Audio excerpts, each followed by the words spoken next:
Bandit! Welcome. Bandit! Angela Lansbury is a queen, and you know it, damn it. I don't know who that is. Is she though? Oh She's my Mrs. god! Potts I from don't know Beauty who and the she Beast. is, but I doubt this statement. We aren't going to have this conversation right now because we're live. Hello, everyone. Our fans will agree that Angela Lansbury is the best. I hope you all. This isn't over! I love how we're gonna kind of date ourselves with all the Guilty Gear references a bit. Hey, it's gonna be like a Guilty post, like, Guilty Gear is eternal, okay? Yeah. I'm making Guilty Gear stuff right now. Guilty Gear Eternal. Also, hey, the first edited episode of the Umineko thing is up right now on our YouTube channel, courtesy of one Digital Joshua. I am the same age as you guys, and you're telling me you've never, ever seen Murder, She Wrote. You are not the same age as me. You are distinctly You are older not than the me. same age as me. You are not the same age as me. 26. I'm Not how old you 26, are. motherfucker. I'm 22. I'm 24. You're also 26? That's cool. Holy Boomers. shit, I am older than Orange. Don't. So look true. back. I can't believe Yeah, the older the path I'm on. Con, when's your birthday? September 19th. That is 8 So days I am away from technically- quite the event. I wonder how many tiny sips of this alcohol I can drink before I get progressively more drunk. and I hope you noticeable. don't do it tonight. That's just Please a question don't. to eat, really. Please do not get Please. crunk on live stream. Especially when we're reading a visual novel that actually relies on using your brain. It's possible that could actually work with the characters getting drunk to ease the pain of literally everyone dying. The bottle, that's the what you do to bottle go is ahead my and- friend. No, that's my what you brain do to is gone keep- during this most of the time. Where is No. Genji? Don't look No, back. that's what you do to ease the pain whenever you're forced to watch Master of Disguise on 9/11. Didn't they It was being record the filmed demo? during 9/11. Shit, they just had to be part of it. And Dana Carvey had the bow his head in silence That and was a bad respect in day. the turtle costume. All right, that's enough Guilty Gear music for right now. Let's get out of the smell of the game and let's get into the fishy aroma of Umineko. Yeah, go forth to the fishy You keep aroma. saying fish. Yeah, It's That's the fishy name of the aroma. song. yeah, the Umineko. name of the Fishy song is Fishy Aroma. Aroma. Okay, wait a second. Hang on, I'm just fiddling with my You know, volume setup. No, for some reason, my mic is a little too loud and I sound super fucking Now I can loud. barely hear you. Yeah, I can barely hear you, Con. You should probably go back to what you were doing before. Okay, can you hear me now? Yes. Yes. Okay. Where's my mic, by the way? Good? Not fine, yeah. It's not fine. The Silent Hill drive is back. Not using my band microphone anymore, so I wonder if this is acceptable. That's Okay, pretty alright. can you hear me now? Yeah, I could hear you before. Okay. Sorry, this is Yeah, who just you my- better? I'm just adjusting my microphone volume because I sound kind of loud in the recordings for the stream. Do and I you? don't want to. Do you rewatch the VODs? I do. Oh, nice. I already watched the VODs because I can't stand the sound of my own voice. I mean, You have Sure, a I great sound voice. fine to you guys. But... I had to deliberately force myself to get used to my Genji canon. Shelly, I don't understand how you can dislike sure, your my voice. voice sounds nice. Just that it's not the voice that I hear in my head. It's a nice voice. I'm surprised that you're self-conscious about it. Not Yeah, really. I'm usually not Because better. I always sound like I'm 5 years younger. I think. I mean, everyone sounds How old are younger you? when they listen to themselves. Like, my voice sounds inherently I'm more 26. I'm saying no age is con. It sounds like you could be 26. Okay, I'm gonna be 25 this month. People think I look like I'm a teenager. Tell you that I was a squeaker way longer than I really should have been.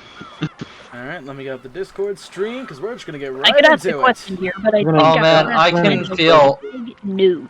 Yeah, I'm definitely also, I not have my gonna. pop filter today.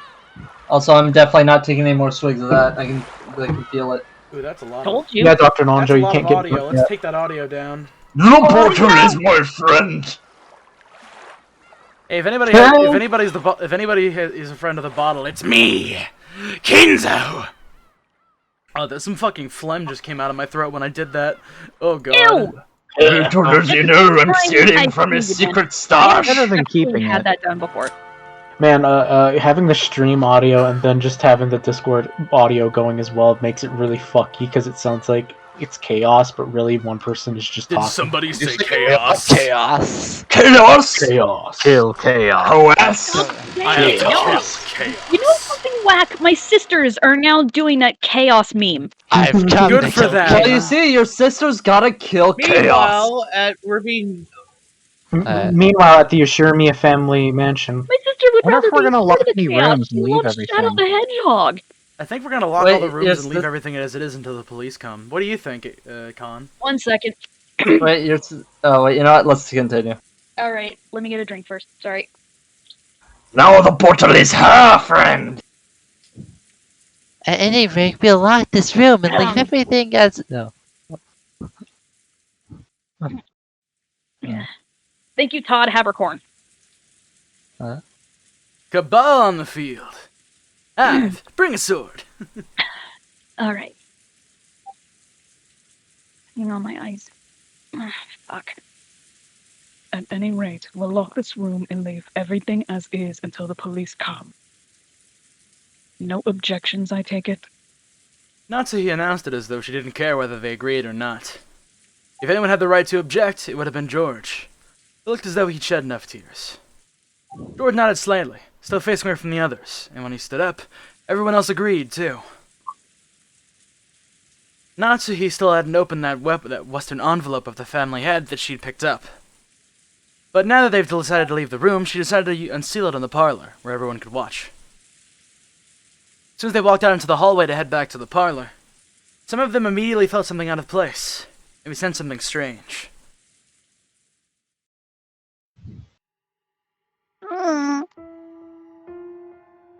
Thanks?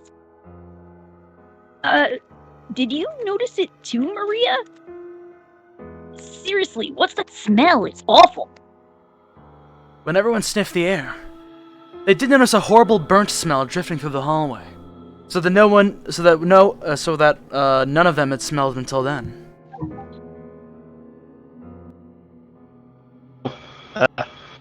I will go quickly to check the kitchen. Sure, I turned the flame off. After noticing a burnt smell, it was natural that Kumasawa, who had just been using the burner in the kitchen, suspected that her own slip-up had caused it. Kumasawa hastily dashed away. go to Kumasawa. Why? Why? Do not let her be alone. Yes. After nodding at Genji's order, Cannon followed after her. He wasn't running, but as he followed her, he tried to search for the cause of the smell in the other directions as well.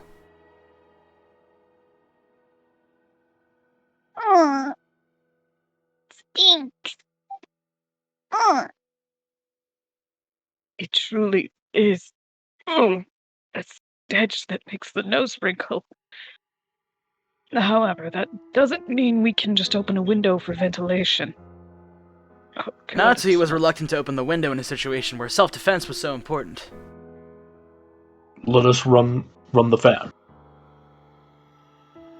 I do not believe there will be any need to open the window. George Anarchy, is it okay if I talk to you? If it's about finding the culprit, then I have no problems. Then that Georgie managed to climb out of the abyss of sorrow. All that filled his chest now was the quiet flame of hatred towards the culprit, who had stolen the lives of the ones he loved and his beloved parents. The chain for this room was set. From what I could tell by looking at it, I'm positive that it couldn't have been opened from the outside. In other words, this is a perfect closed room. That does seem to be the case. In the case of the Rose Garden storehouse, they might have sneaked the shutter's key out of the servant room. Or maybe they had a duplicate key. I can imagine many ways they could have done it. But this chain is different. Among generally used locking techniques, a chain is simplest the one to create a closed room with. Only a chain will block everyone coming from the outside as long as it isn't physically broken. So, does that mean the culprit wouldn't have gone in or out through the door? Couldn't. That's interesting. Just a few hours ago, I seem to remember everyone making a fuss over how to enter a room without using the door. Back then, we were all losing our cool, wondering how Grandfather disappeared from his room. The receipt Aunt Ava stuck on the door on a whim proved that the door had remained sealed. And since Aunt Natsuhi was the only person to enter or exit during that time, she was under suspicion. Aunt Ava proposed a theory about how Aunt Natsuhi might have thrown Grandfather out the window, and left by the door herself. But this door is much simpler. It was sealed from the inside by the door chain. The window had also been locked from the inside, and the bodies had been inside the room. This time it had really been, without exaggeration, a true closed room. That's right. If you include Grandfather's disappearance, 3 cases have occurred, and all 3 times, the door has been the point of interest. Door. The first was the shutter. There was a key in the servants' room, and if we assume someone knew about that, this can't really be called a closed room. The next was the door sealed by the receipt. However, Aunt Natsuhi entered that room. So if Grandfather had left through the window or had been thrown out, she wouldn't have been able to lock the window before escaping. Or like my theory, Grandfather could have hidden until the receipt was gone and left the room later. Basically, this door can be defeated with a handful of desperate tricks. In that sense, you can't really call this one a closed room either. And now we have this door sealed with the door chain. Finally, we have to give up. The window, the door, everything had been locked. It was a perfect closed room. The first hadn't been a closed room because everyone could be suspected. Also, I'd like to point something out because we were discussing this yesterday. Is that someone had implied that they tried to launch something through the door and then snipe the people in the room. But judging by this diagram, they literally couldn't have done that unless they tried ricocheting something across the door. Mm-hmm. The second hadn't been a closed room because Aunt Natsuhi could be suspected. But this time, no one could be suspected. This is a perfect closed room, because the door chain formed a seal that blocked everyone equally well. In that case, did the culprit carry out the crime without entering the room? With some method from the outside the room? Yeah. Good point. Even though the chain makes it impossible to open it wide enough for a person to fit through, you can open in a small crack. Did the culprit knock on the door to make them peer out before attacking them? Wait, am I missing something? Yeah, you are. If Aunt Ava's body had been lying right next to the door, then it might have been possible. But she was on that bed at the back of the room. And Uncle Hideyoshi was even in the bathroom. Looking from the crack in the door, you couldn't even see them. You couldn't reach them with your hands either. Damn it. It's all useless. I don't have a clue! Something was tugging softly at my sleeve. It was Maria.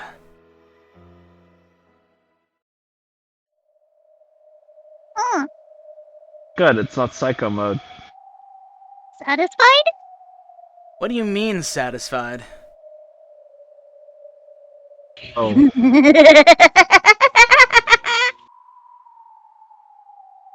Battler, since you didn't want to suspect any of your relatives, you made a wish, saying you wanted the culprit to be Beatrice, right? Well, Beatrice granted that wish. Just as you asked. She did something that was completely impossible for a human to make you believe in the witch. And now you're complaining? How selfish.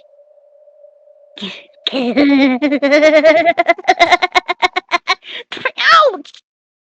I tapped Maria, who was laughing unpleasantly on the head with my fist. Sure. Thanks for granting that wish. That just now is to thank you, and also to teach you to stop laughing when it's inappropriate. More importantly, tell me. There was another mysterious scribble on the door to Aunt Ava and Uncle Hideyoshi's room. Was that another magic circle? That one had a really memorable and characteristic design, so I'd hope you'd at least know what it was. Out! I don't know, which is why I'm letting you take the credit. Quit whining and explain. You sure are violent, Battler. I won't tell you if you're too mean. Get it? Ouch! I'll say it, you brutish man. It's the first magic circle of the moon. What does it mean? What's the magic circle's effect? What does the Hebrew writing mean?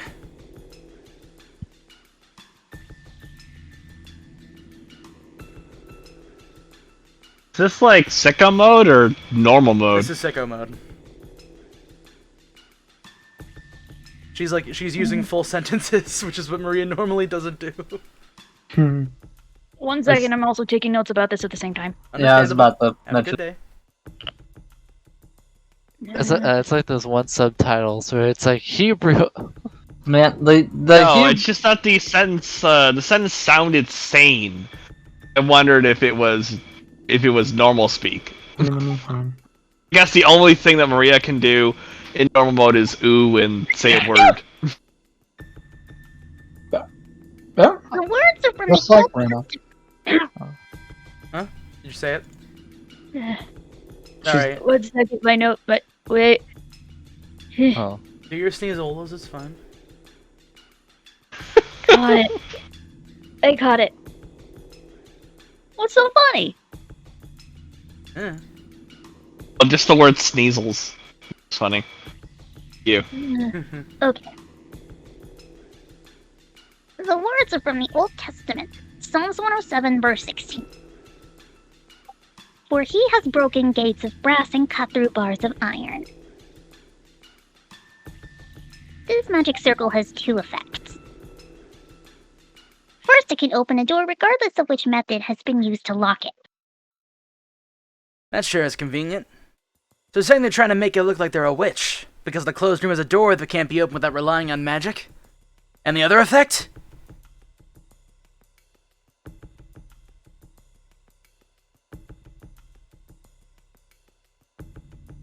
Damn, Con taking notes. Yes, I am sorry. No, that's fine. Oh, no, take your time, bro. Yeah, go ahead. Yeah. I'm joking. Oh, thank you, Nor. I'm joking off. We just vibing. I'm Joking sorry, off. did you say you're jerking off? No, I said Joking joking off. off. Joking We didn't off. say that. You see the laugh? Say You see, That kind of you phrase. see, laughing is just another type of orgasm. Look. How do clowns get off? They joke off. They bust a gut.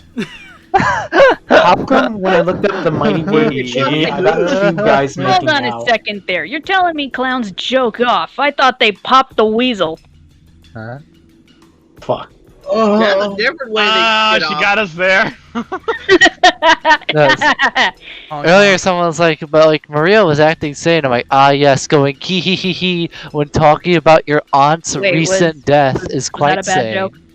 No, it was, Clown's Yeah. dead. They can't all be winners. You're all gonna die. Bye. Beatrice is my mom now. Hey, Lois, remember we were all on What the hell is Rokenjima? going on? Con's taking notes and we're waiting. Alright. Oh, I think Con's ready to go. Bard has gotten us all contact high. Alright, we're all Alright, good to let's go. go. Let's do it. All right. Called ADHD. I can get high off nothing. When you're blocked by unopenable doors in all directions, it opens a door. By using it in this difficult situation, it gives you a solution you hadn't even thought of until then. Generally speaking, you receive the powers of observation and discernment, inspiration, and intuition. Beatrice is trying to provoke you, since there's no way lowly humans like Battler could figure out how to open the door.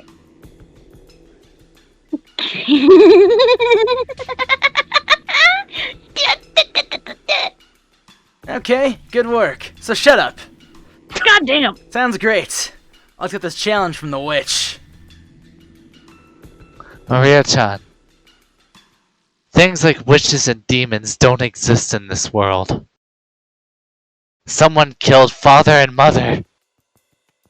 I don't know whether that was someone I know or not. But either way, it was definitely a human. Yeah, but How? How did they reach those two through that crack in the door? It couldn't have been more than 10 centimeters wide. At any rate, I can hardly stand the stench. Ugh, what in the world could it be? Cannon and Kumasawa, who had gone on ahead, realized the smell wasn't coming from the kitchen even before they arrived there. That was because they noticed an even thicker wave of stench rising up from the stairs leading to the basement, which they passed on their way to the kitchen. The boiler room? I wonder if there's something wrong with the boiler again. Those stairs led to the underground boiler room. The mansion's boiler was old and in poor condition. Both of them had witnessed problems with the boiler on several occasions, but they never smelled a boiler belching out a stench like this before. Anchovies. Lamb. What was that? Oh, sorry. What was that sound? That's the most emotive I've ever seen Cannon in my life. He looks fucking shook. The thing they heard from the basement was definitely the sound of the door closing. Kumasawa had phrased it as a question, but since she already knew it, it couldn't be anything else. Kumasawa was so surprised by that sound that her knees gave way yet again, and she cowered. After all, at that very moment, no one could have been in the boiler room. Just a few seconds ago, everyone had been crowded together around Ava in Hideyoshi's room. So who caused the sound of the door closing just now? It's odd. After taking a second to sort out the situation, Cannon ran down towards the basement.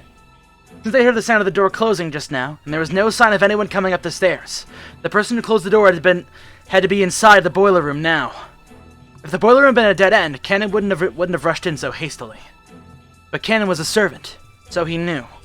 There were two entrances to the boiler room, one that opened to the mansion and one that opened to the courtyard. If he didn't chase them now, they might slip away. Kumasawa reached the same conclusion long after Cannon did, but she couldn't let him go alone. If the thing in the boiler room was the culprit, an opponent who had easily killed 6 adults in the first murder, then no matter how Cannon confronted them, he wouldn't be a match. Of course, with this argument, even if Kumasawa joined him, it wouldn't change anything. At any rate, after a delay, Kumasawa decided that she mustn't let Cannon go alone, and she rushed down the stairs.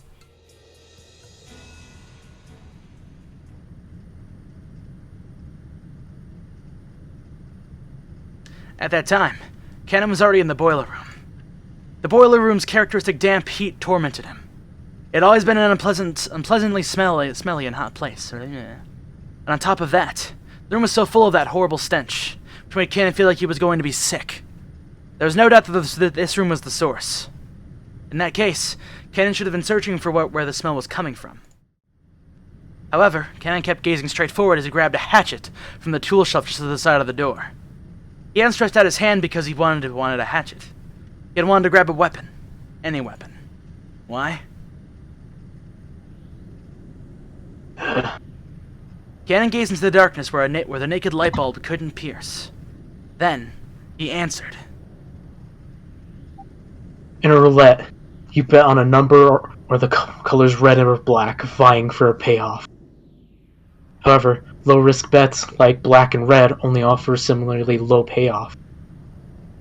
The words coming from Cannon's mouth were swallowed up by the darkness.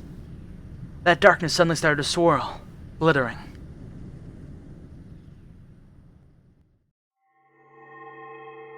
Fuck. Thought the stream froze there for a second. Sky. No! It was such a fantastical scene. Golden, sparkling butterflies that hid in the shadows all over the boiler room. Flapped their wings, twinkling beautifully, and gathered in the darkness, disappearing. Cannon continued speaking, directing his words to the darkness as it swallowed the butterflies up. But as the butterflies gathered in the darkness, they, perhaps, probably, no, they would certainly laugh. But Cannon continued to speak without faltering in the slightest. However, if you bet on something with a low probability, your payoff increases proportionally to the risk. The master called succeeding despite an astronomical risk at miracle. and called the astronomical payoff gained as a result magic. I have no interest in what kind of magic you and the Master were seeking when you spun that roulette. But you forgot something. You've forgotten the roulette, there's a pocket that's neither black nor red. Roulette has a special pocket called Zero, which means that the house takes everything in certain variants of the game. This means that all of the coins bet on the table will be swept up, just as though everyone has forfeit. I set my heart on just one thing. I decided that if Shannon were to be killed and I was left alive, I'd sacrifice my life of mine and bring this roulette of yours to ruin. This isn't one of the Master's rules, and it certainly isn't one of yours. I made this rule myself. I'm not furniture anymore. I am the zero on your roulette! Cannon's face twisted with humiliation. Clearly his defiance against his own weakness was being ridiculed somehow. Cannon's brow creased even further, and a fierce expression that he'd never shown to anyone appeared on his face. The hand grasping the hatchet was shaking. His sweat became drops which slid downward. Clearly the emotion causing Cannon's... Oh, fuck. The emotion causing Cannon's hand to shake wasn't just anger. However, Cannon suppressed that emotion. I won't let your words lead me astray again. This is where the demon's roulette ends. Wait another 1,000 years in hell, for your next summoner. Beatrice! When Cannon raised the hatchet and tried to dive into the darkness definitely sneered. It sneered the courage as if it were vulgar, lazy, futile, and meaningless.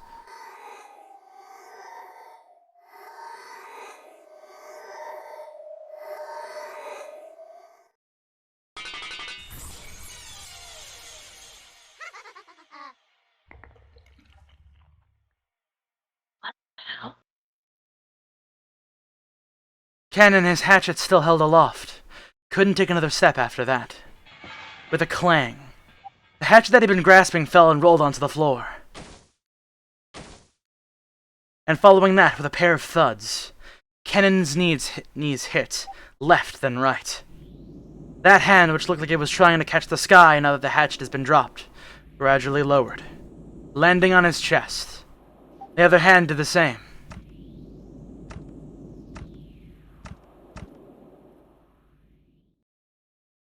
Right there, a handle with a demon-shaped design was buried into his chest. The same type of weapon that had been stabbed into Ava and Hideyoshi's foreheads was in Cannon's chest. Cannon was curled up in anguish, fresh blood dripping from the corner of his mouth.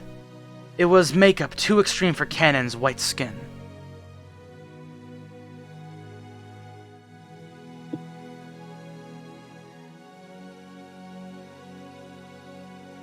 Around this scene, the glittering gold butterflies danced through the darkness, mesmerizing. It was a beautiful, beautiful dance. A funeral march of tribute, ridicule, and contempt for a single boy's self-sacrifice. Cannon has already been prepared for his own death. But although he could do nothing but accept the death he had received, he attempted one last measure of resistance. He grasped the handle of the weapon sticking into his chest with both hands, and gritting his teeth with an acute, unearthly pain, he pulled it out.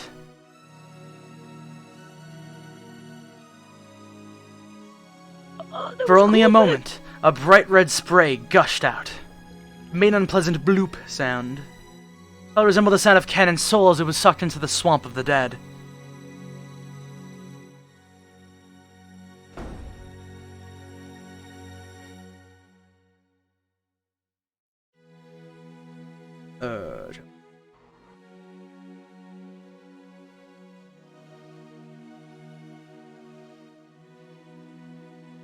Technical issues. Please give me a second.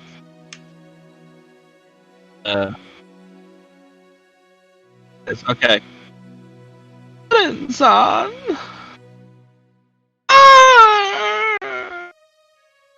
Someone.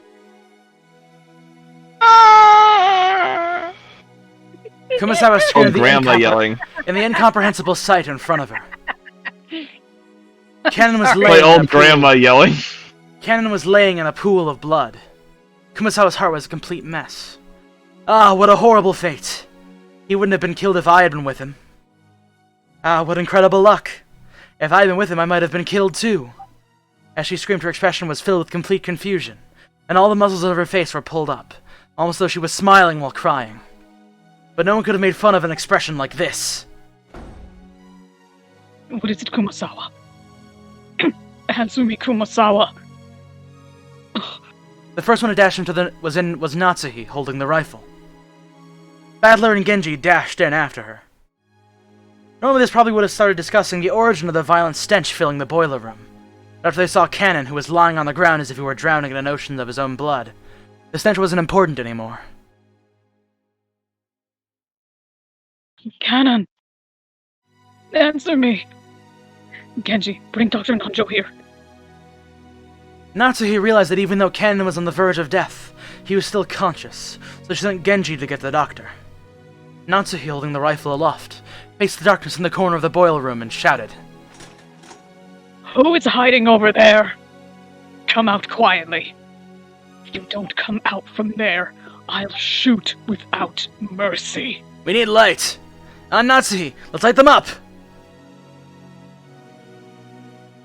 Battler, thinking quickly, took a large flashlight from the tool shelf along the door and used the light to cut through the darkness Natsuhi was glaring into. But the light only shone on a mechanical-looking pipe thing in the door. The door had been left open to smell a crack, and it was obvious that someone had left there in a hurry. Natsuhi, where does that door go? Genji, where does that door lead to? The courtyard. Like hell, I let you get away, you damn bastard! I let out a war cry as he slammed into the door. Cool air from outside suddenly rushed in. There were some thin, rough stairs leading up. Battler ran up them, shouting. Tom, this is you. Wait, Battler-kun! It's dangerous to be on your own right now! Natsuhi was also rushing up the stairs, chasing after Battler. They were in the courtyard. The courtyard of the mansion had been built strictly for lighting purposes, so it wasn't a very elegant place. Because surrounded on all sides, the air was calm and completely undisturbed, even though they could hear the sound of strong winds. There was only the gentle, sorrowful rain. As he ran through the cold and scattered raindrops, dashing up the stairs into the courtyard, Battler looked in every direction. Of course, the odds of him finding a suspicious silhouette was just standing around nonchalantly was pretty much zero. Battler spun, looking all around.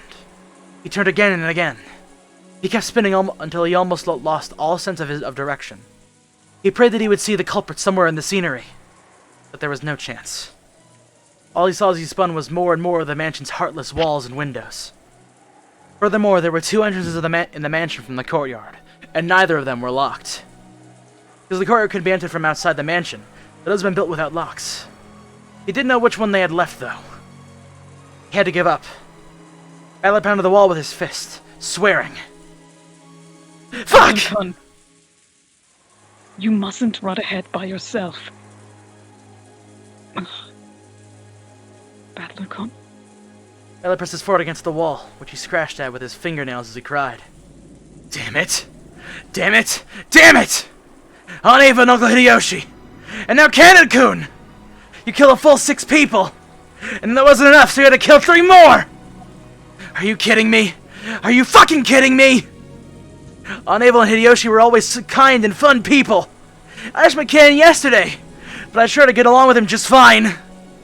Why did you kill them? Why? Why? You knew! When people die, they don't come back to life again, right? They're gonna quickly sprout up again like bamboo shoots. Why'd you kill them? Why? Why? Ah! Battler was a boy who couldn't understand the feelings of pain and regret in a person's heart. So he cried, with all his strength. Natsuhi had always thought of Battler as a frank person, a little surprised to find that he had a delicate side. At the same time, she understood how easily hurt the heart of a young person could be, so she held him. It's all right. I will definitely protect you. George-kun, Maria-chan, and Jessica. As a mother, and as a representative of the Yoshiromiya family. Yeah! Ugh! Al, after stopping to Natsu's chest, cried for a while, wiped his tears with a bitter smile. His eye had been like that the whole time. It should have appeared as though he'd cried more than enough already. Anyway, let's go back down for now. Protecting ourselves is a higher priority than finding the culprit. Tomorrow the boat will arrive. After that happens, the police will come and everything should be brought to light. There's no way the culprit can escape this island, no matter how much they struggle. That's right. When the police come, when the seagulls cry, the crime will be solved. That you said it! But for some reason, I felt a slight sense of uneasiness, as if the seagulls would never cry again. That couldn't be true. When the typhoon passes, surely the lively seagulls will return to the harbor again.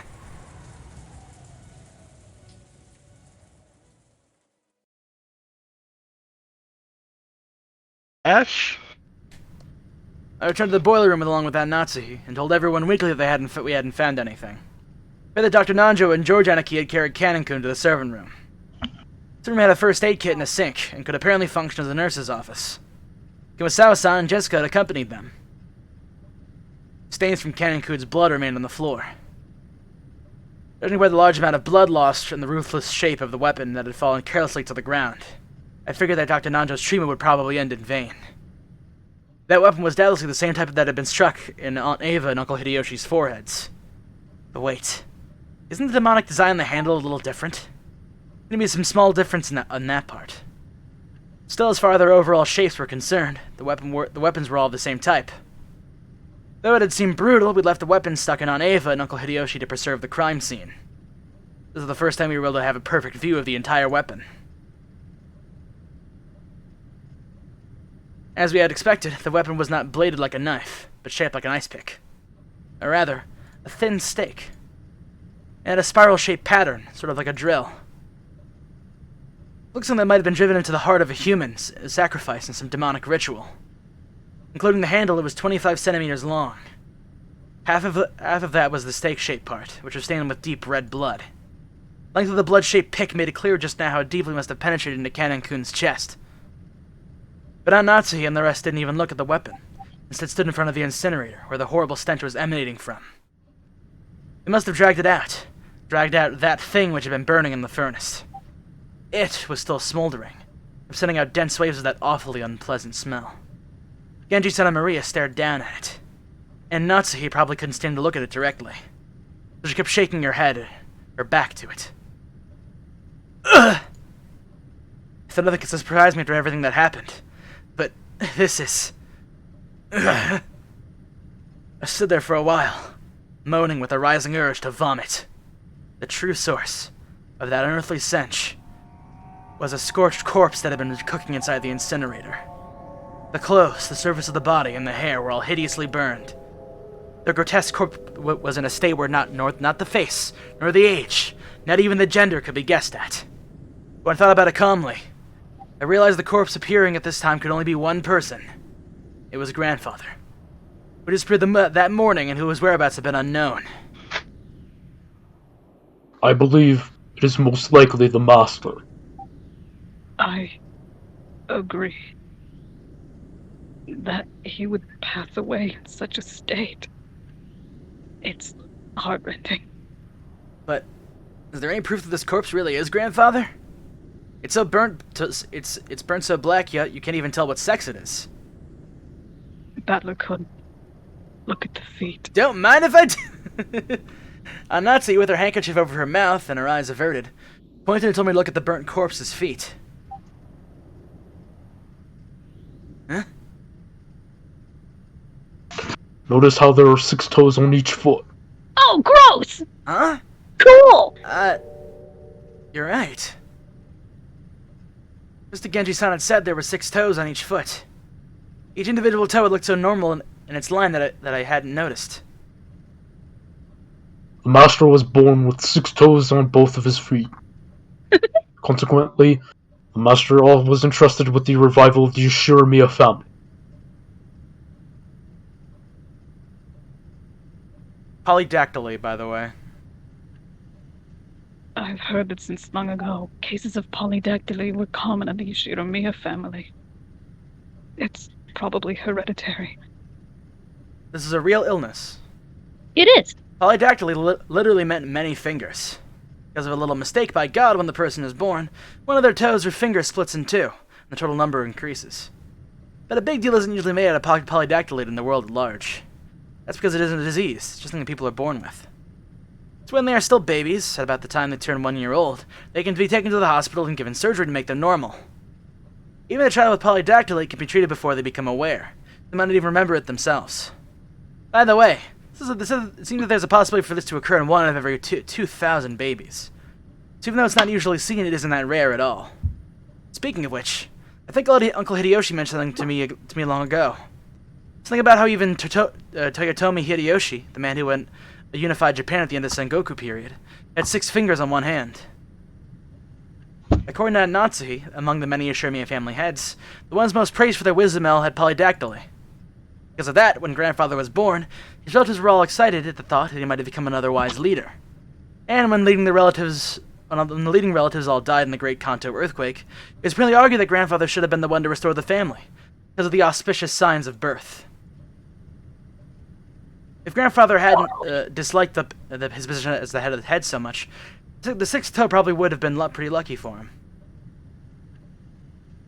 Come to think of it, I've heard about some country where it's believed that people with polydactyly should be treated as gods and revered.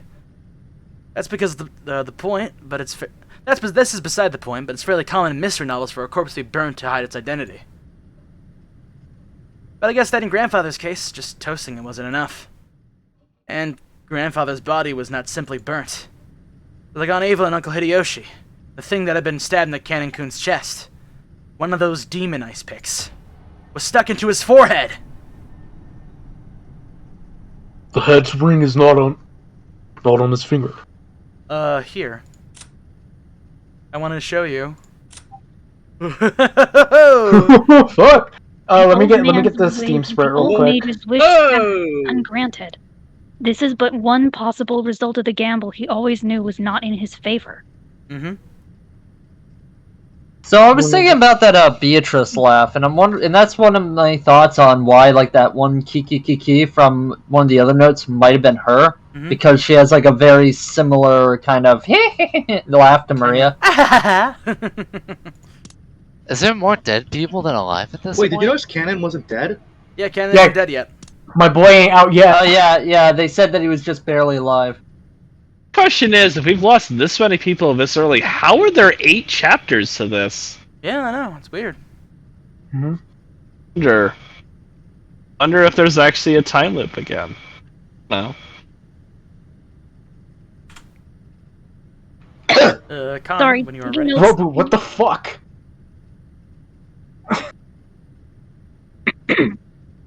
What did Robu do? You didn't hear that loud ass noise? No. Oh, I did. It sounded like he died for a moment. You Sorry, good? taking notes. Oh, okay. Yeah, I Go figured.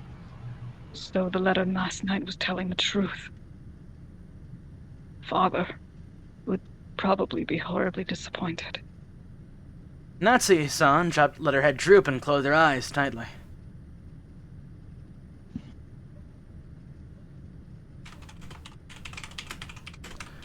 Hold on a second. This room has also become a vital crime scene for us to hand over to the police. We decided we would leave Grandfather's corpse here and lock the room, sealing it. It wasn't clear whether when Grandfather's corpse started burning in the incinerator.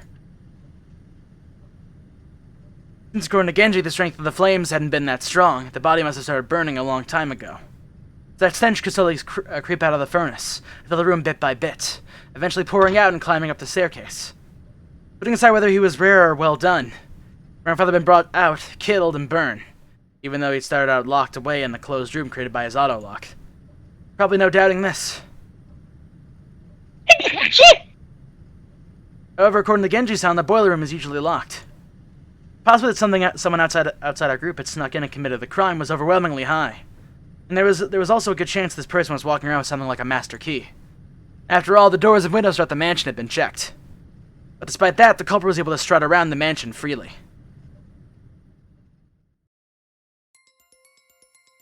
Does this crime confirm that a 19th person exists? Still the contradiction, since they're trying to tout their existence without ever showing themselves once. Along with Kyrie-san's chessboard theory, I've been using this contradiction to deny the existence of a 19th person. By spinning the chessboard around one more time. The very fact of this crime makes it perfectly obvious that a 19th person exists. Means the existence of a 19th person is even less plausible. As long as that 19th person doesn't show themselves in front of us. If the culprit could get grandfather out through the door by sealed by the receipt, they could kill Aunt Eva and Uncle Hideyoshi from the other side of the door, sealed by a chain. They could probably even go so far as to create a fictional 19th person through strange tricks and devices. If we still want to believe that a culprit is among the 18, then the list of suspects has grown very short. 4 of us kids, Aunt Natsuhi, Genji-san, Kumasawa Ba-chan, and Dr. Nanjo. One of these people has to be the culprit. Wait, we can't be sure of that. A second ago, we started doubting whether the corpse here was actually grandfather's, right? Maybe we can think of other bodies in the same way. For example, the first 6 all had their faces horribly smashed. Some of the bodies hadn't kept enough of their faces for us to confirm who they were, but that old bastard, for example, lost his entire face, so the whole thing might have been neatly peeled off. They only figured out which body was which by their clothing and surroundings. Did the culprit prepare a fake body beforehand and alter it to make it look like they died? Even though they were actually hiding somewhere after committing the crime? It may sound ridiculous, but it wouldn't be an impossible trick to pull off. It's too early to give them the 19th person. No. Give in to the 19th person. No. This witch.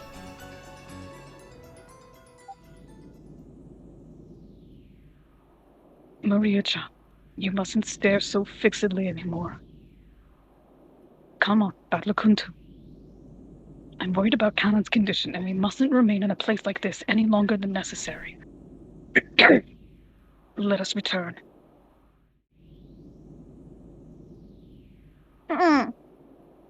Maria didn't go with everyone else, but remained in the boiler room. The thing she was staring at so fixedly probably wasn't grandfather's body, but the demon ice pick sticking out of his forehead. It was probably the sort of item that an enthusiast couldn't bear to ignore. I tapped her on the head. Hey, Maria. What's Beatrice after? Is it all of our lives? You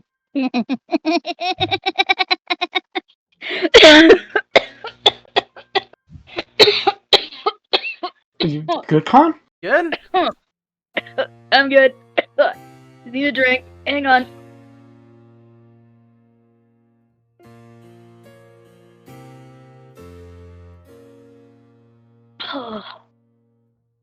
You know that moment where you choke on your own laughter? Not really. I hit more than that. You ever have that feeling when you drink from like a water fountain, a drop of water gets down your trachea or your whatever? It's like trachea. fuck! I'm choking on a single drop of water. Well, yeah, it's because it's in the air hole. The breathing hole. Put things in the air Oh, hole. my neck. Anyways. Exactly. Oh, my neck, ow. Okay. Beatrice will revive very soon. At that time, none shall be left alive.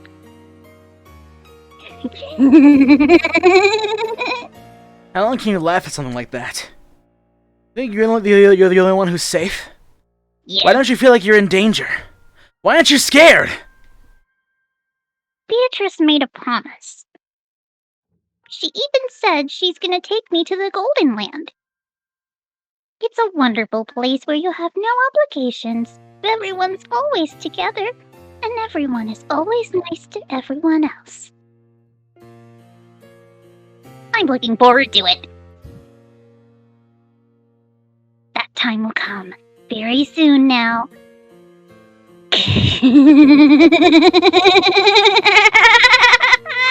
Glass. Girl would be a school shooter. Oh no, no glass. Just what kind of person is Maria? Elementary school shooter. Jesus. She's a school shooter kind of person. Jesus Christ. Damn. I don't know when Maria was like 6 years ago when she was 3. She's once pure and obedient. A good kid. Then Maria 6 years later and the Maria I knew. Didn't seem to fit together. Just who is she? This witch who calls herself Maria. It's Maria who obstinately believed in this witch. The series of unresolvable crimes is proof that witches actually exist. Every time something occurs that would be difficult for a human, it was a little hard for the rest of us to not believe in Beatrice. It must be an intense pleasure for Maria to see her relatives, who once firmly denied the witch's existence, start acknowledging the witch's existence one by one. Is that why she's in high spirits? Maria, let me ask this one more time. I'll probably answer this the same way anyway, but I'll ask.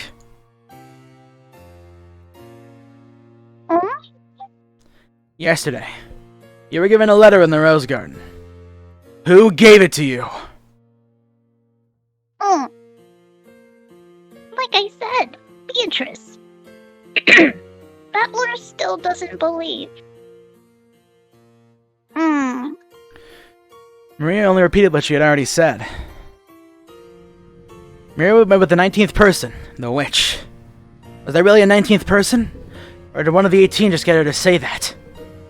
All that's certain is that Maria has been with the rest of us constantly, has always had an alibi, hasn't done anything suspicious. She's simply overjoyed at being made Beatrice's messenger, and certainly isn't the 19th person. Supposedly. That's right. I wonder what's written in the letter that we picked up in Aunt Ava and Uncle Hideyoshi's room. Aunt Natsuhi should still have it with her.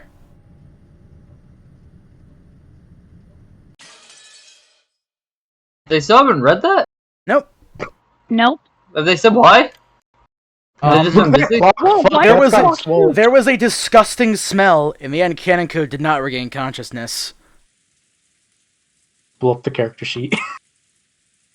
Ganon is fucking dead. No. There goes best boy. How presumptuous for furniture! Jesus Christ. And what's with this fucking killer and ice picks? Eh? They're not ice picks. They're ritualistic knives. Oh, they're knives? Devil weapon.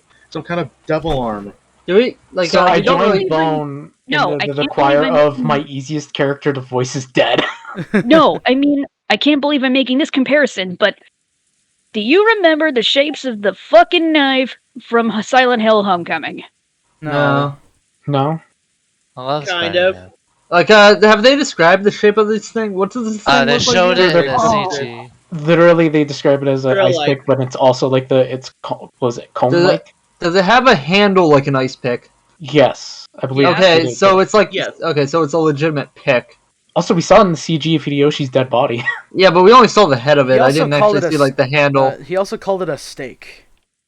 Because like saying it's like a knife, a steak, and an ice pick are kind of like different things. Kind of. He's kind of trying to make it as ambiguous as possible as to what it actually sounds like, which is kind of betrayed by the fact that they're CGs, which is why Umineko sometimes works a little bit better when there's like minimal visuals.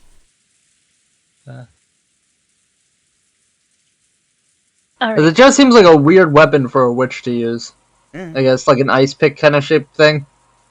Ritualistic dagger, I mean. I mean, it's an ice pick. They said so. It's like, well, it's not an ice pick, but it's like ice pick shaped. It's just a weird shape to go with. All right, Okay. let's hit it. Let's jam. Even though Dr. Nanjo and the rest did all they could to heal him. Of course, there was very little that could be done on an island like this without medicine or proper facilities. However, Kennen was the only human ever to confront the culprit. If only he could give us some kind of clue. Sorry, my fucking mic keeps falling over. However, at the time they carried Kennen away, it was already too late. Wait, what carried him away? Everybody carried him away, like the Nanjo and shit. people trying to heal him, basically. He's super duper dead. My sincerest apologies.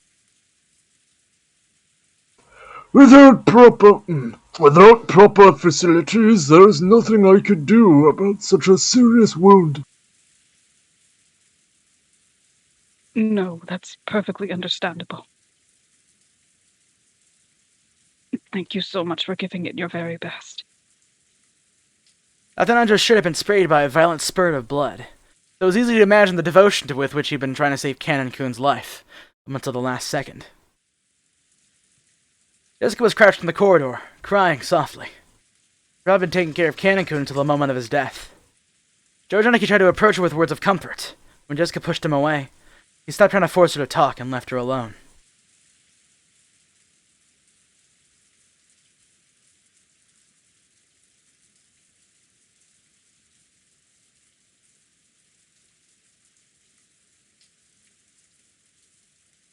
Kelly. Really? You Shall got we? man? Give him a second. Alright.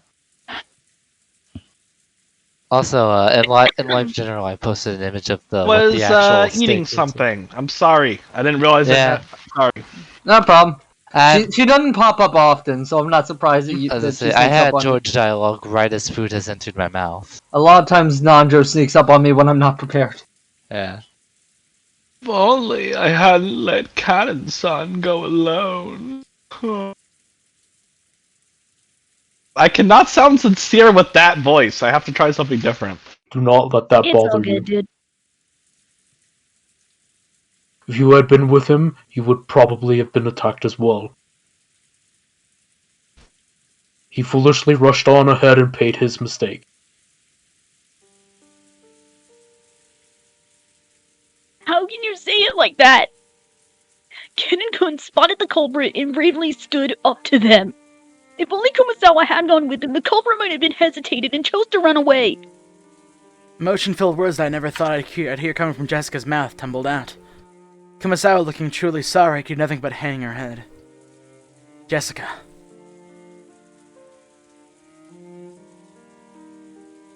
You shouldn't talk to her now. It's the same for me, and probably you as well, right, Battler-kun? We don't know what's going on, and it feels like our hearts are going to split open. There were tears in George Aniki's eyes again. Seeing Jessica break down and crying probably brought back the pain of losing his parents. I'd done my crying all at once, so I didn't feel like crying anymore. However, I understood how great the pain in their hearts was. It's okay, Jessica. You'll be able to meet Cannon again soon. Stop it. I don't need you trying to console me like that. Beatrice will resurrect the dead and even love that has been lost. So you'll definitely be able to meet him soon. Then everyone will be able to live in peace. So the one who killed Cannon-kun is this Beatrice who supposedly gave you that letter yesterday. Where is she? Where is she hiding? I'll find her, and I'll tear her apart. Tell me, you know who the culprit really is, don't you? Who do you know, and what are you hiding? Tell me, damn it! Milady, please stop.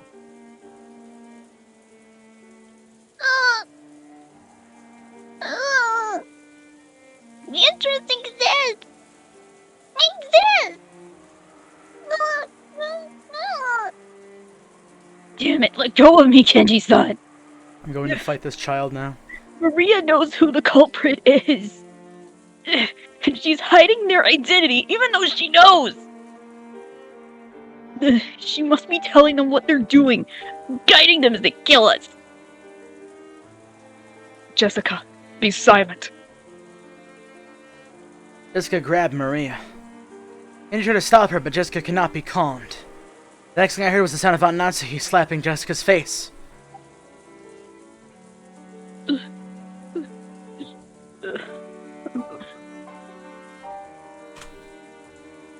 After that, only Jessica's sorrowful sobbing voice resounded throughout the hall.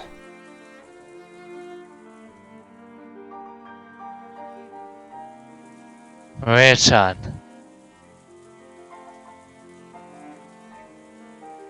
I know there's no way you're the culprit. You've been with us since the beginning, and there was no time for you to communicate with any culprit. So I want you to tell me something. This Beatrice who handed you the letter yesterday. Who was she? Those words seemed kind. Clearly showed that George still had some remaining doubts about Maria. He didn't actually grab at her. However, he felt exactly the same way that Jessica did. Anaki. I asked her the same thing a second ago. Her answer was the same as before. I want to hear it from Maria's mouth. Who is Beatrice? Even if I told you, you wouldn't believe anyway. So there. What do you mean by that? Could it be the culprit someone we know well? And you're keeping silent because you're covering for them for some reason. Who gave you that letter? I got it from Beatrice. I'll say it no matter how many times you ask. I got the letter from Beatrice.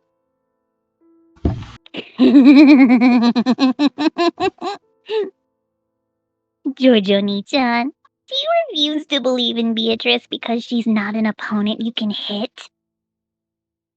You want to turn your feelings of helplessness into violence and beat someone up. So you won't be satisfied unless your opponent is a human you can hit. So even if I tell you the truth, you won't accept it. So it's pointless for me to tell you. You won't believe. But I'll keep on saying it. Because it's true. Beatrice exists.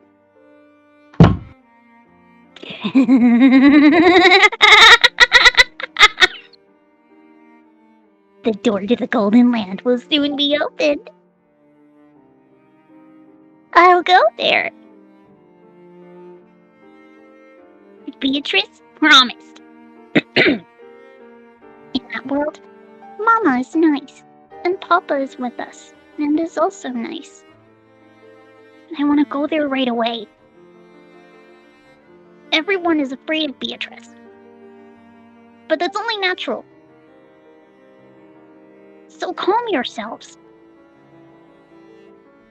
Beatrice said so herself. By the time the typhoon has passed, I'll have ended everything, she said. Get out! Maria, I don't mind you being talkative, but let's leave it at that for now. I bet this is all a pretty happy situation for you since you're going on about how witches exist. Keep that to yourself for now. I try to force that on other people.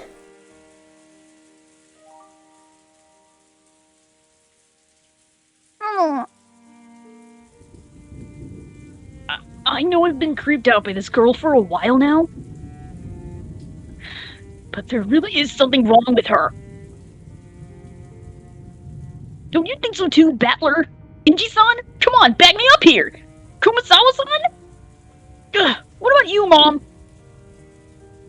Maria knows who the culprit is and she's hiding it! Okay, maybe she hasn't done anything directly, but hear me out. But she's definitely working with the criminal. She has to be! That's right! She's a spy! We can't let her stay with us any longer.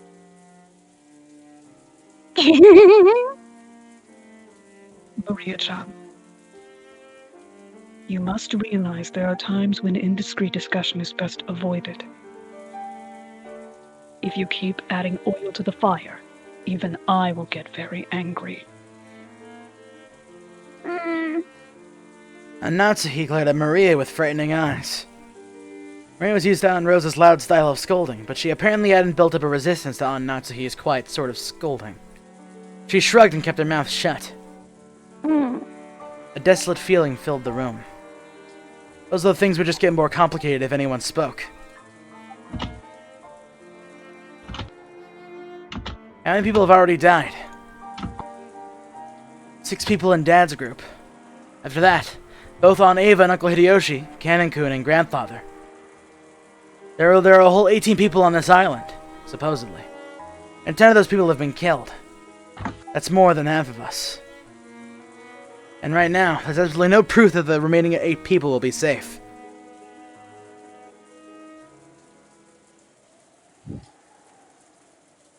At any rate, this is no time to quarrel. Now that we are certain the culprit can enter and leave the mansion at will and strike out of nowhere, we must give our undivided attention to surviving until tomorrow. I agree strongly with that, Natsuhi. We can figure out who the culprit is at our leisure tonight. For now, though, we're better off finding a place to barricade ourselves in. I said this, I pointed out the clock to everyone. It was already 8 o'clock at night. We'd been receiving shocks over and over again since the early morning, and our bodies and minds were both completely tired out. There's still a long time until tomorrow. We needed to find some place to barricade ourselves in so we could rest our bodies and get even the smallest amount of relief. I agree. Everyone is already pushing their mental and physical limits, myself included. Pussing? Were you about to say pussy? No, I think I said pussing, but it's like Nanjo is very hard to do. Oh no, I do have it on the mind. It's easy to do if I have prep time, but if I don't know who's coming, boy, it's hard to do on the spot. Dr. Nanjo always ready to fuck. I mean, have you seen his cock in the original sprites? They love the feeling of the mustache. What? I I thought have he to had get it. diabetes. My man's got No, some hold on. schmeat. Diabetes. It's Look at him. same with yeah, like I know it's always like a jump, but it's the same with Kumasawa in the way that I have to get into just the right throat motion for to do old lady voice. Look at this old man's cock. He posted the old sprite. Yeah. Oh, jeez. My doctor be packing some heat. You know, in boys love novels, he'd actually be called a bear. Yo, yeah, put the cock on screen. Would this be a bear? I thought like bear was like really hairy man. Oh, Christ. I really hope that's okay on stream. Okay, just go! I believe it would be wise to take that into account as we move forward. That's right. There's a high probability that the enemy's got the equivalent of a master key. With Shannon, Kanan-kun, and Goda-san holding master keys. Yes. They were supposed to have them on their person during work. We didn't want to disturb the scene, so we didn't investigate that closely. We can't eliminate the possibility that someone stole a key from them.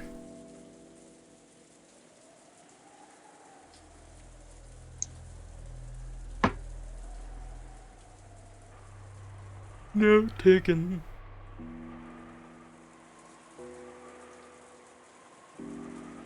Oh, what's the word for nothing?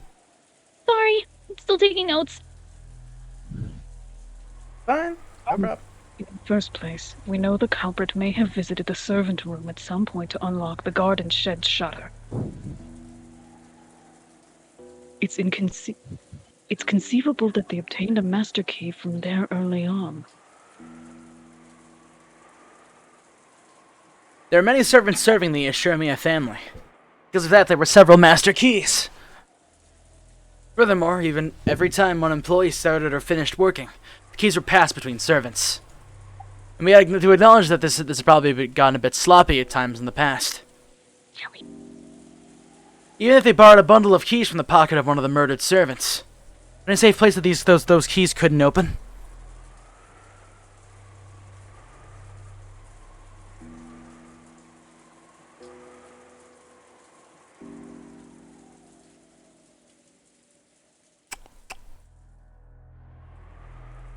Just give him a second. Just give him a second.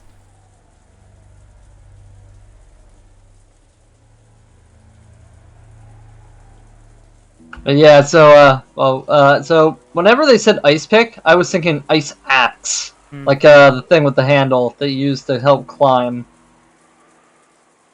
I think those are called climbing axes. I've seen them. I've looked them up, and it's like ice pick, They ice go by axe. many names.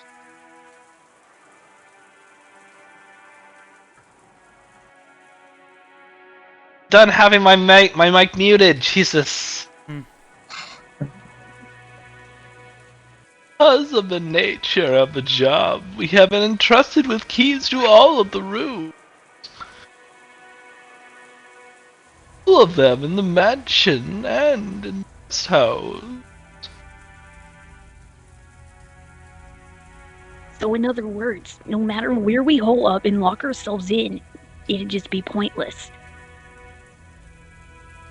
Fine. Who cares about locking up?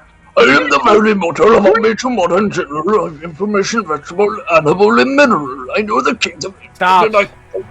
Oh, sorry, shit. I was practicing. I didn't know I was on. Oh shit. That's how I'm planning to practice Nanjo, is doing that. I didn't know I had pushed the talk. I didn't know I was even pushing down the button. Shit! Oh, Jesus, it's fine. Sorry for ruining it. That is actually kind of funny. Just gonna get clutched. I didn't even know I didn't even know I was holding down the push talk button. Well, you were killing it though. It's okay. Everyone had their hot. Alright, but come on. moments. Everyone gets one, moving along. Move along, please. Fine. Who cares about locking up? If you're gonna come, bring it on, damn it! I'll beat you in your own game. Catch me, bitch. How about that? Oh, God. No. Jessica, that meme died 5 years ago. Shut the fuck up, man. The enemy won't approach us from the front. I don't know about the first 6, but if we look at what happened to my parents in Canancun, Hey. and even grandfather, the enemy has only gone after isolated people. They don't have the power to assault all of us openly in a secure room. That's right. As Ganaki says. Maybe on Natsuhi's rifle can serve as a deterrent to stop them from attacking. I hope that is so, but Whoa, whoa, whoa! Hmm? Hold up a second there. Was there some dialogue in there that clicked too fast? No? No. Oh, Just we're going ellipses from Maria. okay. Maria, I know you want to say something, but keep it to yourself and stay quiet for a while. Maria probably want to say something about how witches weren't afraid of things like guns. But if she want to say it out loud, the atmosphere around here would start getting pretty edgy. I noticed and decided to put a stop to it.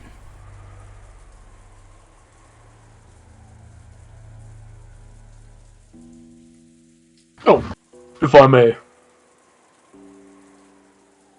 I do know of just one place that cannot be entered, even with the servant's key. where is that? That would be the master's study. I'm against this. I don't even want to think about going in Grandfather's creepy room. You don't know if he has cum socks. What? How many Lady, keys I could promise you he does not. Oh, officially Both branded doesn't with the have one cum wing socks, eagle. honestly. Sorry, I have, The socks are I've been officially going branded on with the one wing eagle as heads up well. lately. What? How many keys can get access to that What? room? Have you been watching? Oh. You know He's what? more We're hung just in the gonna. sheets You know type what? guy. We're just gonna sandbag this. Keep going. Yeah. How Yeah. many keys? I've said this already, Hold but up a sec. how Guys, many? there's a bot in the chat on Twitch. Oh, Oh. there it is. Nope, time to Dispose of kill a him! motherfucker live on stream. Bot buddy, no! There are two. I always have one on my person. The other was held by the master himself, but just now I found this on the corpse in the boiler room. Genji-san took a handkerchief out of his pocket and opened it, showing us the burnt and filthy study key. Then he showed it alongside his own key, which had once lent to Natsuhi. Normally, it would have been proper to leave the master keys for the police. But, because of the master's orders to protect the safety of the study, I borrowed it for the time being.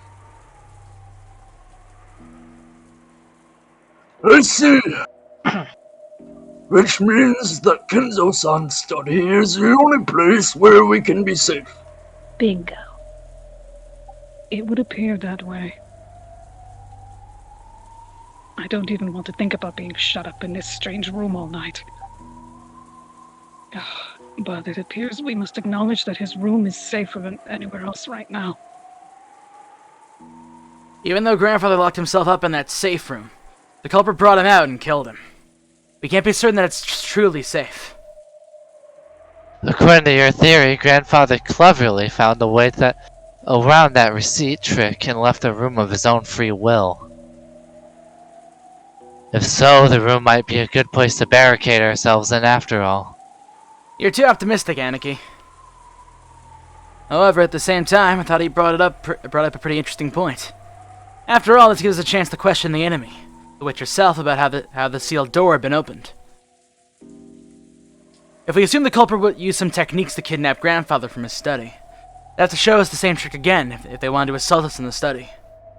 Then it gives us a chance to make the culprit prove how they did it right before our eyes.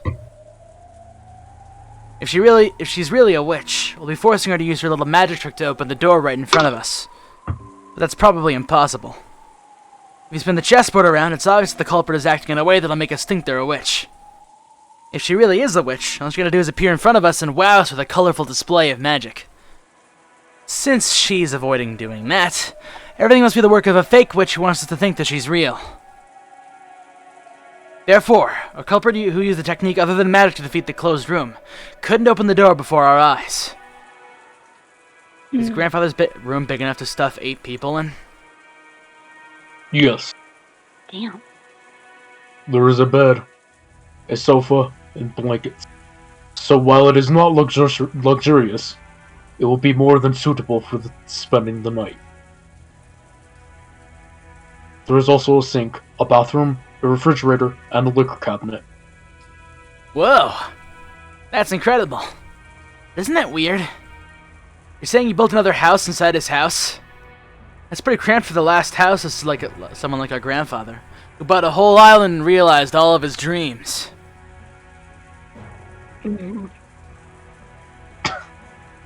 That's right. After some point in time, Father probably couldn't feel at peace in any other place, even inside the mansion. We always sneered about how he shut himself up in there, and this time we're the ones who are gonna get shut up ourselves. Ha! Jessica spat the words out. Jessica-chan, it sounds like you'd rather go search for the culprit than stay shut up somewhere. Of course, I don't think we'd be able to find them even if we just started searching on our own. Ugh. In the end, we can't do anything but wait. Then it doesn't matter where we wait, does it? I'm not gonna run away or hide. Why don't we just take it easy in the parlor, watching TV or something while we wait for this Beatrice-sama to appear?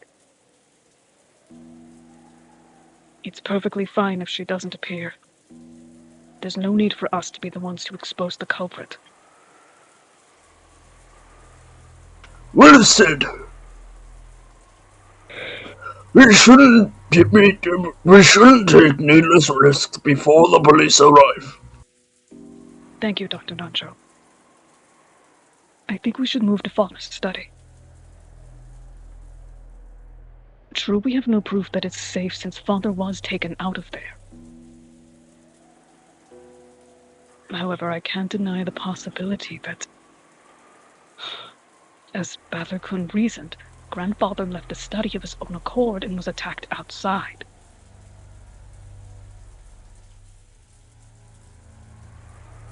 A while back, I proposed this strange theory that as a stopgap measure. As Aunt Ava said, even though the trick would be possible, I couldn't explain what motive could have made Grandfather sneak out of his own study in such a troublesome way. Plus, Grandfather couldn't even have used that trick unless he knew that the receipt was wedged in the door. Aunt Ava hadn't pointed out the last part, but it's clear how absurd that theory was. Does that mean the sealed door formed a closed room, just as Aunt Ava claimed? Is it undeniable fact that Aunt Ava was the culprit? Aunt Natsuhi was the culprit. Fuck. Blech. If Aunt Ava was here now, she'd probably make that claim openly and blow my strange theory away. But anyway, Had to admit that a room with both a bed and a toilet that all 8 people could be shut up in, and with only 2 keys, both of which were gathered here, had to be the safest place in the mansion right now. At the very least, I figured this would be better than just staying shut up in the parlor and hoping nothing would go wrong. But wait, have we only been safe because we've been shut up in the parlor? What if leaving that room and moving to an unexplored location is actually more dangerous? Ah, it's useless. It's useless. It's all useless! My frenzied head is about to break out in a fever. If I keep spinning the chessboard around, right and wrong will keep switching places over and over. I won't be able to believe in anything. If the culprit is one of the 18, I want to believe in Beatrice. And once I start believing in Beatrice, I want to start wanting to find the culprit amid the 18. If that keeps spinning around forever, and in the end, my thoughts won't have taken one step from where they started.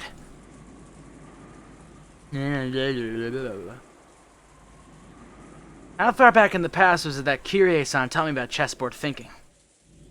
That concept of examining the situation by spinning it around and thinking from the enemy's side. I remember being so interested by it back then. I used it as my guide to all thinking. All my thinking, yeah. By the way, Kyrie-san was Dad's co-worker back then. I never dreamed that she'd someday be added to our family. Didn't Kyrie-san tell me something once? I get the feeling that she once said that, while the chessboard thinking was one way to look at things, it certainly wasn't all powerful. And it wouldn't be good to rely on it too much.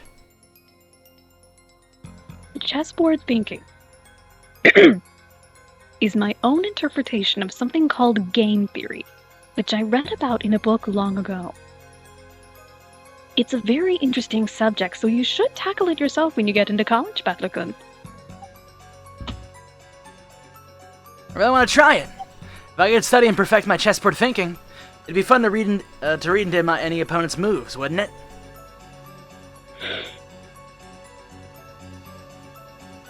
Sorry about that. Yawned again. But you can't blindly believe in it. Game theory is a very deep and complicated subject. Chessboard thinking is just my interpretation that skims the surface of game theory. In order to thoroughly read your opponent's moves like you're imagining, you need to study your opponent. Additionally, while chessboard theory is convenient and practical, it isn't perfect. It has many weak points despite its convenience.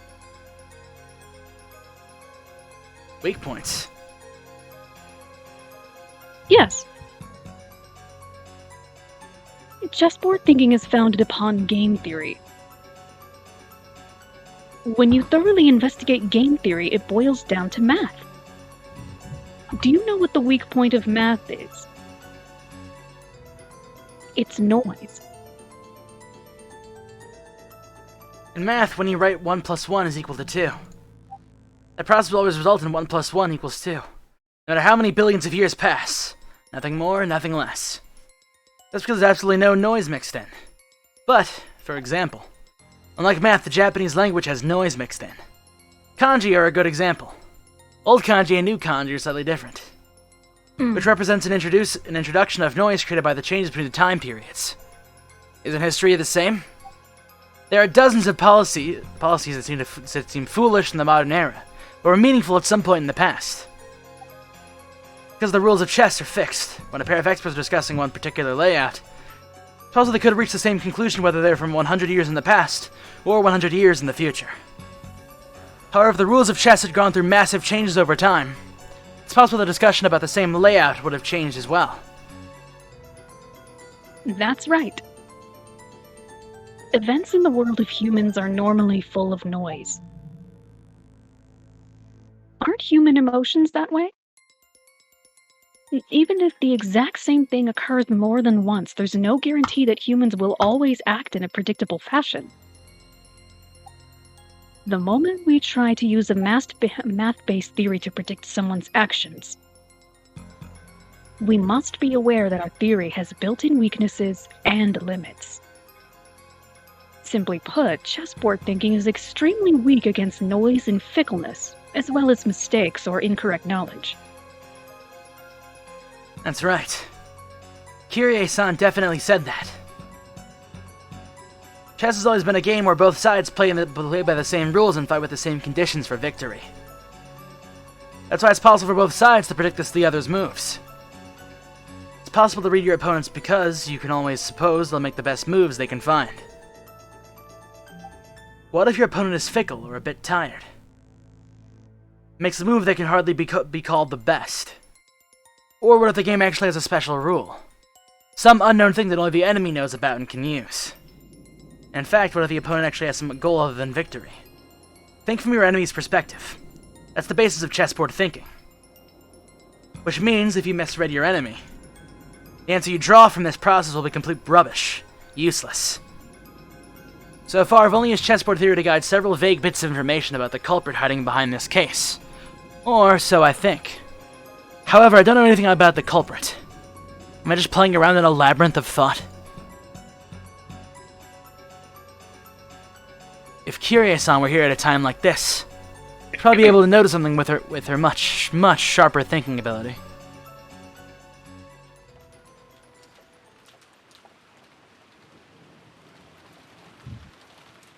Till the very last moment, Jessica rushed into resisted moving in the grandfather's study. But in the end, Natsuhi persisted, and we decided to move there. Everyone was completely wrapped by paranoia now. Kumasawa-san had prepared dinner at one point, but during the time we were discovering the deaths of George Anaki's parents, both the kitchen and the parlor had been left empty. Someone suggested the food might have been poisoned while we were gone. Because of that, we were unable to even touch the food that Kumasawa had taken the trouble to make for us. The manner in which the first 6 were killed was still unknown, but it certainly could have been poison. Certainly. This would allow even a single person to carry out the murder of 6 large adults. Furthermore, this idea made it easy to imagine there being only a single culprit, one who'd be afraid of Natsuhi's rifle. This is very good for our emotional stability. But the fatigue and hunger were even harsher than we'd imagined. Then Kumasawa-san made a proposal and we all went together to the kitchen. There we gathered some canned food and some other things that'd be hard to poison and to take in with us. All of Kumasawa-san's efforts to reward us with a little dinner on that savage day regrettably came to nothing. The food piled up on the serving cart looked just a little sad. We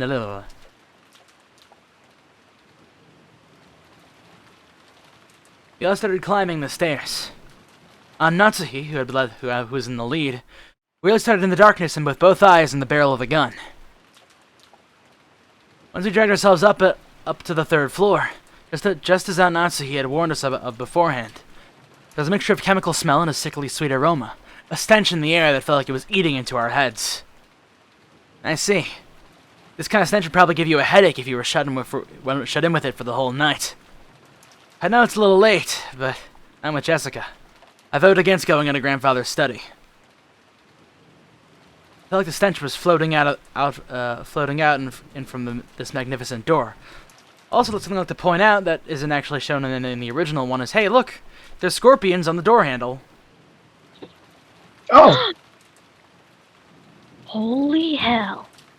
It was the door to this forbidden study. Should defend against any who would enter.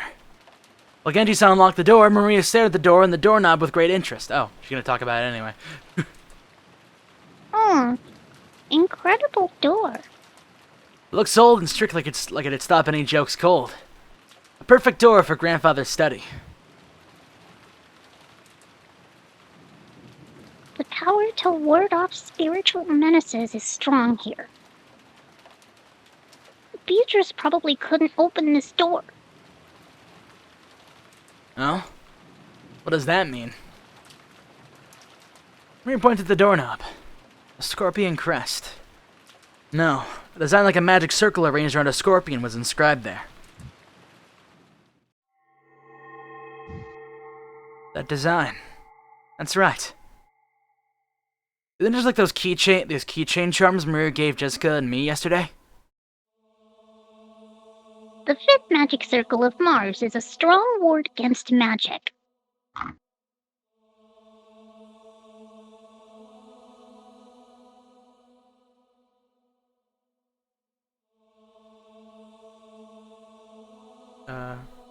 Sorry, taking notes. No taken? Yeah. No problem. That's an important note, I bet. Additionally, this magic circle was very diligently bleh. Additionally, this magic circle was very diligently constructed and is full of power. Such a magic circle can be quite troublesome to beings of magic like Beatrice. Isn't that comforting? Nah. Are saying we can escape even Beatrice's clutches in this room? Our little witch here sure is reliable.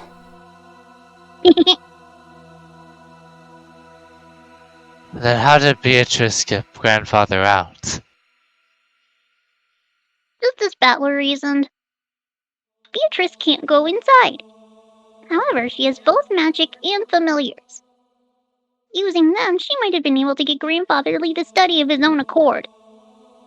Ah, I've read about that in manga. Oh boy. I've seen a bunch of scenes where vampires were frightened of crosses so they couldn't get close. But their familiars were just fine, so they made their familiars attack.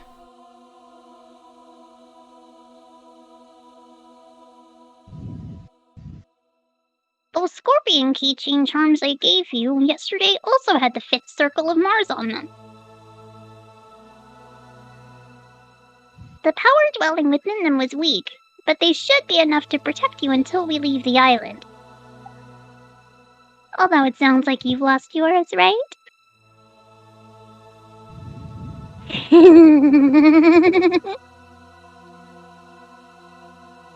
Scorpion keychain charms. Yeah. The charm I gave you yesterday was something I got from Maria. I heard it would repel magic if you put on your doorknob, and at the time I thought maybe it'd be better if you had it. Is that so? I thought it was an odd thing for you to be carrying around. Natsuki put that on her doorknob? Yes. Last night, after hearing about it from Jessica, I hung it from the doorknob on the inside of my door. Natsuki? You're really fortunate. If you did that, Beatrice probably couldn't even lay a finger on you yesterday. I think Beatrice must have been really annoyed.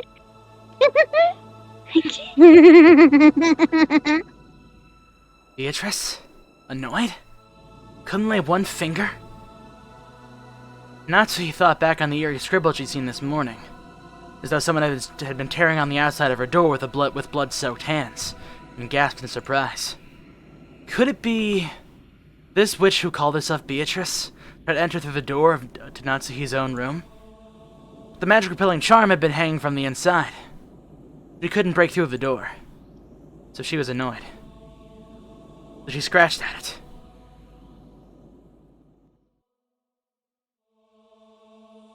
Quit it! Don't talk about that! The witches don't exist. The culprit does. And they're a human just like us. If you need proof, why don't we dice her up and see if her blood's red? Damn it. Ugh, damn it. How could you do that to Kanakun? Ugh. Click. Genji unlocked the door. 8 people entered Kinzo's study. And only one may stand. 8 go in, 1 comes out. 8 go in, 1 comes out. Heaven or Don't hell. jinx it. Grandfather's study. I had rumors about it beforehand, so I wasn't that shocked. He had done nothing more than fortify it thoroughly with his occult hobbies. If Grandfather's hobby had been chasing after pop idols, these walls might have been buried beneath idol posters. That's a disturbing image. Even if I don't understand it, I didn't realize that this room was a bundle of all of his pastimes. Even so, I couldn't help but remain dumbfounded by the smell of his creepy medicine, and the sweet stench that seemed to melt in my head. Spench. Is there a weird stench in this room? Maybe we'll find some withams in this room. Fuck you. When the door was closed, it automatically made a clunk. I see. This is the auto lock that's activated whenever the door is closed. There are only 2 keys that could open this door from the outside. both of which were in this room. In other words, it had become a closed room. The shutter, the receipt, the chain, and now the auto lock. This fourth door had the most magnificent lock yet. This was doubtlessly a closed room. Just to make absolutely sure this room was secure, we checked all of the ways in or out. The window was tightly locked. That should have been enough, but just in case, we tried knocking all over the walls. After all, we had talked about there being a hidden door in this room, but we couldn't find anything suspicious. Grandfather's study was very large. Even though we called it a study, it wasn't really a single room. It could be divided up into 4 basic sections: a study room, a bedroom section, a toilet/bathroom section, and a section for cooking that had a sink. I see. The study really does have enough in it to live in. Now I see how Grandfather could live his whole life in this room without ever leaving. It seemed Grandfather wasn't in the habit of watching TV, because there's no television or even a radio in this room. We can't do anything except pass the time listening to the sound of rain. Till tomorrow morning. Dr. Nandra looked closely at this chessboard that sat on the table in front of the sofa and muttered. It was apparently the partly finished chess match he'd been playing with Grandfather until yesterday. The black had the white pretty well cornered. It looked like checkmate would be reached within a few moves. The last part of the endgame. Even though checkmate had almost been reached, the endgame had been rushed, and in the end will never be completed. Kinzo-san, it seems we weren't able to see this match through after all. Dr. Nonjo. I was Kinzo-san's friend for a long time, but I never knew about more than that half of him. I believe 2 Kinzos existed, a wise one and one trapped by some madness. I never understood anything about him.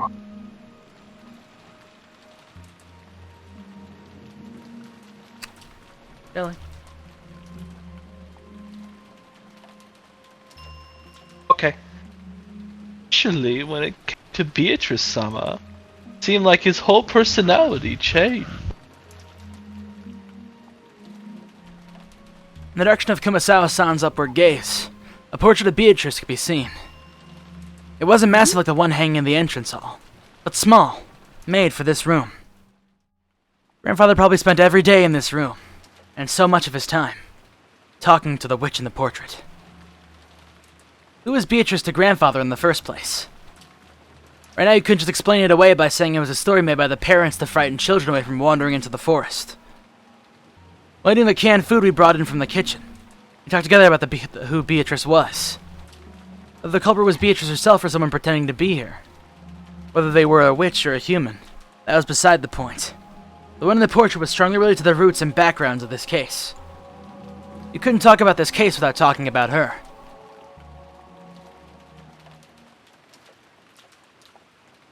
That's right.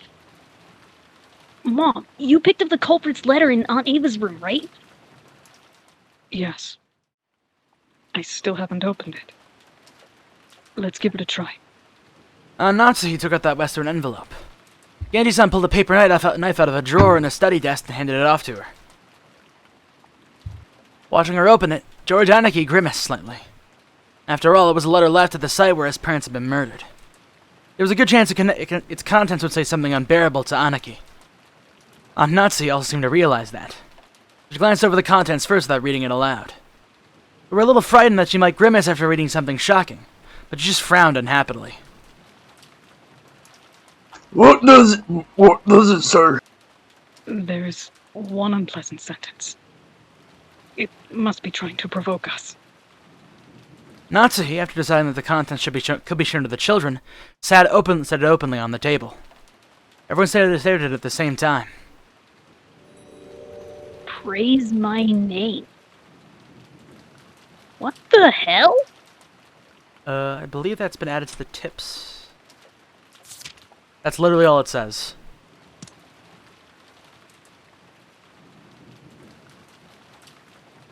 That's annoying.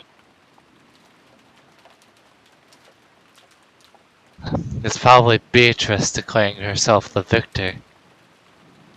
Damn it. I bet you're hoping for another weird magic circle would show up. It wasn't a magic circle.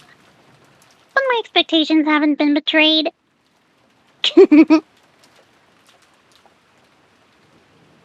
What could it mean? I wonder if she wants us to tout her own existence. That seems reasonable. With this letter, we now know that the author of last night's letter is the culprit. I think the identical envelope is more significant than what is written here. Without a doubt.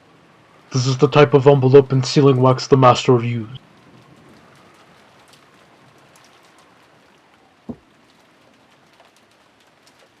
Kelly.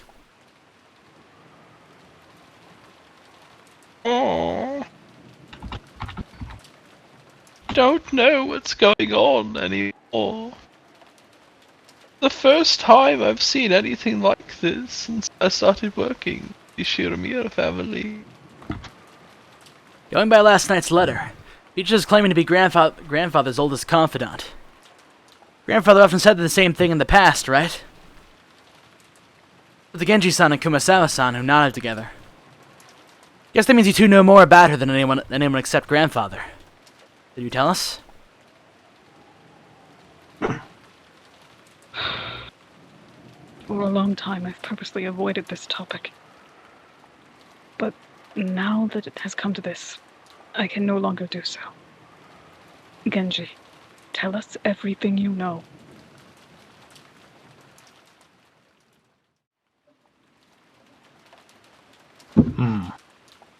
Genji-san didn't answer. Fuck! Did he remain silent despite his knowledge, or did he know nothing at all? Nothing at all. Still, I had a good guess. The ghost story of the witch Beatrice had long been defied among the servants. Deified. Deified, I've been very close to grandfather, and his occult hobbies. Stupid 60 Flanders gif! So there is a good chance that he'd been indoctrinated with even weirder things, and has increasingly come to deify the witch. His grandfather's most trusted servant, who had sworn loyalty to him, he might have been the most influenced by the illusion of the witch that grandfather had created. There's only one reason for Genji-san to remain silent. He could speak. That would definitely cause a backlash. Better that if he kept his mouth shut. And it wasn't like we'd believe him anyway. Something along those lines. A short while ago, Maria had been more than willing to speak bluntly and unrestrainedly, and heard a scuffle with Jessica. It was natural for Genji-san to keep his silence.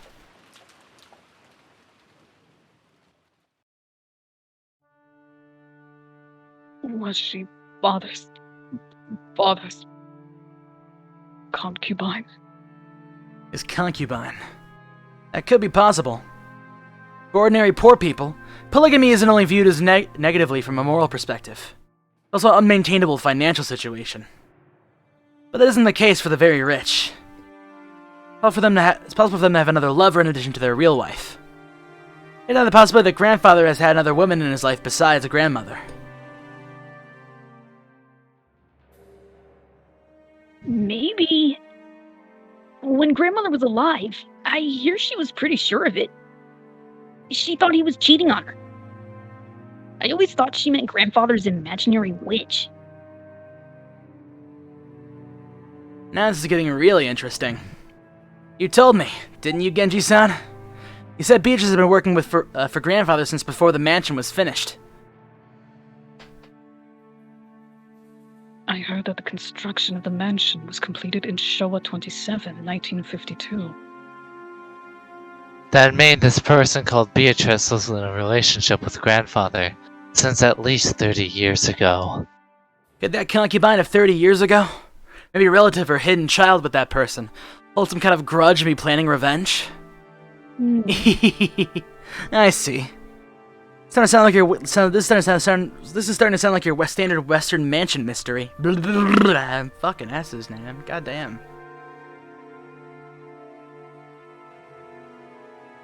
It's a filthy topic, but the easiest line of reasoning to accept. What do you think, Genji? The Master surely had feelings of deep love for her. There can be no mistake that he cared for her more than his late wife. Damn. Who is this person called Beatrice? And what's she doing now?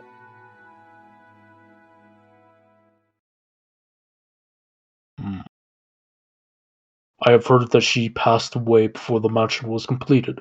Huh? She's already dead? Yes. The Master was deeply stricken by grief at her loss, and devoted himself to the art of black magic as a means to revive her. The Master loved Beatrice-sama from the bottom of his heart. It was that madness which drove him to do all that you see here. As Genji-san said this, he spread his arms as though asking us to look at the room, filled with the signs of grandfather's madness.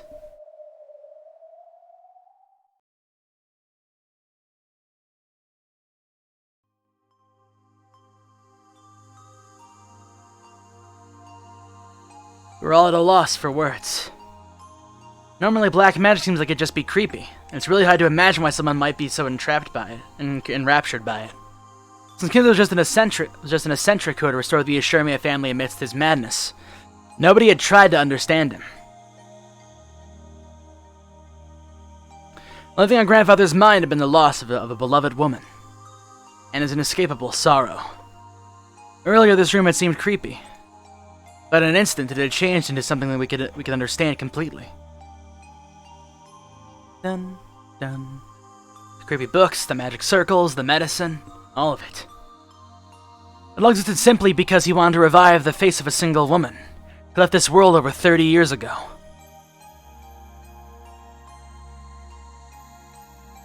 Roller.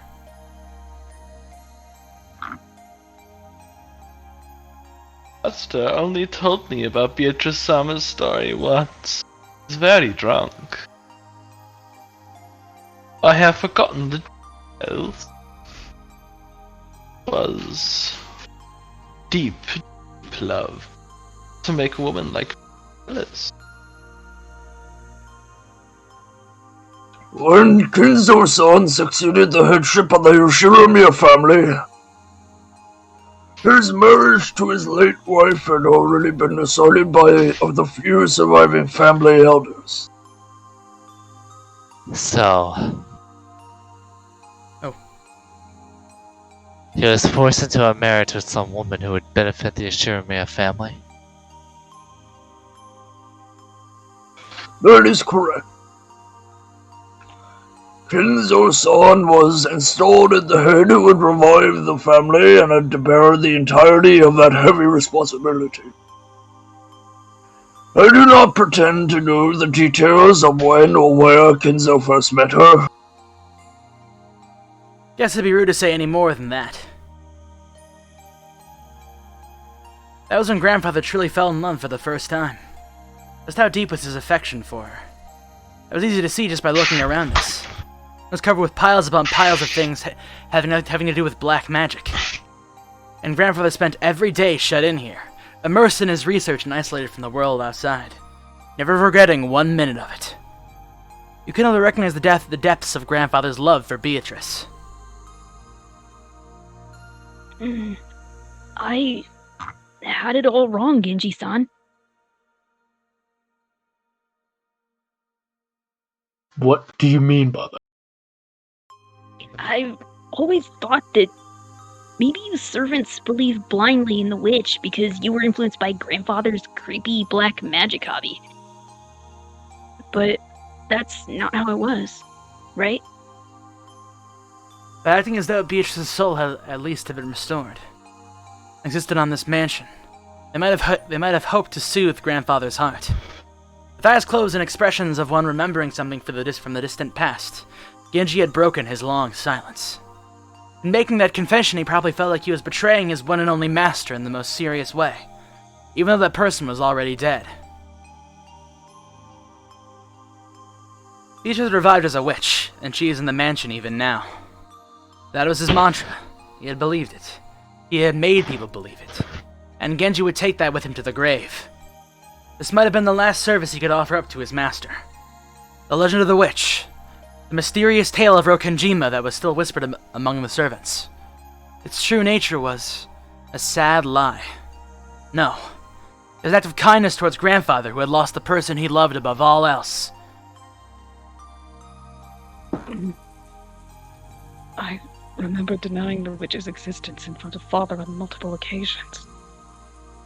Now I finally understand how much that must have wounded him. Right now, I can understand very well.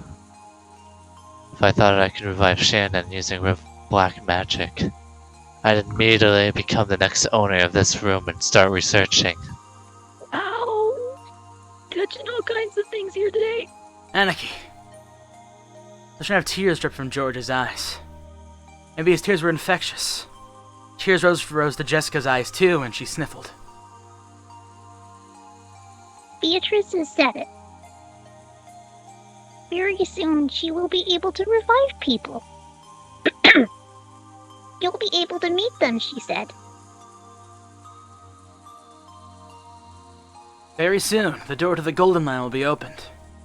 The promised land that glitters gold. Souls of all the dead will be resurrected, along with the love that has been lost. Then I will sleep in a world of peacefulness for all time. Did she say that? The Beatrice who gave you the letter. You don't believe, do you?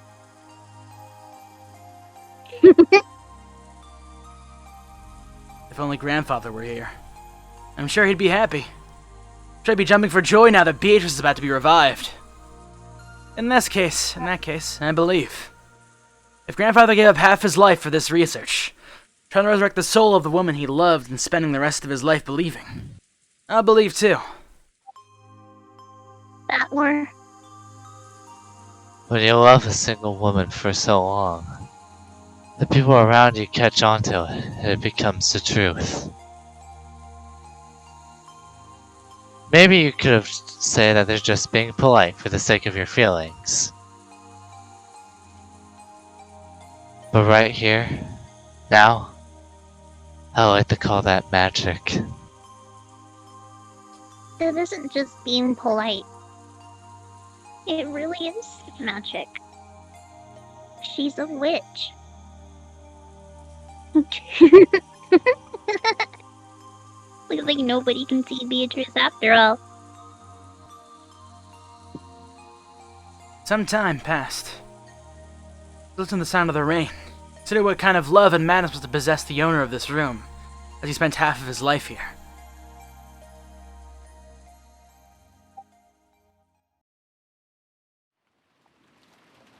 If you ask me as a woman, then while I'd like to be understanding of Father's feelings of true love, it did leave Mother in an awkward position. I agree. Cheating is cheating, no matter what you do or call it. No way to make it pretty. There's no such thing as a work wife. Yeah, that's right. Gotta feel sorry for grandmother. So, have there been any rumors about a child between Beatrice and grandfather? The keyword Beatrice has been hidden in every corner of this case. I suspected some relative of hers. No. I've heard nothing like that. There's one memento of his most beloved person. He surely would have given him all of his affection. Since he ended up immersing himself in black magic instead, maybe we should assume that there was no such child. Come to think of it, that reminds me of a rumor I heard. You know it, right? That story about how grandfather heavily supported an orphanage called the Fukuin House? Enough of that. That is nothing more than slander which would desecrate Father. I mean, he's already pretty desecrated, all things considered. Tell us something, Natsuhi. I think even you'd agree that this is no time to hide things from each other. It's a worthless story. Father made massive donations to an orphanage and had the orphans employed as servants of the head family to give them some on-the-job experience. The story in question is simply some dribble spread by fools who claim that Father was using those orphans for some filthy hobby. Oh, I don't like the sound of that. For a while, some guys even said he was collecting human sacrifices for his black magic. Don't like the sound of that. And he really is doing weird experiments and ceremonies in this rooms all the time, so I half believed it myself. Which would you prefer? Him doing those or doing the experiments? Which is worse? How about doing your mom? Doing your Any servants who came from the Fukuin house are, There were several of them, but Shannon and Cannon were the two scheduled during the family conference shift. To resurrect Beatrice, he brought in the servants from an orphanage as human sacrifices? After all, Grandfather selected a servant who... After all, everyone Grandfather selected as a servant was young, about the same age as Shannon or Kaneko. I was sure it was because Grandfather had some bizarre hobby. Don't ask me what, it's 1980s. Jessica! Oh shit. Mind your words. When Natsuhi scolded her, the atmosphere instantly went sour and everyone fell quiet.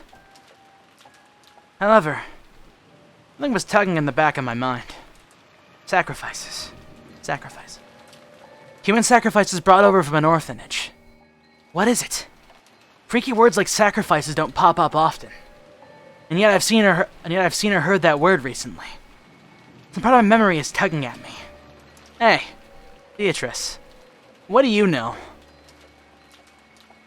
I had arrived in front of the portrait of Beatrice. It was as massive as the one in the entrance hall. But that portrait, which must have been drawn by some famous painter, was as intimidating as the one in a smaller size. Below it, just like the entrance hall, was the epitaph that supposedly hinted at the location of the hidden gold.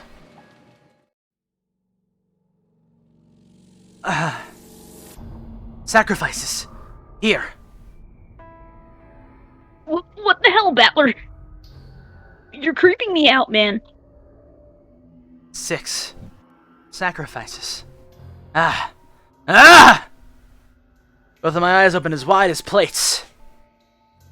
Everything's been predicted right there from the very beginning. Oh, Everybody now crowded around. that's it. The same expression of shock rose to all of our faces. That's right. It's right there in the epitaph. They just now realized this? They didn't have a notebook. On the first twilight, offer the 6 chosen by the key as sacrifices. There's no doubt! 6 people died in the beginning! And on the shutter where the magic circle was drawn. No, but the Hebrew was written. It mentioned the offering of sacrifices. I've been saying that from the beginning. That's right. Maria said that right at the start. Damn straight I did. After we found the 6 bodies when Maria was in the parlor watching TV. See here. She said it! Ooh, the culprit is inhuman. The sacrifice is chosen by the key. This has nothing to do with the location of the hidden gold. It's the instruction for a resurrection ceremony using black magic or something. Called it. After all, this epitaph requires a large number of deaths. It sure does. Even reading through it quickly, there'd be 6 plus 2 plus 5. That's 6 plus 2 plus 5. I did say that. Yeah. Well, I thought you said equals 5. No, 6 plus 2 plus 5. Anyhow. Quick maths. 13 people who must die! How many people are normally on this island? It changes depending on the shifts for servants, but there's Father, my husband, Jessica, and me. And 2 or 3 servants. Today and yesterday there were 5 of them, but there aren't normally that many. Which means that normally, there would be enough sacrifice to carry out this ceremony. No, wait. Remember their grandfather was collecting servants from an orphanage to be used as sacrifices for some creepy ceremony. So what does that mean? He increased the number of servants to increase the number of sacrifices, and waited for the annual family conference when even more people would gather? Isn't now the only time in the year this ceremony could be held? As you screamed this, Maria broke out into that creepy laugh, looking truly pleased.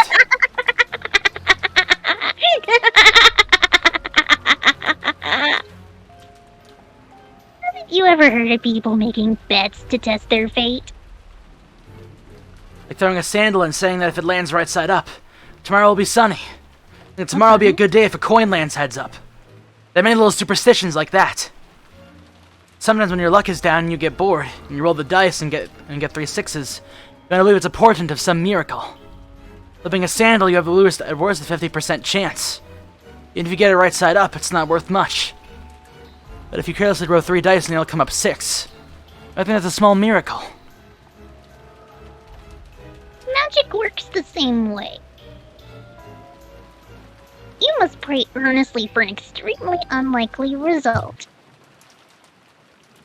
Then the feelings from all those stored up prayers gain magical power and become incarnate. Understand? The magic that Grandfather was trying to perform was probably like that. The king randomly selected sacrifices in a lottery. So to reduce the chance that he himself was selected, he chose the day with the greatest number of people on the island to carry out the ceremony. Ridiculous. Are you saying this entire situation was caused by a mere ceremony for some bizarre black magic? Not so he yelled. She couldn't quell the fear that a scorpion charm might be the only reason she was still safe. If I hadn't received that charm from Jessica and hung it on my doorknob, would I have been killed, mixed in along with those 6? And the strangest part is, even though I hung the charm from inside my door, they couldn't get through the door. The culprit noticed the charm from outside the door and gave up trying to open it. A human couldn't have perceived that. A charm meant to stop something that was not human had done exactly that. Impossible. Impossible. Impossible. But not so, his son. The upper death certainly does continue to fit, even after that.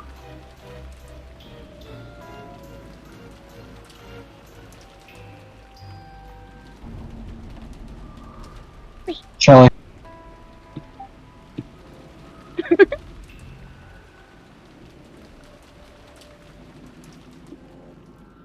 You good? Mm-hmm. Come on. Huh? Oh. Kelly. Oh. Technical difficulties, I guess. Technical difficulties. Gotta love it. Technical Oh, why difficulties. the key with me?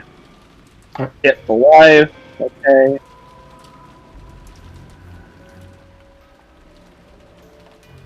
Second twilight. Those who remain are apart the two who are close. I'm not watching Sports Ball. I'm paying attention. It's just that I mute myself and then have to turn back to the stream in order to my lines. Just keep going, please. Also, I'm not done. Could this be talking about Eva-sama and Hideyoshi-sama? Painful as it may be, we must reach that conclusion. And after the culprit killed them, they left the words from the third twilight in a letter there. That's right.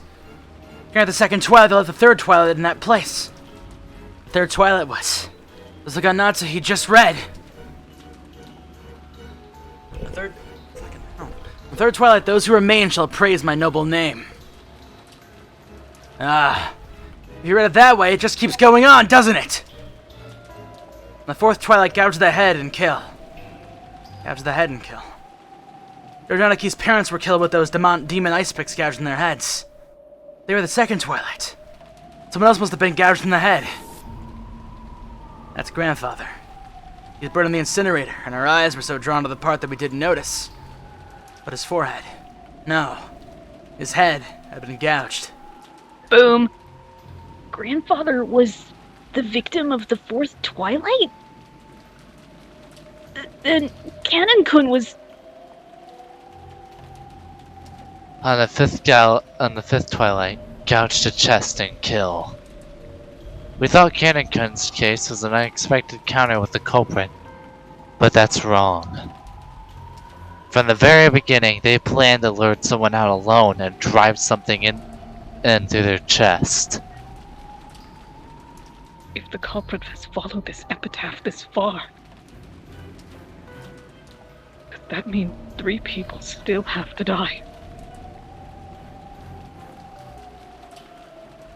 On the 6th twilight, gouge the stomach and kill. 7th twilight, gouge the knee and kill. On the 8th twilight, gouge the leg and kill.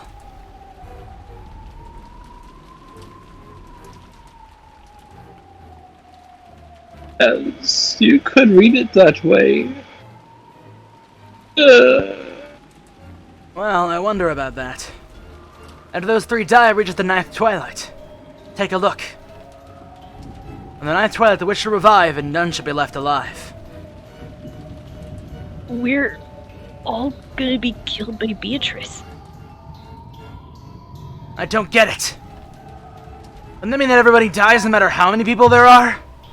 What was Grandfather after? And the ceremony would kill him too, no matter what? It's okay if no one's left alive. On the 10th twilight, we finally arrive at the Golden Land. The 10th twilight, at journey's end. Obtain the power of the Golden Land's treasures, once and for the last time. The witch shall praise the wise and bestow 4 treasures. Grandfather wasn't afraid of dying. Look at the 2nd and 3rd of the 4th treasures. One shall be the resurrection of all the dead souls. One shall be the resurrection of the love that was lost. So Grandfather believed he would eventually be revived, even if he died partway through this ceremony? Ridiculous! That's insane! When you die, it's over, right? The dead don't come back to life. Isn't that a miracle humanity's been chasing after for thousands of years and still haven't accomplished? So is this what that means? Something like you'll be able to meet him in the afterlife, where they'll be restored?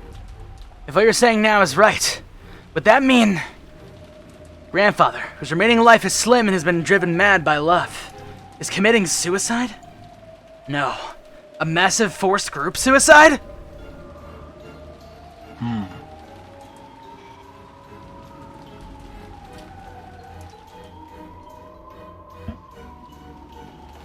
Genji, is such a thing possible? I do not know. The Master is a man who sometimes has the wisdom to see 1,000 years into the future. However, there are times when that appears to be nothing more than madness to commoners such as myself. Okay, should we take that for a yes?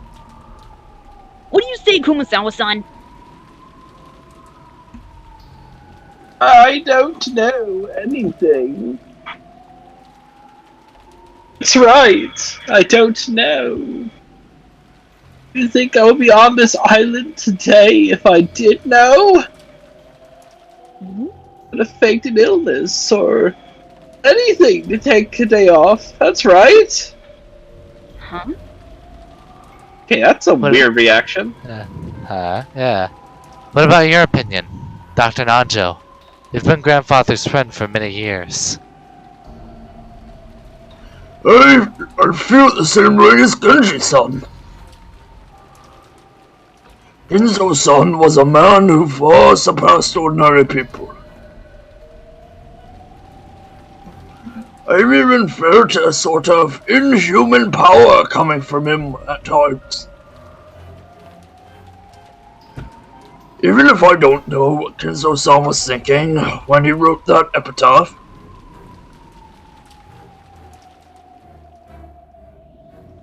All we can say is that even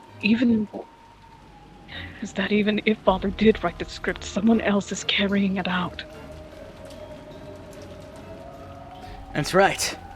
At the very least, it's another culprit who attacked Grandfather and Canon-kun. Furthermore, that person's still continuing the crime just as the epitaph says. The letter in the beginning that we didn't think deeply about. What was it that was written in there?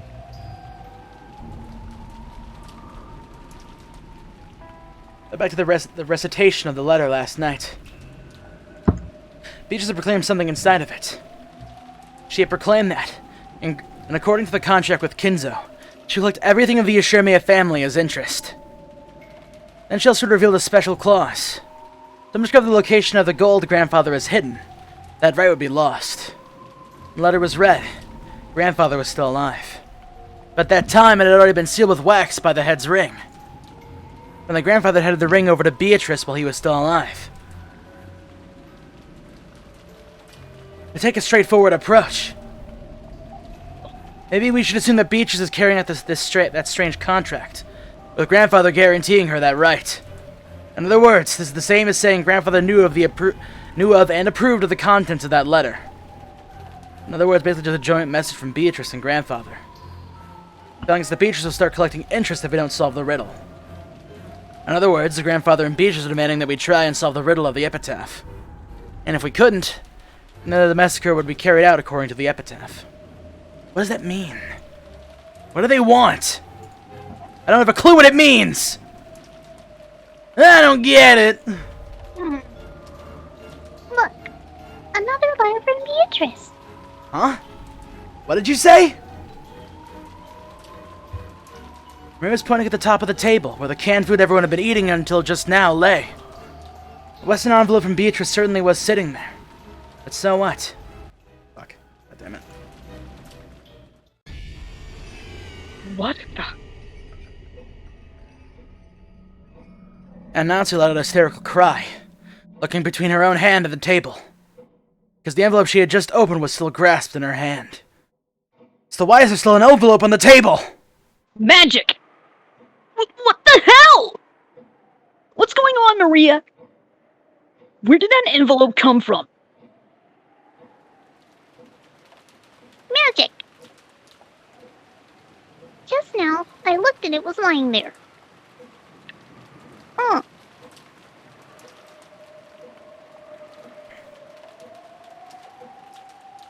Jelly. I don't know about anything! Anything! I'm low-key sus! Can we not say Stop. that? I'll word? break This your isn't eyes funny! out. There's only 8 of us here, and Among Us isn't funny anymore! There's no way some 9th person snuck in. There's enough time during the few seconds that we gathered on this portrait, right?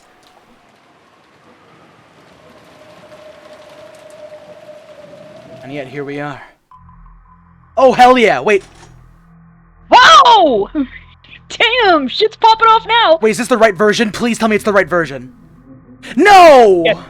Okay, so do you want to explain about this track? System Zero, by the way, the actual proper version of System Zero literally has lines from Star Trek in it. Like the opening of the song has Data going, believing oneself to be perfect is evidence of a fragile mind. I will search up one for you guys. Provide us with a proper version of it. Khan, start yelling. Alright, hold on, 1 sec. I already turned into a bot.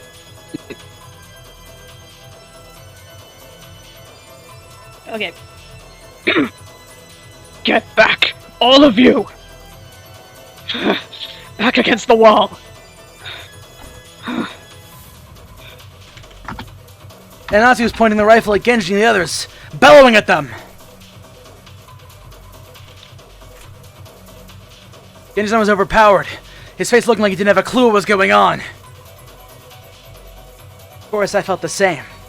But a few moments later, I reached the same conclusion on Nazi he had. Just a few seconds ago, there had been no letter like this on the table. And nobody entered the room. This means someone among us placed it there during the few seconds when everyone was looking away. Preoccupied with the portrait. Nobody say anything. Adlercud, open that envelope and read what's inside. Sure. I picked it up. It was still sealed with wax. Another disturbing its contents. Whereas this was an as yet unopened envelope. An unknown envelope! With a relying on a paper knife, I tore it open and pulled out the letter inside. The contents were as follows. Are you enjoying the riddle of Kinzo-sama's epitaph? As you're all probably aware, you have very little time remaining. Please abandon any naive hope of escaping after the storm passes. The game can only end with my victory or yours. When time runs out, I will win by default. There will be no ties. Make sure you do not misunderstand your current situation. That's what it says. It isn't clear who put this letter there. However, I have been able to narrow down the list of suspects. It's you all! Madam! It's just too horrible. I just want to keep leaned in for the rest of this part. Just before I moved towards the portrait, I set a can of food down here. At that time, there wasn't anything strange as a letter sitting there. At that time, Jessica, George, and Battler-kun were already in front of the portrait. And they didn't leave the spot in front of the portrait until the letter appeared. So the person who set that letter down is one of you four. Beatrice is here!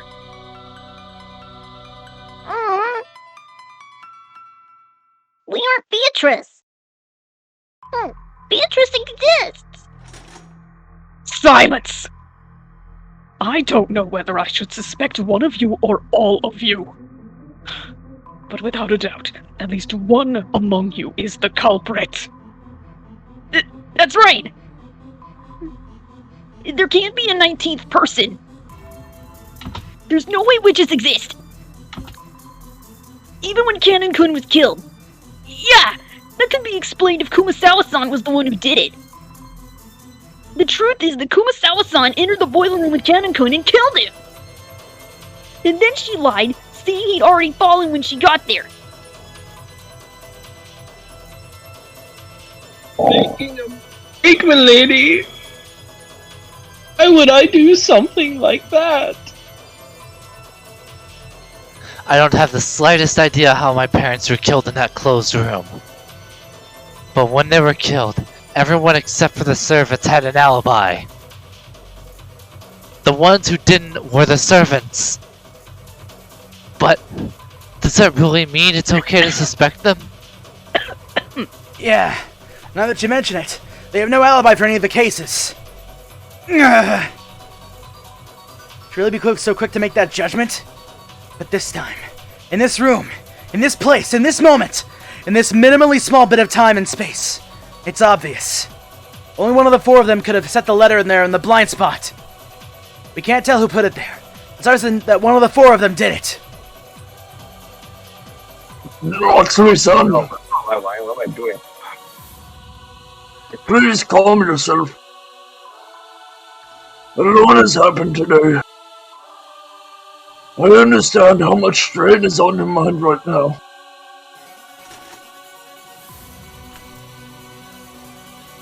Dr. Nancho, truly pains me to call you suspicious. However, you are father's personal doctor and his closest friend. You have been by his side for many years, and you might even know about Beatrice. Could you be hiding some kind of old obligation? Of course not. Calm yourself. It was pitiful to watch Dr. Nanjo frantically pleading his innocence. It was probably a more natural reaction than anyone would give if they were suspected. Yeah. Kumasawa was the same.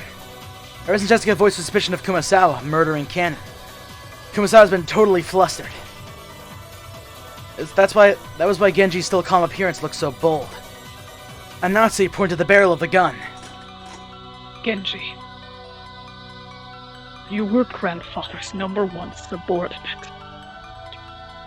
Was Beatrice an illusion you showed the father, with you as the performer? If by suspecting me you recognize me as Master's greatest servant, then I count it as a great honor, regardless of the circumstance. However, I am not the one who put the letter there. Do you expect us to just accept that? You must be the ringleader. Maybe Kumasawa and Dr. Nanjo are your accomplices. And Maria-chan too. Not content to suspect just the adults, Natsuhi pointed the gun relentlessly at Maria, too. Maria acted as though nothing had happened. Maybe she thought she would be fine even if she was shot. Maria-chan. By this point, we can no longer remove someone from suspicion just because they're young. So for the last time, let me ask the question that everyone's had since last night. Yesterday, who was the Beatrice who handed you that letter?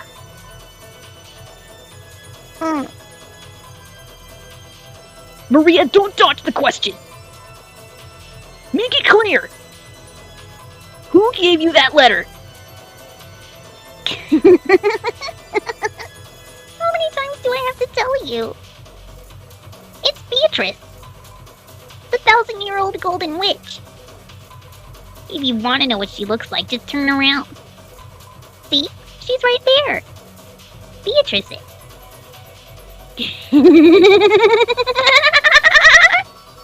Don't mess with us, Maria!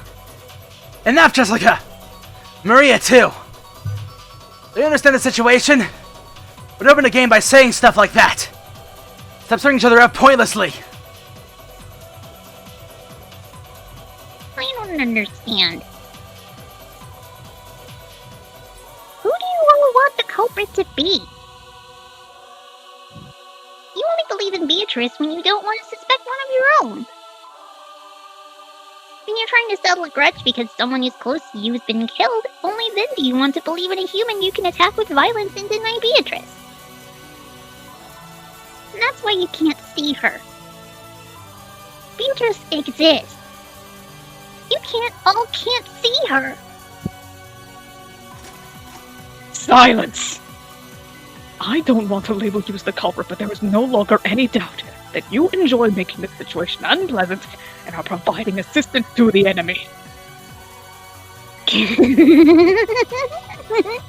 what will you do? Shoot me? I don't mind. Very soon the door to the Golden Land will be opened. Then all the dead will be resurrected. Right now, death is nothing to be afraid of.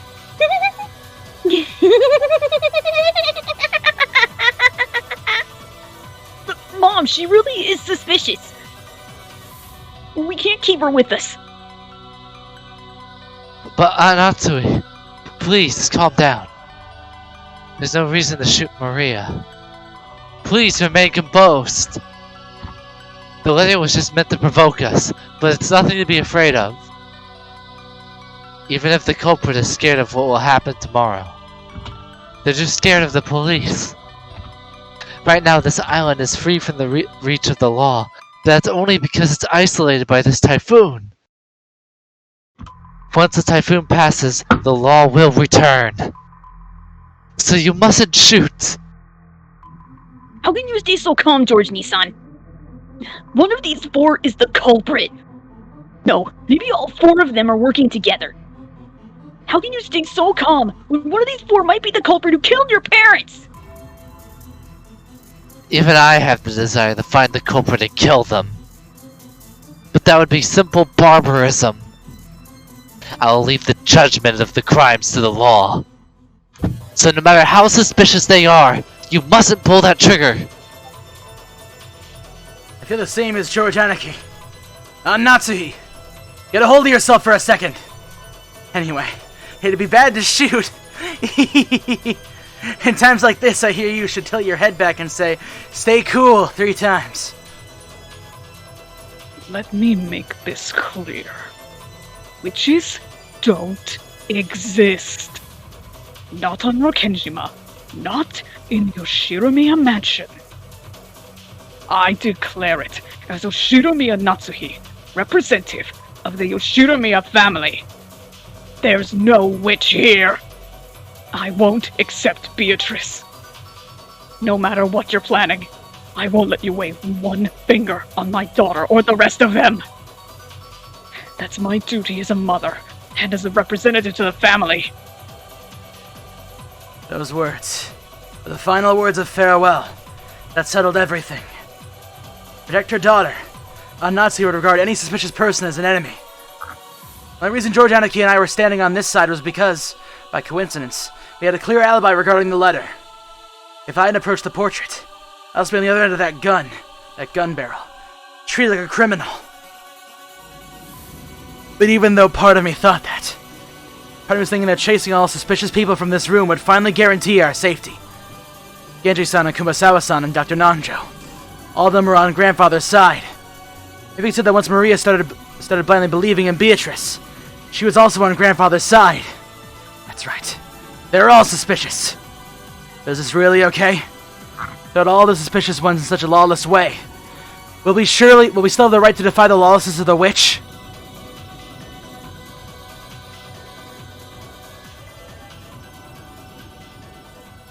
Shit's fucked.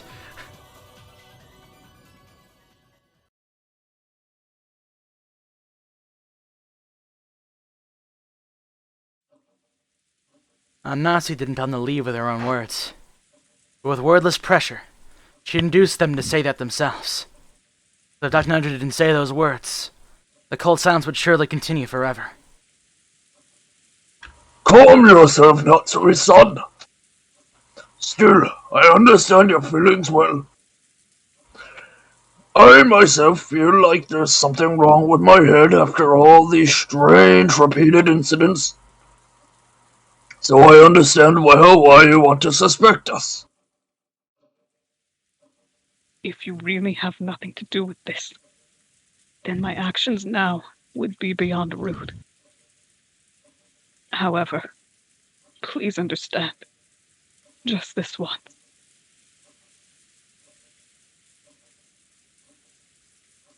Very well. Let's leave the room. What do you say, Genji-san? Ganji. The north wind. Ganji-san. Shall we return? Ganjo. Yes. Ganjo. Shall we return to the parlor and continue our chess game? If that is what you wish, by all means.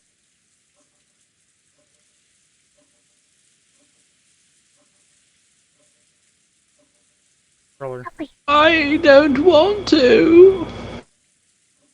After all, that means we'll have to leave the room, knowing the wolf is among us, right? Wolf Among Us. Yeah. You said it. Yeah, The Wolf Among Us, a game by Telltale, and nothing else. Everybody watching this stream currently, go and play. Okay, continue, go. Let's go. I don't want to, madam. Please forgive me. It was obvious what Kumasawa-san was trying to say. If she was innocent, then she'd be injected into a dangerous territory along with the culprit. In the current situation, urging her to leave this room along with the suspects, almost the same as letting her get killed. However, Kumasawa-san really was suspicious just for being the first one to discover that Canon-kun had been murdered. At the time, everyone except Kumasawa-san had an alibi. Looking to prove the existence of some contraption, the existence of some 19th person, Kumasawa-san was by far the most likely suspect. I don't want to believe it. However, Natsu and the rest of us were in such a difficult situation that we couldn't help suspecting her as well. So we didn't want to say anything to stop Natsu from trying to oppressively chase them from the group. We had stopped her from shooting, but we were passively agreeing to chase the others out of the room. On top of that, Maria spoke to the fretful Kumasawa-san. It's okay. Beatrice is kind to those who respect her. You believe that Beatrice exists. So it'll definitely be okay. I'll watch TV in the parlor. Let's watch it together. It's so boring here without TV.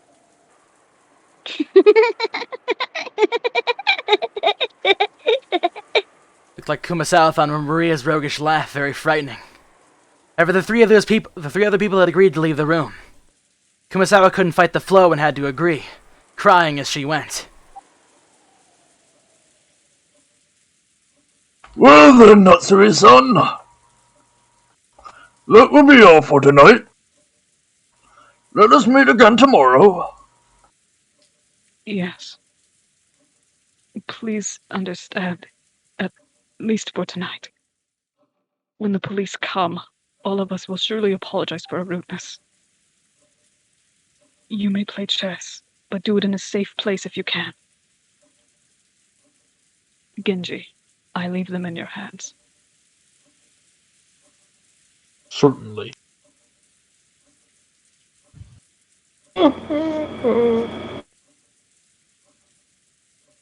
Can't be helped, can it?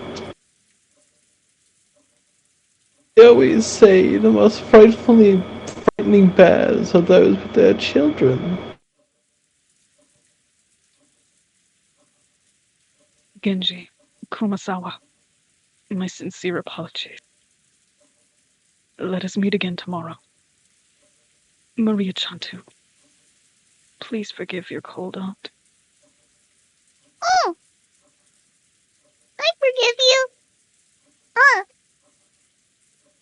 Madam, keys to this room. I will hand both over to you.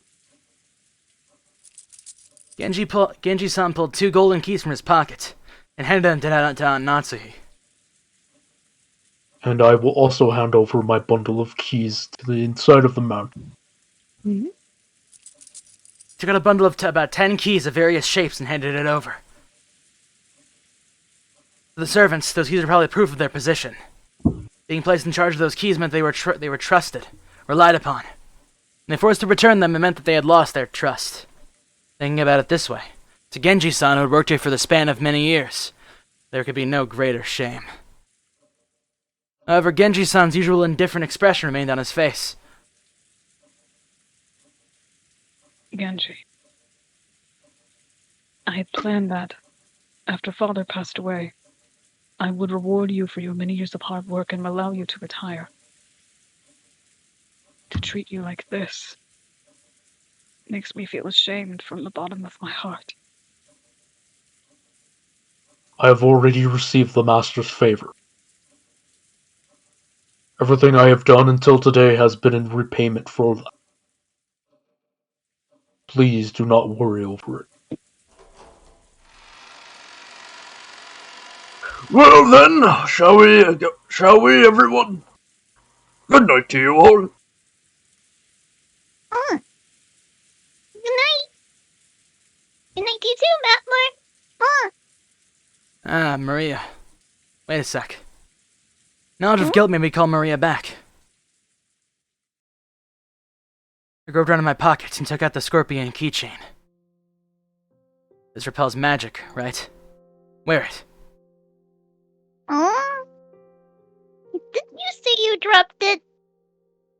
Back then I got ticked off and just bluffed that I'd lost it. There's no way to lose this precious charm you gave me. Maria silently took the charm. I wasn't able to say anything after that. Well then, everyone, good night to you. Watch them leave. Our expressions completely worn out. We weren't even able to respond.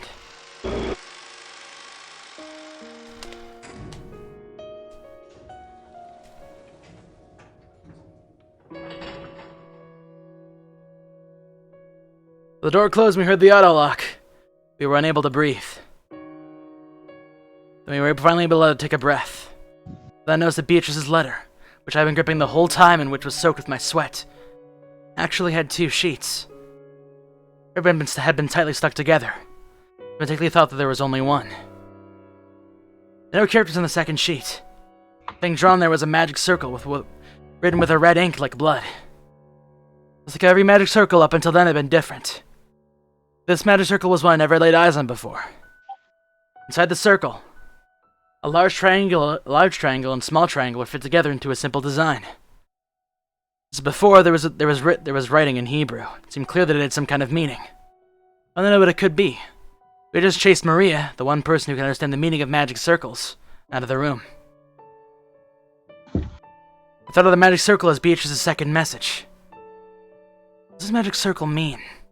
Damn it! Chasing out the suspicious people. All we had to do is stay barricaded here until the morning, and everything would probably be over. The typhoon had passed.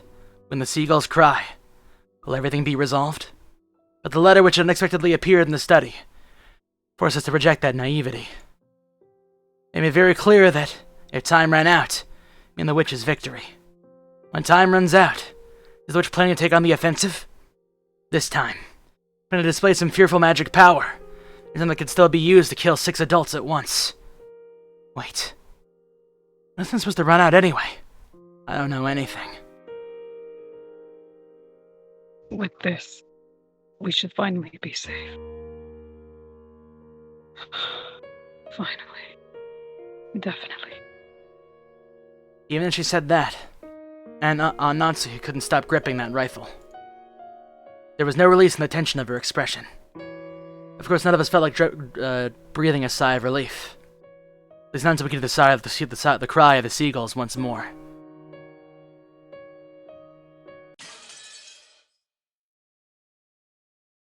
Cliffhanger, damn. Hey, so full fucking disclosure, if we stop here, there won't be enough content for another stream. I mean, can't we just go to the second chapter? I mean, yeah, I guess. Let's okay. I guess where we leave off on the second chapter would be a little bit awkward. Mm-hmm. Alright, let's continue. How long I mean, it's probably just being It's not long. This last chapter is extremely short by comparison. Let's go. I'm sorry if, Jelly, I know you have, like, work stuff. If you can't stay through the entire thing, we can kind of help I explain. have a day off tomorrow. I'm Oh, fine. really? hell yeah. Perfect. Let's just do it. Let's fucking go. All right. After we chase them out, nobody wanted to say anything. Wait. Before we go on, I'm gonna cut this and make it a separate video edit, so that way it's not a long ass video. Alright. All the suspicious ones have been driven away. Even though we knew there might be some innocents among them, we still did it. We chased them out of this paradise. People didn't have to suspect each other. But our motives for chasing them out was suspicion of one person towards another. The worst kind of crime for a human. Except for the existence of a 19th person of the witch. And we all might be still be talking face to face, trusting in each other.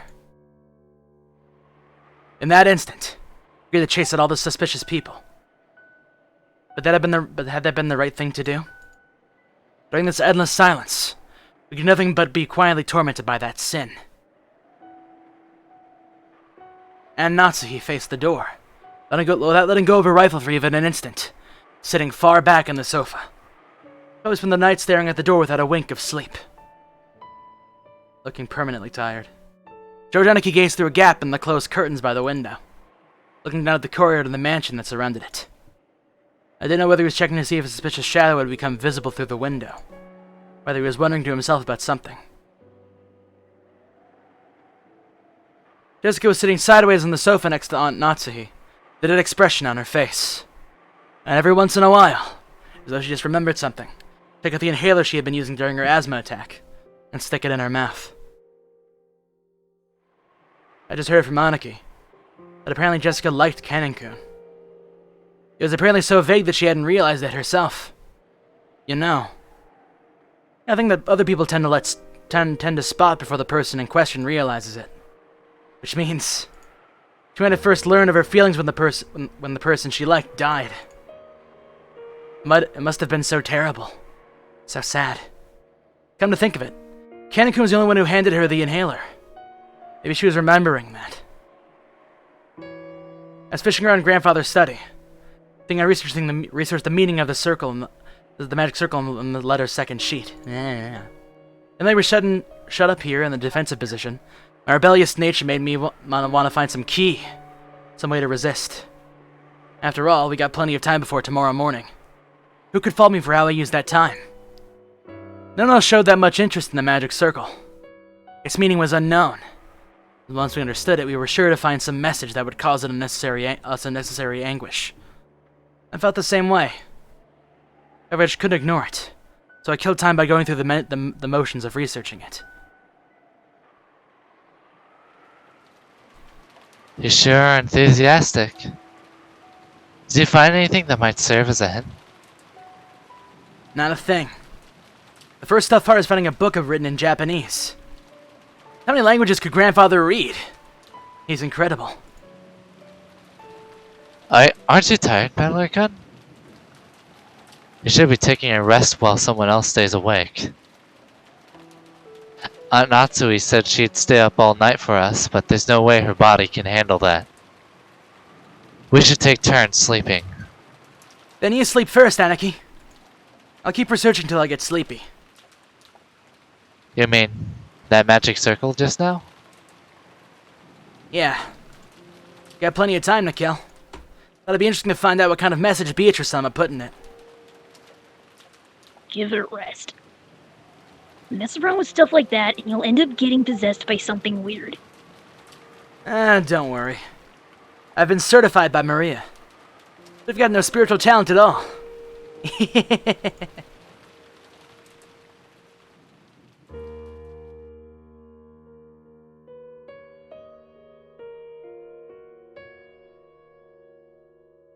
Were we too cruel to Maria?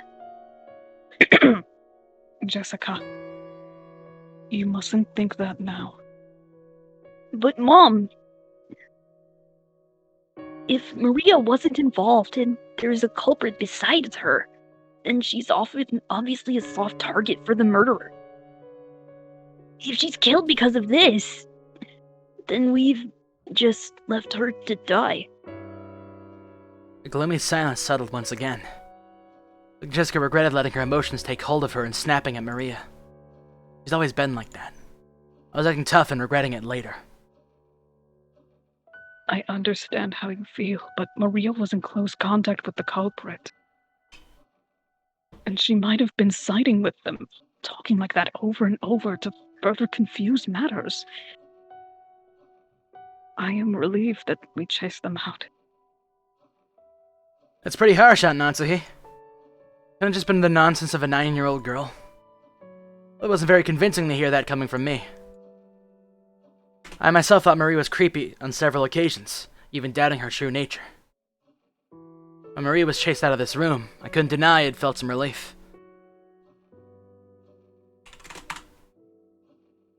If that is the case, then tomorrow we will apologize for what we did. I will take full responsibility for chasing them out of this room. This isn't something the rest of you have to worry about. I could feel a tragic determination in Natsuhi's words.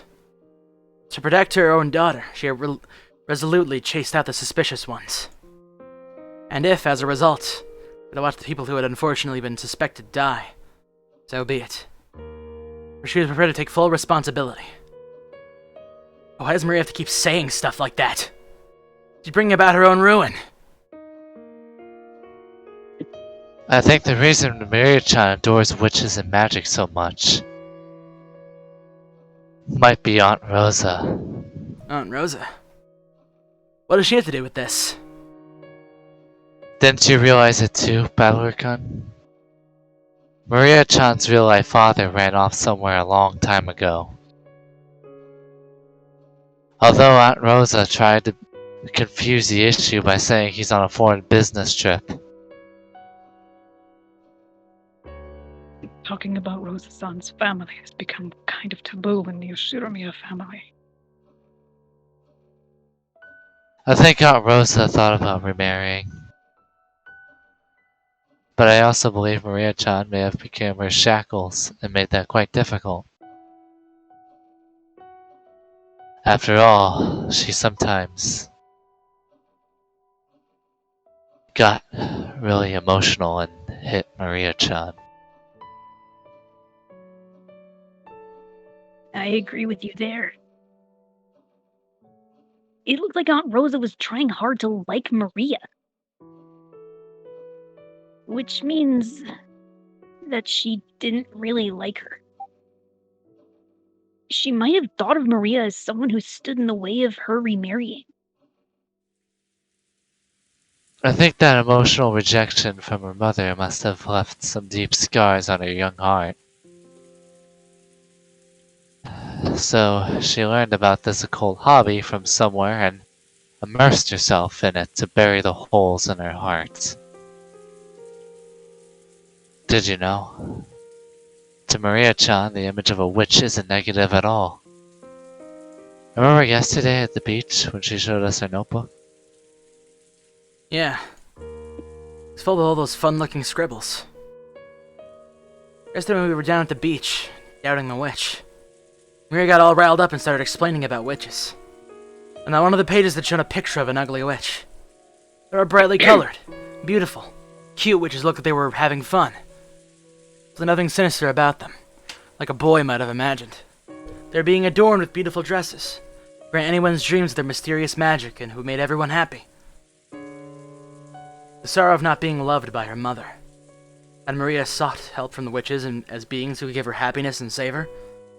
Someday a witch would come, and using her wonderful magic would bring Maria happiness. Even though she believed that, and she grew older, she had to face reality, as her fleeting dreams were sliced to ribbons one by one. Maybe the witch of Urkenjima appeared in front of a girl like that, whispering that she'd take Maria to the Golden Land, where Maria could be happy.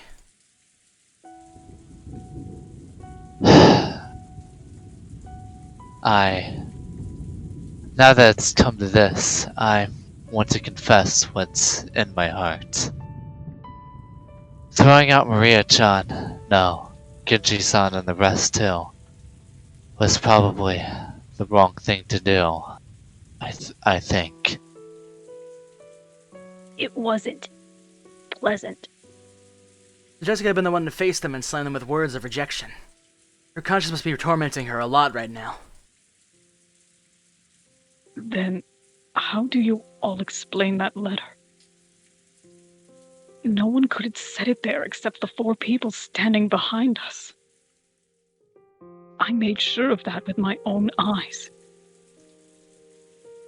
If those 4 are innocent, how is that letter placed in a closed room with 8 people? That's right. When you put it that way, those 4 really do seem suspicious. But it's all useless. It's all useless. Useless? What is? Right. I know you're worth anything anymore, but let me spin the chessboard around again. In other words, if one of those 4 really was the culprit, isn't that weird? That's right. Wasn't setting that letter openly on the table the same as confessing that one of them was the culprit? You're right. That's weird. If they were going to do it, you'd think they'd put it in the crack of the door, for example, make it look like someone had slipped in from the outside. Of course, they should have known that they'd be suspected if they didn't make it look like the culprit was outside the room. Yeah, that's it exactly.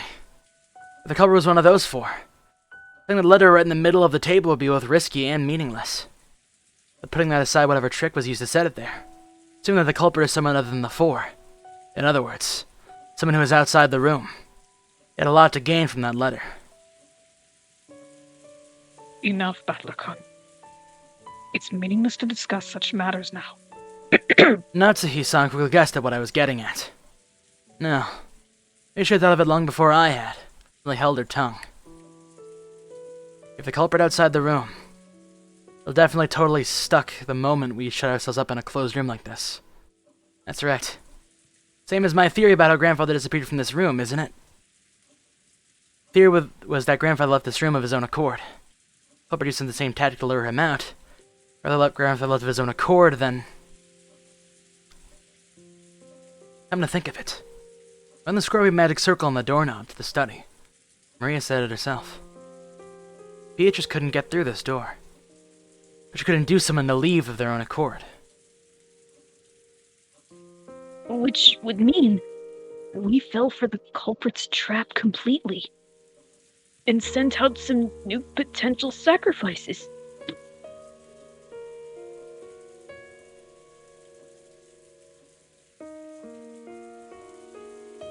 Gone? No.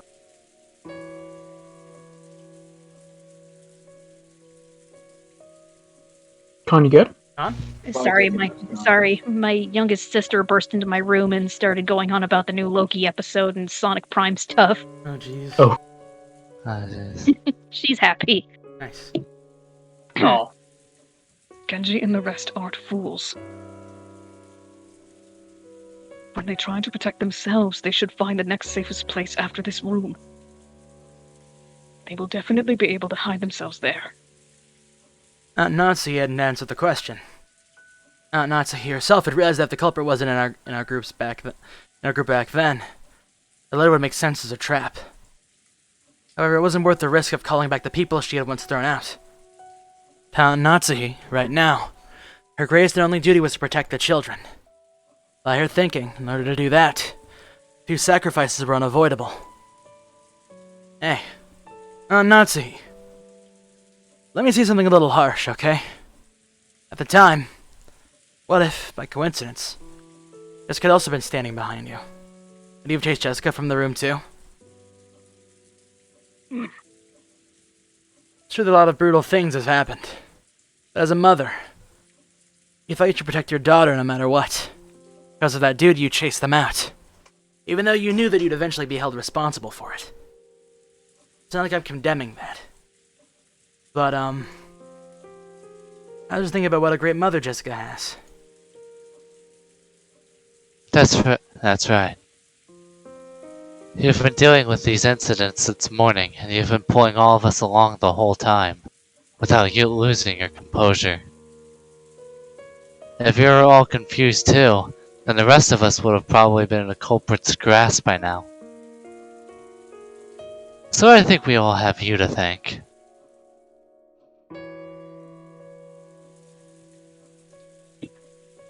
Thank you.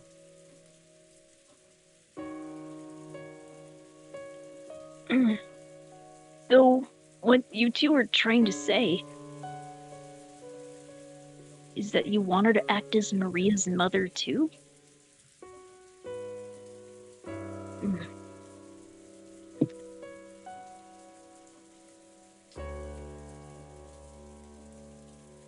I always thought of Maria as a real little sister and adored her.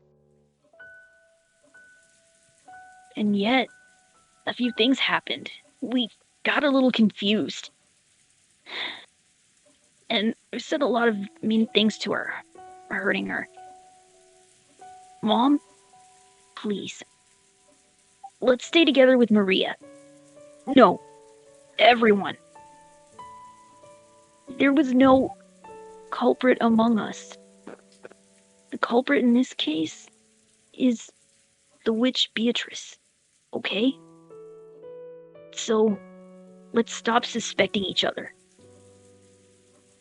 Aunt Nazi closed her eyes for a short while. Was she coping with her throbbing headache again? Or was she thinking of something? You are my precious daughter. The one I finally received a whole 12 years after I married my husband. I would become the worst kind of demon to protect you. That was some pretty strong language at the end there. She realized very well that her words were an idealized view of what a mother should be. Even so, she was strongly resolved to protect her daughter, even if she had become a demon. But that was her guilty conscience tormenting her. The day's been so long. So many things happened in one day. Oh, fuck. And we've been driven into a corner so thoroughly. I don't know if we have the right to greet tomorrow the way we are now. There it is. I found it. It's the magic circle. The book I'd been flipping through. I'd found the same magic circle that had been drawn on the second sheet of the letter. Jordaniki peered at it as well. The magic circle's name was the third magic circle of Mars. The Hebrew written on it was from Psalm 77, verse 13 of the Old Testament. What God is so great as our God? The meaning of the magic circle was discord. Agitate internal divisions and cause the enemy to bring about their own downfall. Wait a sec. Seriously? Would it be a more fitting way to describe our current situation and mental state? We cannot be stunned into silence. So, this letter was a trap? How did they place it here? There wasn't anyone in this room except for the 8 of us, right? Anyway, let's know how they got in here for now. Culprit was after just one thing. They wanted to spread the seed of doubt inside the impregnable room. He's to throw the sacrificial sheep out. In that case, they're after the people who went out of the room. Mom, what should we do? Those 4 are in danger. It wasn't surprising that Anatsu remained unpleasantly silent. Yeah, that was all a trap by the culprit. Yeah, the four had been chased out of the room were in danger. Nothing to do with the safety of the 4 people in here. There's no way to prevent the innocence of the 4 people we chased out. If we're willing to let them die, then we shouldn't leave this room no matter what. That way is safest. At that time, suddenly, the piercing sound of a phone rang through the room. Here's the antique extension phone set on the table in Grandfather's study. It rang right after we started talking about the letter being a trap. After we think of this as an SOS from the ones we chased out. But then Aunt Natsuhi spoke. Why a phone call? The phone should be broken down and unusable. That doesn't matter. That's Maria calling for help. If the problem with the phones was the culprit's work in the first place, then this call is probably... With that one sentence that rang on the phone, which had sounded like a scream for help, now sounded like a ghastly lure from some unknown person. Now Natsu hesitated over whether to pick up the receiver. Let's pick it up, Aunt Natsui. The phones might have been fixed for some reason. It could still be an urgent call from Maria-chan and the rest. That's right. And if it actually is a call from the culprit, bring it on. Pardon me. Why don't we listen to what they've got to say? It's just a phone call. No matter what they babble through the receiver, it's not like it's gonna hurt you. If you don't pick it up, then I will. I will take it. Hello? I stretched my hand to take the receiver, but Aunt Natsuhi grabbed it before I could reach. We held our breath, trying to figure out who the person on the other end of the phone was. But for a while, Aunt Natsuhi kept saying hello. A silent phone call? There's no Maria and the others would do something so creepy. Which means, this phone call possibly really be. Natsuhi started repeating hello and strained her ears. Because she thought she heard something far away on the other end of the receiver. What was that? Huh? Is someone singing? What do you mean? Singing? I don't know. Faintly, from the other end of the phone, I can hear someone singing. I wonder what it could be. Give it here for a sec. Hello? Huh? At first, the receiver from the stunned Aunt Natsuhi's hand and pressed it against my ear. At first, I didn't hear anything. As I'd been told about it for beforehand, I noticed. It sounded far from the receiver, and then someone speaking in a quiet voice, like a girl singing a song. The voice did sound like Maria's. That made the situation even more inexplicable. At the very least, the one who made the phone call hadn't been Maria.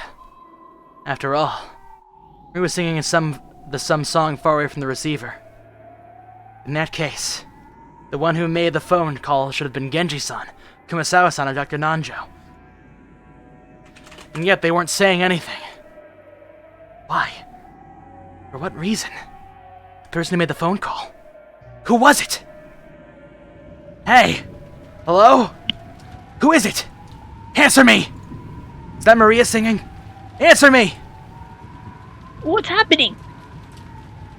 What is it? I don't know. All I can say is, this is probably a trap, and Maria's in trouble. Aunt Natsu took the receiver again, after yelling into it for several more times. That she wasn't getting anywhere and hung up. After that, she dialed quickly. Then she clicked her tongue. That's right. The phones are working. We should be able to reach the police. But judging by Anansi's reaction, the outside telephone line still didn't connect. Let's go. Even if we know it might be a trap, we have to go. Yeah, definitely. Jessica, Anansi, stay here. Nanaki and I tried to dash out. Anansi stopped us. Hold it. I cannot let you go alone. I will go too. Jessica, wait here. What? So I'll be the only one left out? Nice try, but I'm going too. Yeah, might be better that way. If the goal of that phone call was to split us up further, it wouldn't be a good idea to leave someone to watch this room. There's no time to argue. Let's all go. Now! And Natsu, he raised the rifle high and took the lead. I couldn't go unarmed myself. Found a 3-pronged candle and stand and readied it. Although the pins in it used for fit candles were short, it was like a 3-pronged spear. He's using a menorah as a weapon.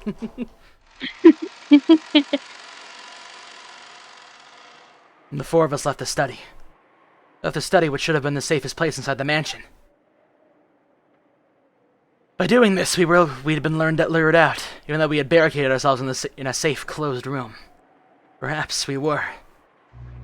Exactly the same thing Grandfather had done when he disappeared from that room.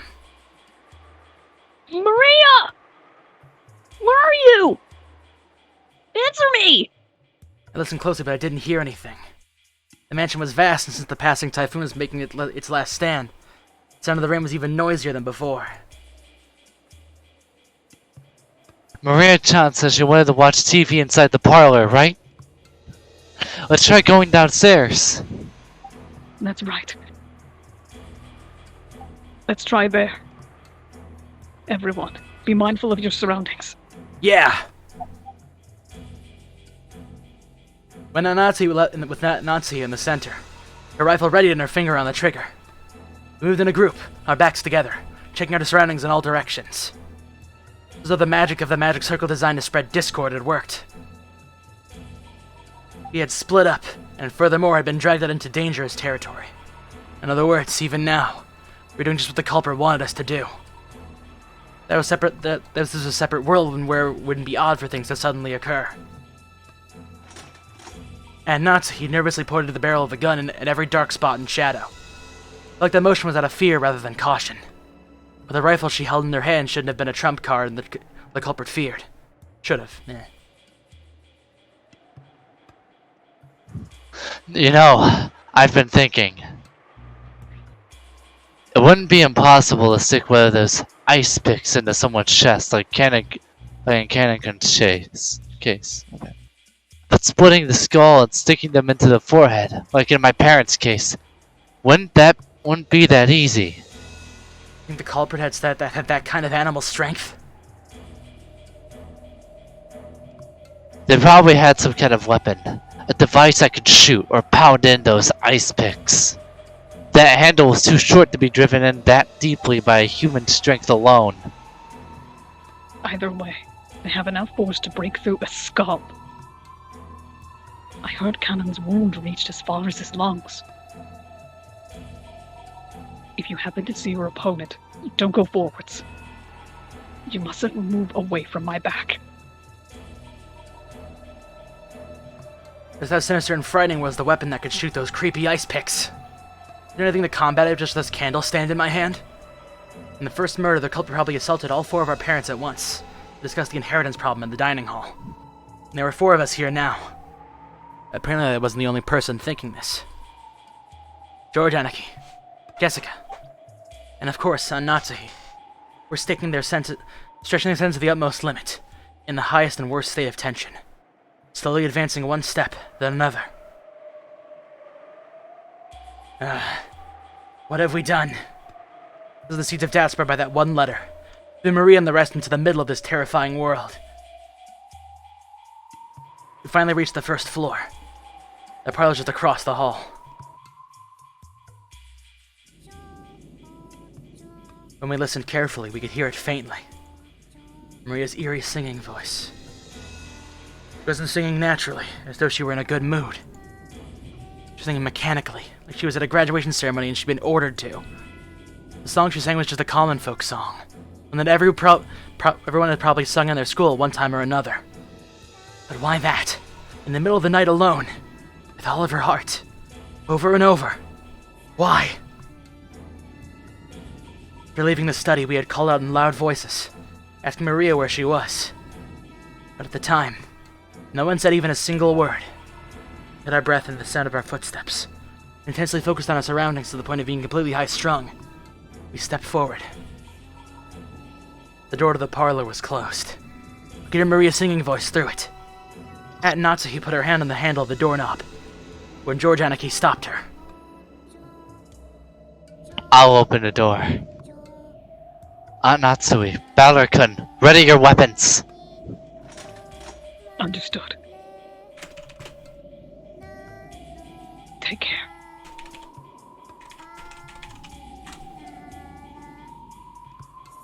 They might attack as soon as we open it.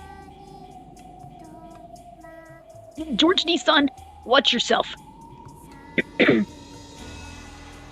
Sure. Then, I'll open it. Huh? Tried to open it, but immediately felt the hard resistance of the lock. And Natsuki took the bundle of keys from her pocket and gave them to George. There were about 10 keys, and none of us had a clue which was which. Because of this, George had to fumble around loudly and test several of the keys. We had hidden our footsteps, bringing such a surprise attack on this room. This felt almost fatal. This whole time, we could hear Maria's voice from the parlor, singing the same song over and over. Like a broken, crazy cassette tape. Been in that room almost constantly since morning. All the frightening things that occurred outside that room was with the impression that only this room was safe. That base's impression was quickly falling apart. It's open! Thank you. Weird angle. George, Jessica, move behind me. Natsuki. But at the same time, slipped to different directions.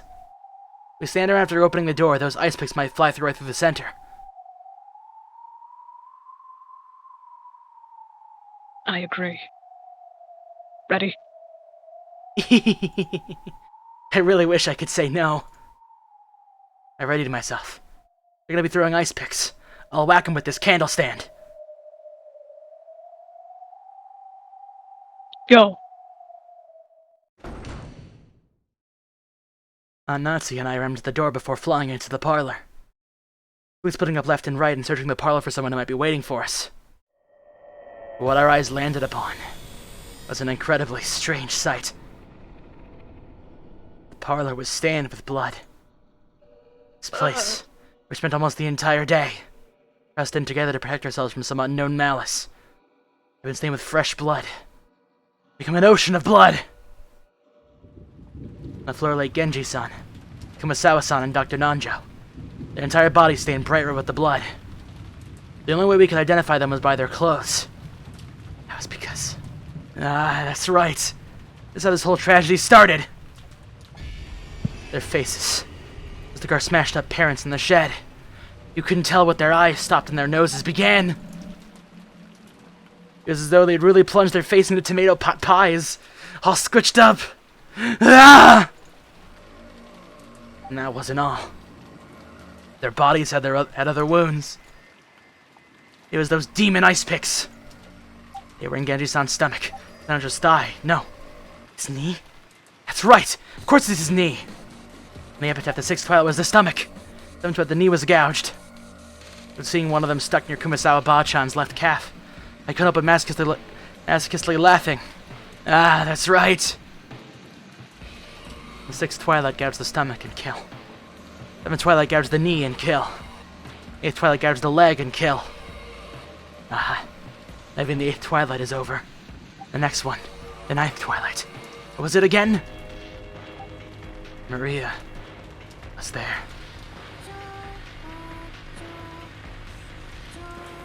You motherfucker said there wouldn't be any other jump scares than this! I am not fucking cool with this! The same time! Let's go! Let's go! Jump scare me, bitch! I'm ready for I don't it! think it's gonna be a jump scare. Anyone like Blair Witch Project? Bring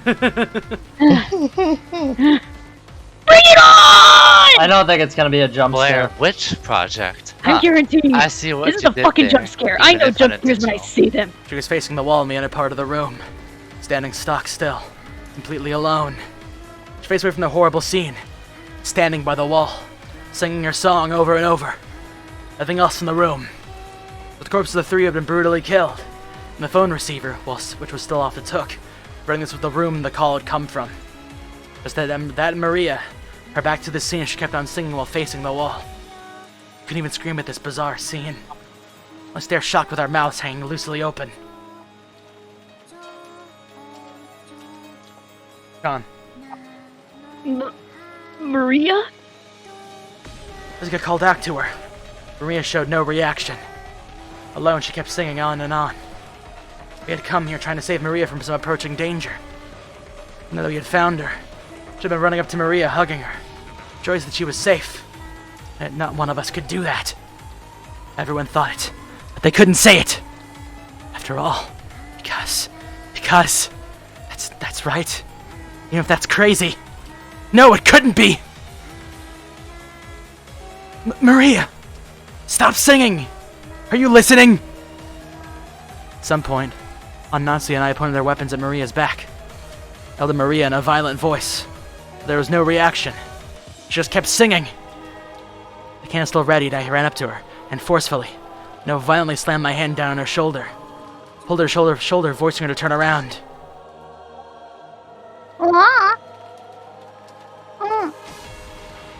Maria's small body was quickly pulled down and fell, though unhappy at having her singing interrupted. Maria looked into my face with her usual expression. In this gruesome situation, she was just like normal. Maria! What is this? Who did it?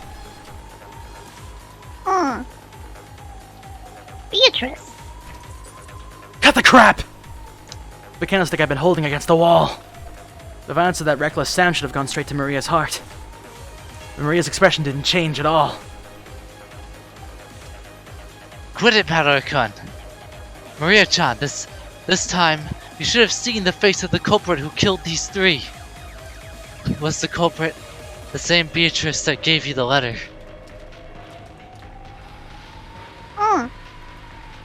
Beatrice. Well, in that case, it's certain. There is a 19th person. Beatrice does exist. Then, Maria, at least tell me this much. How'd they kill these three people? What did they use to kill them in such a brutal way? I don't know. How could you not know? That happened in this room! Tell me that you were so absorbed in your singing that you didn't notice. Calm down, Battler-kun. Maria-chan! Talk to me. Okay? Yojanaki, as he always did, crashed next to Maria so that their eyes met and talked to her in a very kindly. Maria-chan, why were you facing the wall and singing? Beatrice said to face the wall and keep singing for a long time. So, did Beatrice come here? Were Genji-san and the rest still alive then? Everyone came into the parlor together and sat down. Genji-san made sure to lock the door. It was locked when we got here. But then, how did Beatrice get into the parlor? Beatrice is a witch, so locks don't matter. She turned into butterflies and came in through the crack in the door. Huh? Call me joking at a time like this? Like hell that happened! What are you saying?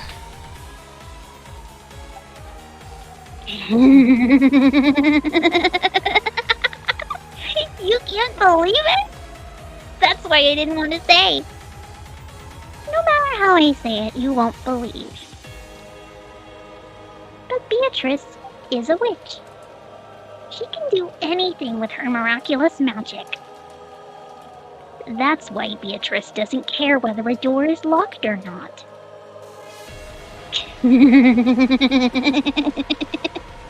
And then, After Beatrice appeared, what happened to everyone? Beatrice talked to us. She said grandfather's study was protected by a powerful force and she couldn't enter no matter what she did. So she told us she'd select 3 sacrifices from the 4 people in the parlor. Everyone said, no way. Kumasawa-san kept saying, no way, no way. But Beatrice chose. And when she did, Beatrice said I'd be fine. Why do you think? It's because of the scorpion charm with the 5th magic circle of Mars, the one Battler used to pray for my safety, the one he put his feelings into. Because of that power, Beatrice couldn't do anything to me and me alone. So she decided to use the other 3 as sacrifices. After that, Beatrice spoke.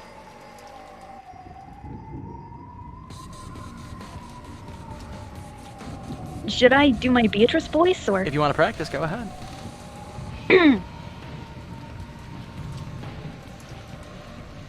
Come, face the wall and sing a song for me. You will sing lots and lots of songs, so no matter what happens, no matter what you hear, you won't hear, you won't hear, you won't know. Come, sing lots of fun songs for me. How was that? It was alright. Fantastic. That was good. That was a nice British accent. Again, Orange with the it was alright. Which means I need to do better. No, you just keep going, just keep going. Oh, I think it was great.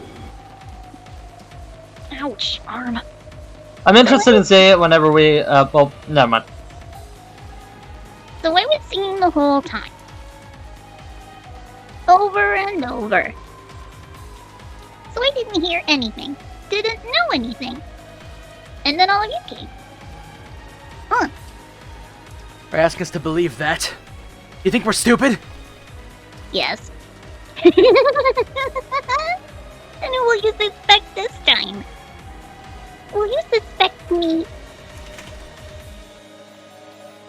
Gonna try killing me right here? Aren't ya? Even if you do that, Beatrice won't stop existing. Now the 8th twilight is over, and Beatrice will revive. Are you serious? I've had enough of that talk. No much could exist, and as if I'd let myself get tricked. I won't accept it. Beatrice doesn't exist. I definitely won't accept it. I won't let her exist. I won't let her revive. Legend will remain a legend forever. I won't let something like that. Quit it, Battler! It's not like Maria killed them or let them die. Beatrice came, and Maria had to obey, was unable to resist. Huh? What? Natsui. She isn't here. What? Mom? Where did she go? Just now, she left by herself reading a letter. A letter? That makes sense. Must be so exhilarating now that we've reached the 8th twilight. Let's let her left a letter so that they could brag even more. We're so wrapped up in questioning Maria that we forgot to look for a letter. But even as well armed as she was, why'd she left the room by herself in this dangerous mansion after reading it? You tried to chase after her and tug at the handle on the door. But strangely, it wouldn't open. Mom! Mom! What's going on? Open up! Open up! It was only natural. Natsuki had picked up the candle stand, which Battler had thrown at the wall, which had fallen to the door. She had then skillfully wedged it between the doorknobs and the double doors like a bolt, holding them closed. The intricate design of the candle stand caused it to get caught solidly, and it really did make a sturdy seal on the door. The tragic scream of a daughter for her mother. Did it reach Natsuki's ears, or not?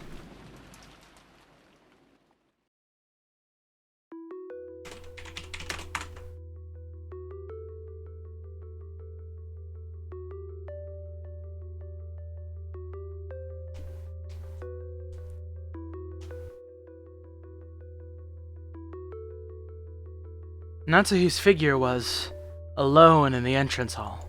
It was the place decorated by the portrait of Beatrice. Natsuhi threw down Beatrice's last letter, the one that she had read in the parlor. Raided her rifle again, and in a voice that rang clear, yelled in the massive space that was the entrance hall. I am Ushiramiya Natsuhi, representative of the Ushiramiya family. Show yourself, Golden Witch Beatrice! The entrance hall was dimly lit. Other than a faint light which shone on the center of the room, everything was blotted out by the jet black darkness. In that darkness, butterflies glittering in gold squirmed, twinkled, and sneered. Natsuhi gave one more huge gulp and pointed the cold barrel of the gun at the gold butterflies. So you have finally shown yourself. I still can't believe that something like you really exists. But that isn't a problem. Both I, who bear the title of representative to the Ushiramiya family, and you, who claim to succeed the headship of the Ushiramiya family, are here right now. At this point, whether you are a witch or not is a trivial matter. Come, let us settle this. Which of us will truly succeed the Ushiramiya family? I, Ushiramiya Natsuhi, or you, Beatrice? Allow me to respectfully accept your request for a duel.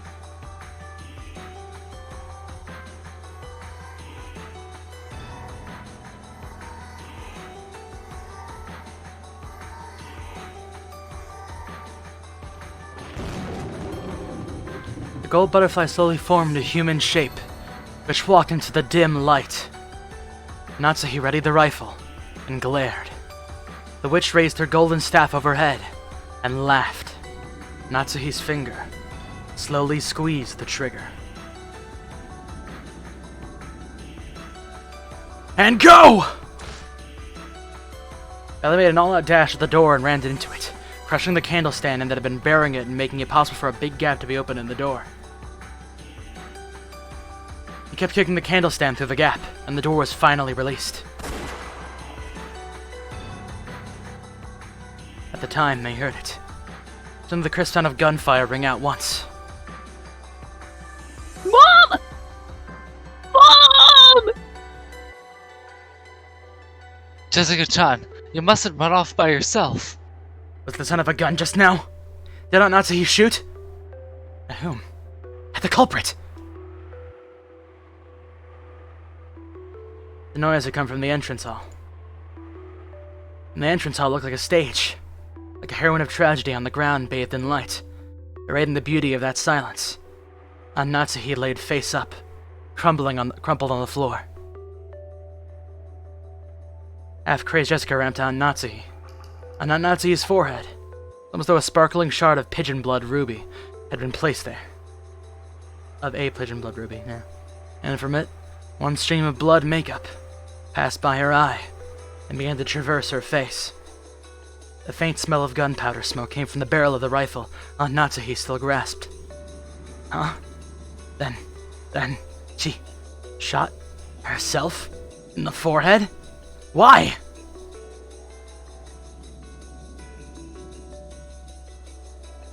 Mom! Mom! Mom! Yeah! I don't get it. Why did Aunt Natsuhi run away alone? I'd shoot through her own forehead. Maria-chan, Aunt Natsui left the room after reading a letter, right? There's no letter here. Damn it. What did Aunt Natsui read? And why was she lured out here? I don't know. Who cares about that? What the hell? Why did she kill herself? Why did she leave me here all alone? Jessica clung to her mother's corpse, crying earnestly. Her body was consumed with anger. Didn't know what to do with. Snatched the rifle from Aunt Natsuhi's hands. Spun around, pointing the barrel of the gun in the darkness on all sides. was putting a light from a lighthouse, trying to find the culprit. George Anarchy, even in this situation, was trying to calmly figure something out. But that might have been a fruitless effort. Only Maria is completely indifferent. Says it's all supposed to be some kind of predetermined fate. No, that's not it. This is all a prelude to a wonderful world. The door to the Golden Land will finally open. On the 9th twilight, the witch shall revive, and none shall be left alive. And on the 10th twilight, at journey's end, you shall attain to the power of the Golden Land's treasures, once and for the last time. With this, everything is over, Beatrice. Congratulations. Congratulations. So lead me. Lead me to the Golden Land you told me of. Right now! There all the dead will be revived, and even lost love will be restored. So in Maria's eyes, though all of today's tragedies didn't happen, though all the time she spent deprived of love never happened. Stop it! What's so fun? What's to be congratulated? There are 18 people on this island. 14 are dead. Only the 4 of us are left. I'm definitely not gonna die. So this night is over. No. So the typhoon passes and the seagulls gather again on the harbor. I'm definitely not gonna die. I'll stay alive. I'll stay alive no matter what. Give it up, Battler. Guns are useless against witches. Survival and all that stuff doesn't matter, because it's over. The journey has already ended. See? Look at the clock. Huh? The clock? Hearing those words, looked at my wristwatch. Both knees were almost touching near the top. Very soon it'll be midnight. In other words, midnight. When you think about it, isn't midnight a strange time? It can be called midnight. I'm not even going to bother with that. They are the culmination of the previous day. Same time it's how 0 as the next day begins. Beatrice! Maria suddenly called out happily and ran towards the darkness. Almost though Beatrice was somewhere in that darkness. Maria was running up to her. As Jessica hugged her mother's corpse, Jordaniki stood there confused. I looked down the barrel of a rifle, gazing into the darkness. Space in front of Beatrice's portrait lay in that direction. And then Maria running up to us. Portrait's subject. You've got to be kidding me. This is just impossible! I could involve something like this. Witches don't exist. I won't accept it. Something like you shouldn't exist. This is the human world. I can accept something that isn't human. I definitely won't accept it. Pulled hard on the rifle's lever, the cartridge was ejected. Fell on the floor and a new cartridge was loaded. Decided the witch down the barrel. Maria turned around. Still clinging to the clinging to the golden witch, she turned around. Didn't I tell you it was meaningless? Mere lead bullets are meaningless against Beatrice. Humans are so stupid, aren't they? I won't accept the existence of witches.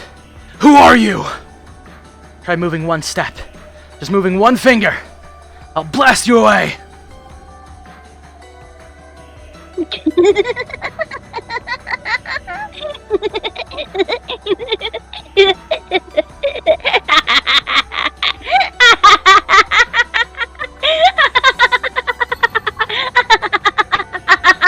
As the witch.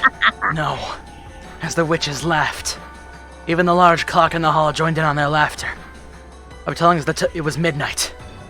With the tone telling us that we reached the culmination of this day. Tone informing us that it all returned to nothing. The rule of the witch would win when time ran out has already been revealed. Battler, go to Nissan and Jessica. The journey has ended, and the witch is revived. See? And none shall be left alive. The witch shall praise the wise and bestow 4 treasures. One shall be all the gold from the Golden Land. One shall be the resurrection of all the dead souls. One shall be the resurrection of the love that was lost. One shall be able to put the witch to sleep for all time. Sleep peacefully, my beloved witch, Beatrice.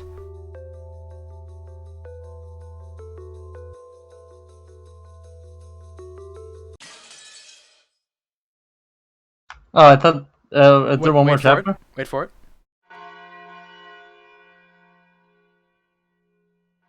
Alright, everybody shut the fuck up. I have to say something really important. When the next thing starts. Mm. Okay.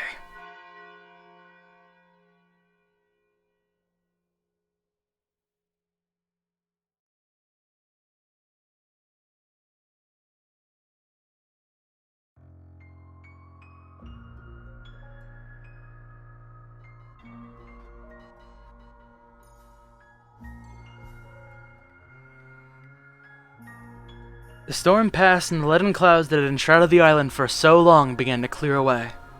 Sunbeams shone from the rifts between clouds. Yesterday's storm seemed like a lie. Someone had wished the seagulls returned to the harbor once again and let their lively cries be heard. Afterwards, the police arrived and concluded an investigation of the scene. Conducted. The corpses of the children who were believed to have survived to the very end were never found. But from the body parts that were discovered of the unimaginably gruesome nature of the scene, the police were forced to conclude that the chances of survival for any of the 18, including the children, were hopelessly dim. Sorry. Just how gruesome was the banquet of the witch, and how beautiful was the Golden Land. Those tales are for them alone, to tell amongst themselves. They have no tale for those who arrived after the banquet had ended. One can only but imagine what transpired during the course of those 2 days. However, the witch was fickle. She made a point of leaving behind the tale, which had no need to be told, and permitted it to be spread. Years later, a strange wine bottle drifting on the waves of the quayside of a neighborhood island was recovered by a fisherman. Inside was tightly wrote notebook pages, crammed full to the edges with minuscule writings. Written there was the tale of it would be through those pages. People would first fucking riddle, yeah, whatever.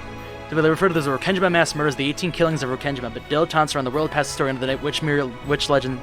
Lovers of the occult claim the story, ritual, yeah. I can't read this fast.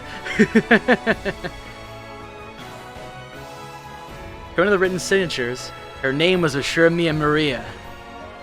Furthermore, as a result of an all-out police search, part of Maria's body has been discovered, a piece of her jaw. One of those variances where the owner of the body part was able to re-identify through dental records. Many reports that cannot be linked to any specific person in those gruesome scenes. The dog can be called an extremely fortunate find. Because the jaw had been separated from its body, the police consider their chances of survival to be hopelessly dim, even though no other parts were found or identified. This includes his tale into the final paragraph of the notebook pages that Maria had left behind. By the time you read this, I'll probably be dead, although there may not be a corpse. You who have read this, please uncover the truth. That is my only wish. To this very day, the truth of the Witch Legend serial murder case has not been brought to light. First game, Legend of the Golden Witch result. Kraus dead. I'll point out the important ones. Stake of Asmodeus, stake of Beelzebub, stake of Mammon, stake of Satan, stake of Lucifer, stake of Belphegor, stake of Leviathan. The witch praised her nobility and granted her the honor of a duel. Missing on the 10th Twilight. Invited to the Golden Land. Missing on the 10th Twilight, invited to the Golden Land. Battler. He denies the existence of the witch. Will she invite him to the Golden Land? The witch shall praise the wise and grant 4 treasures in the Golden Land. If they can choose to revive the souls of the dead and the love they possessed, because of what they desire cannot be granted from a mountain of gold, no matter how high. For George's lost fiancé. For Jessica, her loved one. For Maria, the lost love of her mother. Rest in peace, Beatrice. May your slipper never be disturbed again. The winner is the Golden Witch, Beatrice. All 18 died, and when the seagulls cried, none were left alive. Oh, I remember something now. I bet you do, and you're gonna keep fucking quiet. I sure the fuck am!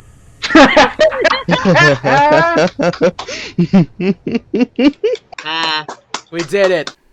Now. We did it. Who wants Let's tea? fucking go. Let's Are we fucking go. We're gonna do that? Oh, orange, you motherfucker. Tea?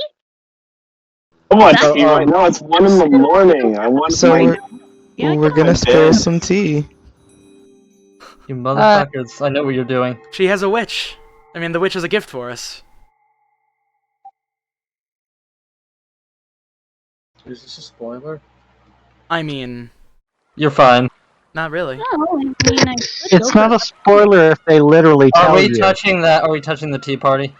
I'd kind of like to. It's much shorter than everything else. Go Yes. ahead. Yeah, it's super short. Come on. So, these are like, do you want to introduce these? These Sure. are like, what is So it? you know kind how- of author notes like? So you know how in Higurashi, we would sort of skip like there's like these after parties where the characters would sort of talk about theories and stuff. It wasn't quite as interesting in that one, and also for some reason you're fucking required to complete these to get to the next episode.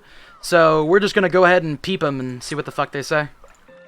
Also, it's a murder mystery, so it'll be very interesting to see the theories. That too. Alright. I wonder if we're going to Golden Land right now. Purgatorio. The fuck? What, now we're pulling in Dante? Viennetta now? We already had a Beatrice. Oh. Hey everyone, good job finishing Umineko no Nakakuro ni. Man, I still don't have a clue what was going on when the story ended. Now we're gonna go ahead and read some character tips real quick because everybody's dead. Everybody's fucking dead. Jessica was chewed to bits by demons and went to hell. Chewed to bits by demons. How does it say about my son George? He was chewed to bone by demons and went to hell. But what about Battler? All of the magic was spoiled thanks to a stubborn idiot. Shermia Battler, missing. The fool who spoiled the world where everyone could have been happy. Beatrice is very angry, but for some reason she looks like she's having a lot of fun. Also, the first fun new toy she's had in 1,000 years. If only this idiot could just curry up and see you like the rest. Wait, what did it say about Shannon again? Like, Oh. it said... I think it probably It says didn't the say same anything thing. new. It didn't say anything new. It didn't say anything new? This is No, not weird. Shannon. I meant Jessica. Oh, Jessica? Jessica, just same said the as the same other. Like I said, Shoot the you bits. didn't look at age. Even though she was given a precious invitation, a single idiot refused to Hold believe. on a Okay. What does it say for Maria? She did drugs.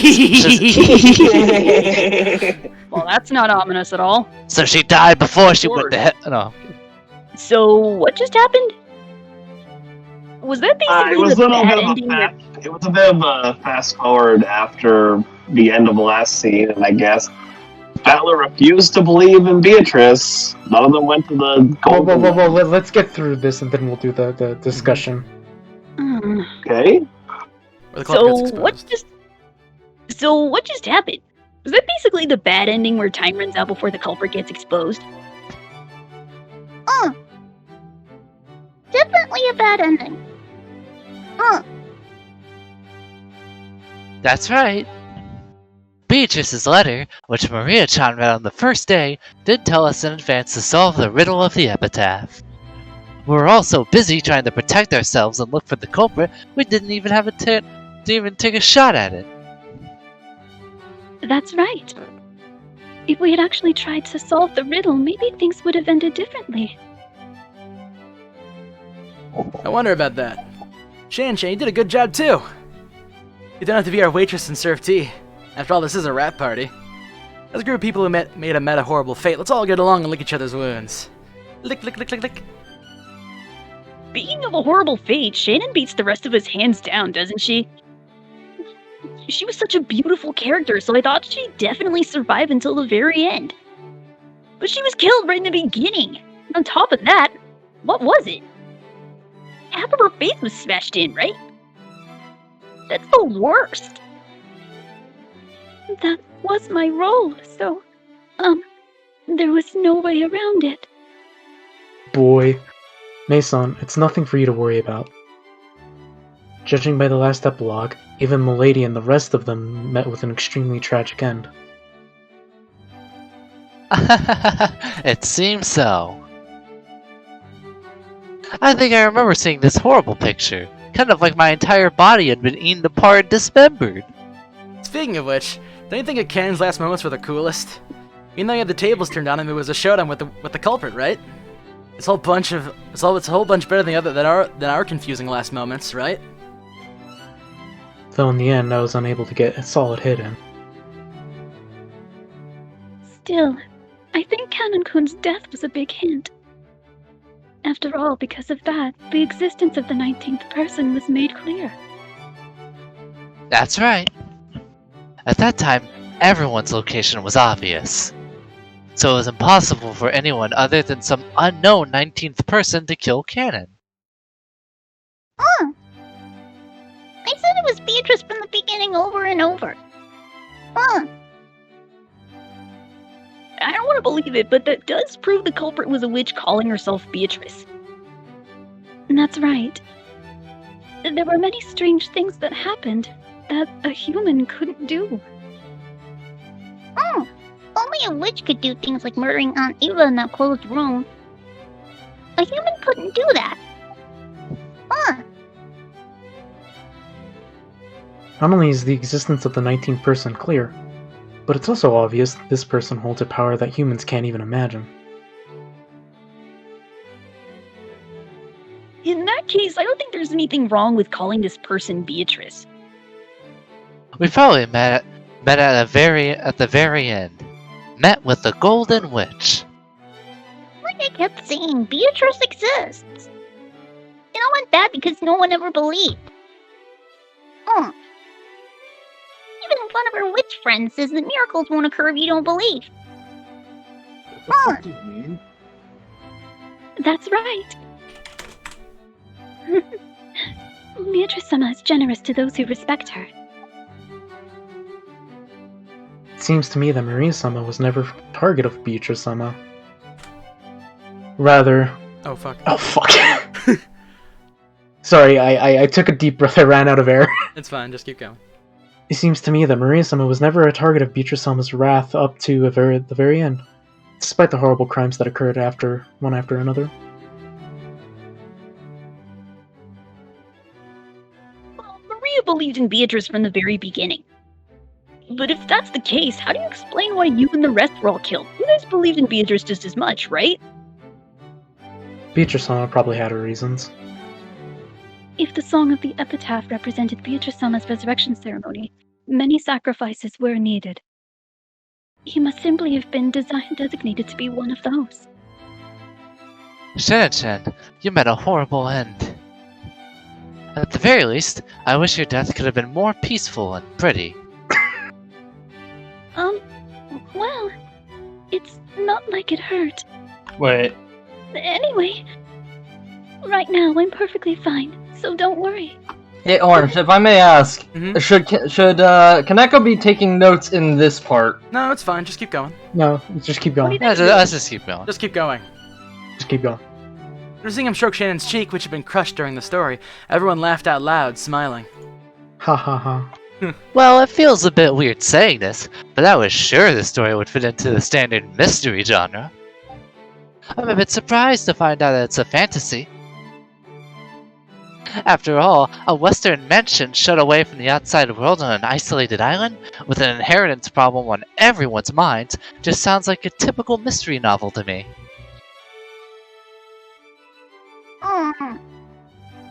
It's not fantasy. Beatrice exists. Yes, we understand. Beatrice-sama does exist. That's right. Beatrice-sama does exist. I hate to admit it, but I've got no choice. Because it's obvious that a 19th person, a witch, was involved. Many things happen that'd be impossible for humans. During the story, we try to deny it in all sorts of ways. But now, I can say it for sure. Each crime, every single one, would have been impossible for a human. They'd be impossible to carry out unless it was the witch Beatrice using all the power magic could provide. The culprit was a witch. That point's perfectly clear. Long live Beatrice.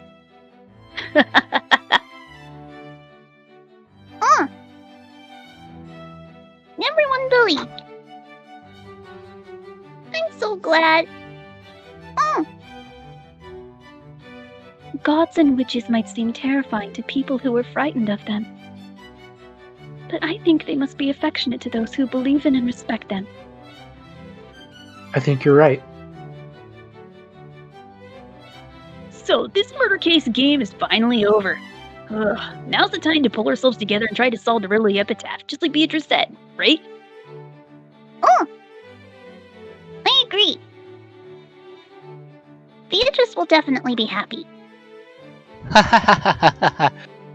Everyone ignored that letter during the story. Even though it was thrust right in front of us, we almost completely ignored it. I kind of feel sorry for Beatrice-sama. I got the epitaph written down right here. Let's all solve it. Let's all solve it.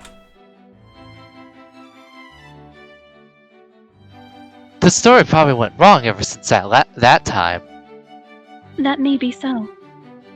Maybe we should have tried solving the epitaph's riddle from the beginning, like Beatrice said. Well, it's a little late now. Even so, let's try solving it now and see if the witch forgives us. Let's go. Let's try to solve the riddle of the epitaph. It was something like, "Behold the sweet-fished river running through my beloved hometown." Mia put a notebook on the table and opened the page where the epitaph was written. Everyone stared at it, getting really into how they started guessing that this and that about the riddle. Trying by the smell of black tea and freshly baked vanilla cookies, spent the time comfortably and happily.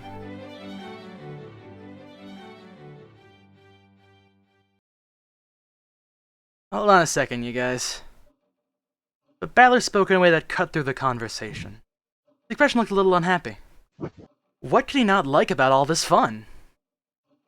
Listened to you guys for a while, but why did you all stop thinking? Why are you so sure that the witch was behind all this? Did you realize something like this can't exist? With just those words, the happy atmosphere surrounding this tea party evaporated in an instant. George and Jessica, and Shannon and Cannon, and Maria. All of them stared blankly, wondering what in the world Battler was talking about. Even the foolish, arrogant Battler realized that he hadn't chosen his words well. Because, isn't it clear that these crimes are impossible for a human? That's right. None of these cases would have been possible for a human. That's true. After all, wasn't it full of things that humans couldn't explain? I don't understand what you're saying, Battler-sama. I'm the one who doesn't have a clue what you guys are talking about. Isn't it obvious that humans committed these crimes? There's no sound like a witch exists, right? Then, what about when I was killed in a storehouse and something horrible was done to half of my face?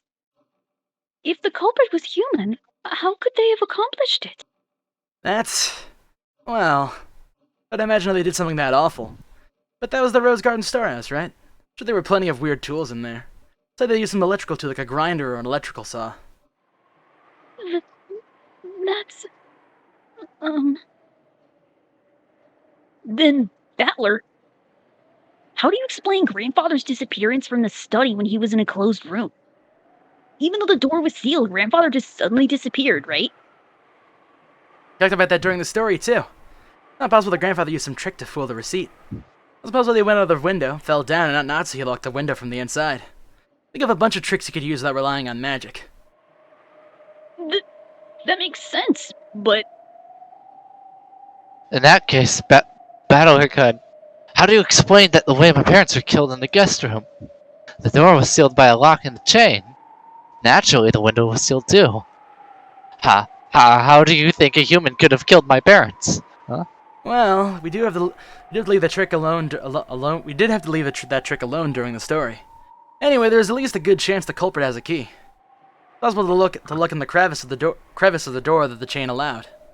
Now, this is a stretch, but it's possible some device was used through that crack. Maybe they struck something through it. Well, even through a door chain is incredibly simple. It's a big factor in setting up a closed room.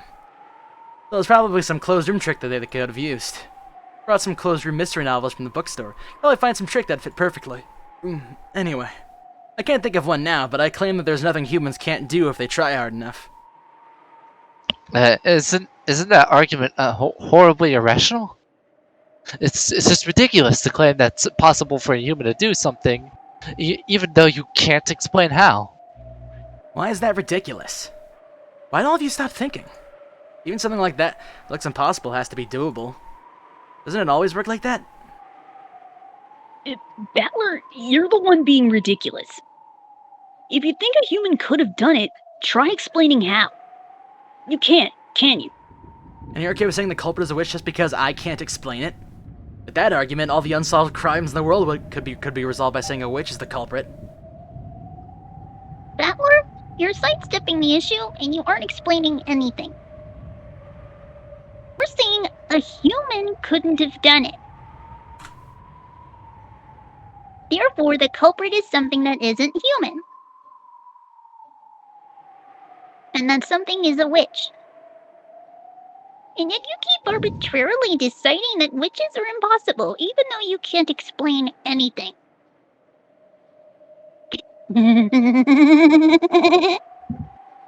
It's almost like humanity was during the Dark Ages. Like those fools who claim the heavens spun around the Earth. Those who said the Earth couldn't be spinning, even though they couldn't explain why. That kind of argument kind of pisses me off. Basically what you're trying to say? If I can't explain how a human could do it, then I must accept that the culprit is a witch? It's not like we're forcing you to go that far. We were just wondering on what basis you can say such nonsense. Nonsense? Hey. Am I really saying something that weird just now? Am I the one who's crazy? It's really starting to freak me out. Battler-sama. When I died in the boiler room, I was killed by a 19th person who shouldn't have existed. Can you explain how a human could have done that? At that time, the location of the 18 were well known. Even so, I was killed. Talked about that in the story as well, right? Kumasao Ba-chan, for example. Literally followed right after you as you headed down to the boiler room, but we can't know for sure whether that was a lie or not.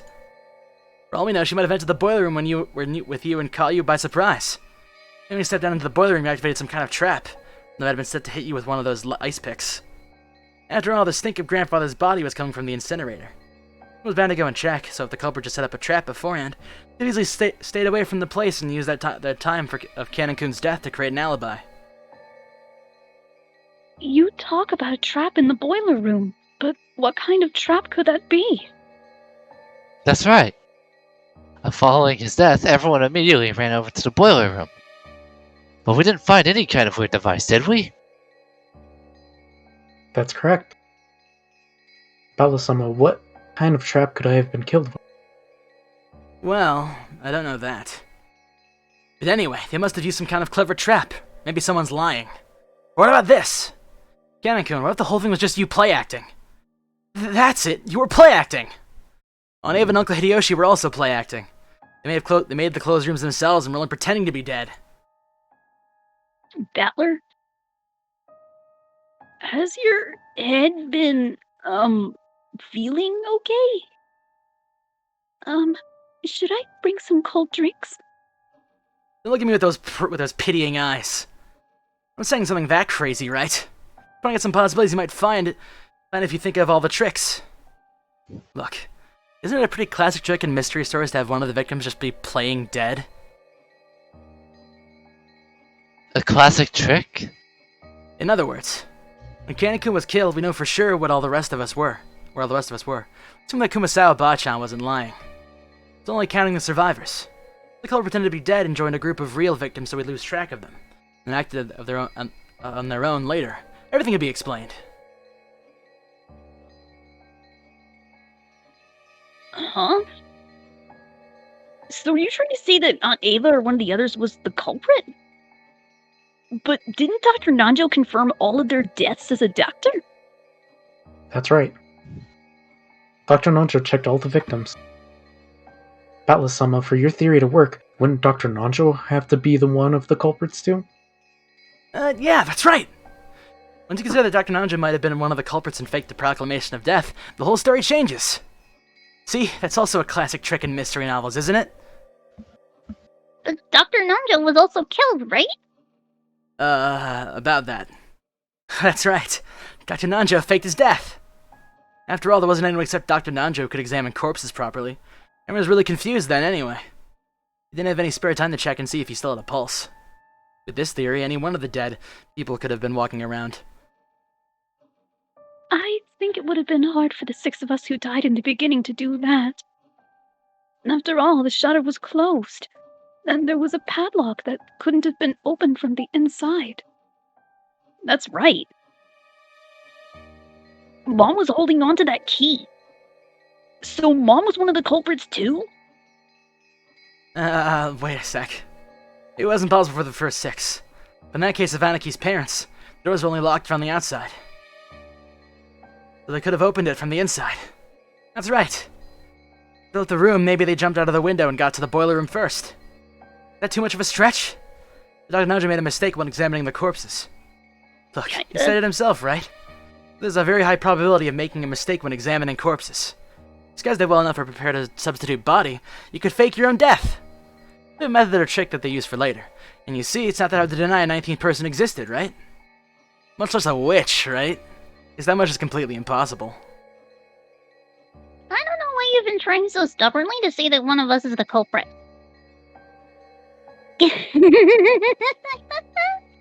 In other words, you want to suspect one of your relatives? That's not it. It's just, can't accept that a 19th person existed. And if one did, I think we should construct our argument from the point of view that a culprit was human. Only accept it if that it's a witch in desperation. At the very end, if everything else has been disproved. There's no way a witch exists, right?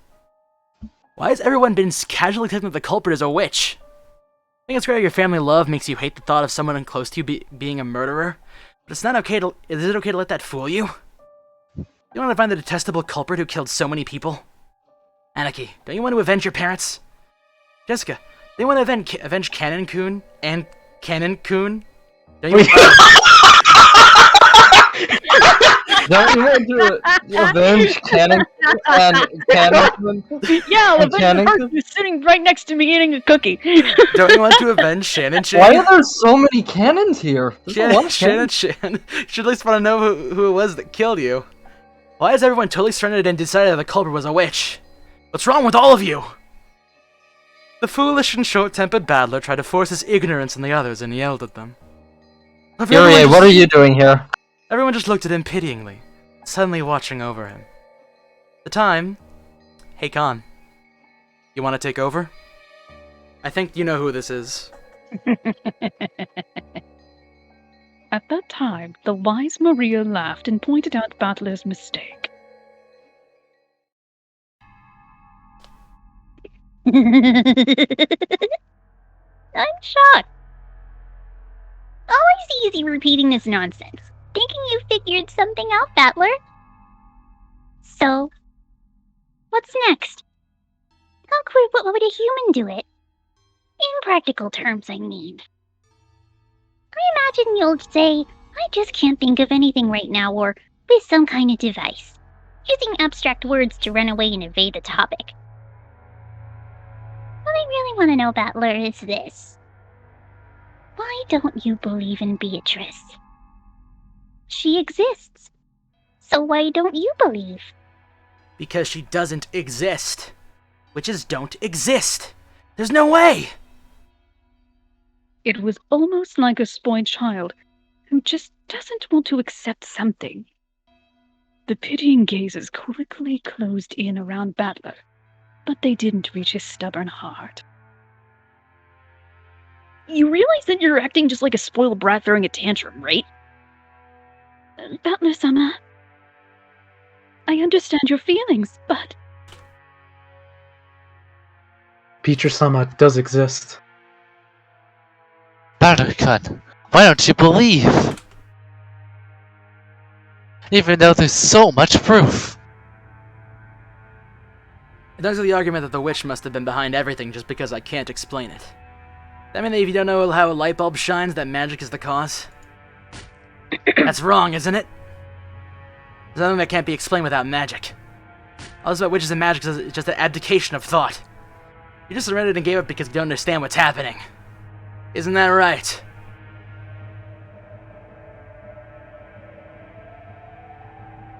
What the? Oh, hang on a sec. My thing popped up on me. Huh? No. Sorry about that.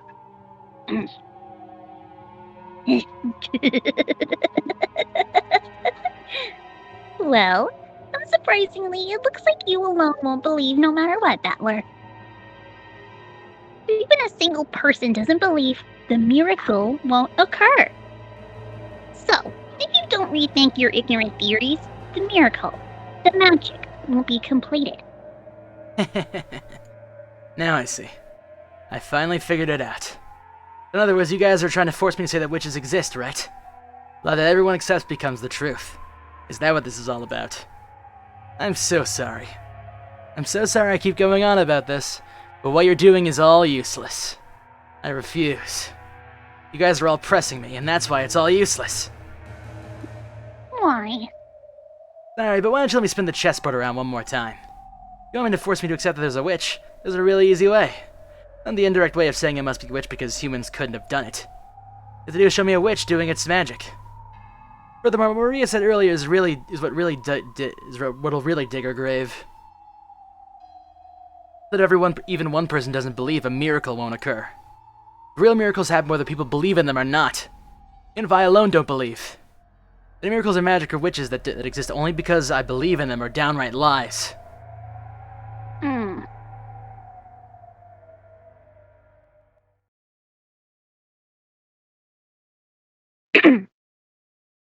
The uneasy mood following Battler's ignorant rant was blown away by a very soft and light laugh. Whose laugh? Battler was surprised. He had never heard that laugh before. When he looked at George and Jessica, at Shannon and Canada Maria, he noticed that they had suddenly gone respectfully silent.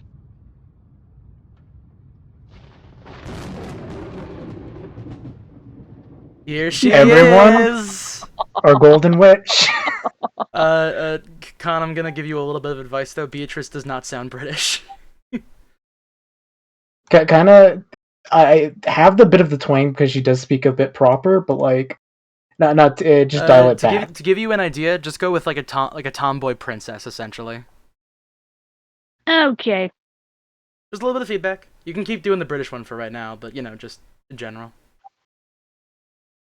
Alright, but I won't promise that that British part may accidentally pop up in there, because that tends to happen. We'll work it out. We'll work it out. Let's For right now, just go. Just go. Just go. Beatrice. How amusing! I haven't met such a charming human for quite some time. Who are you? So, you don't even know the host of the tea party to which you were invited? How amusing indeed.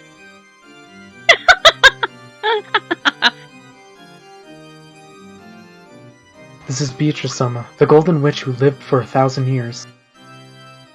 It is an honor to be graced with your presence, Beatrice-sama. Please forgive Balor-kun's ranting. This guy's just stubborn. He doesn't understand the situation he's in.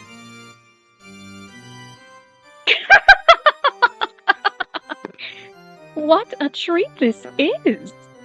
Most witches get tired of living after the first 1,000 years. How nice it is to meet a man with backbone such as yourself every once in a while. It is quite an honor to be present when Beatrice shows herself, Battler. How astonishing. Are you really that desperate to make me believe that a witch, that 19th person is the culprit? This is starting to get interesting. And it's all useless. It must be the illusion that Maria and the others keep calling the witch Beatrice. How stubborn can you get? I'm You'll only very be allowed to excited. exist if everyone believes in it. You have that kind of half-existence, right? That's why you want to make me believe you. You can't exist because I alone don't believe in you. Isn't that right? Your powers of comprehension aren't bad for a mere commoner who knows nothing of magic. Yes, it seems you were born with a strong magic-resisting power. You're a natural enemy of us witches. No matter how much we turn your world upside down, you never believe in us. Therefore, the magic won't succeed. I accept that attitude of yours.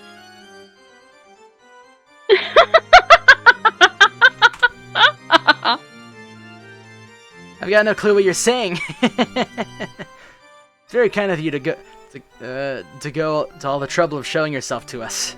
I don't believe you exist in the slightest. It's true that many strange things happened during those 2 days. Like Maria said earlier, even though I think of all the tricks that can be explained, I still gotta like the practical details of each one. However, that doesn't mean that I'll surrender. I'm different from the rest of them. Got it?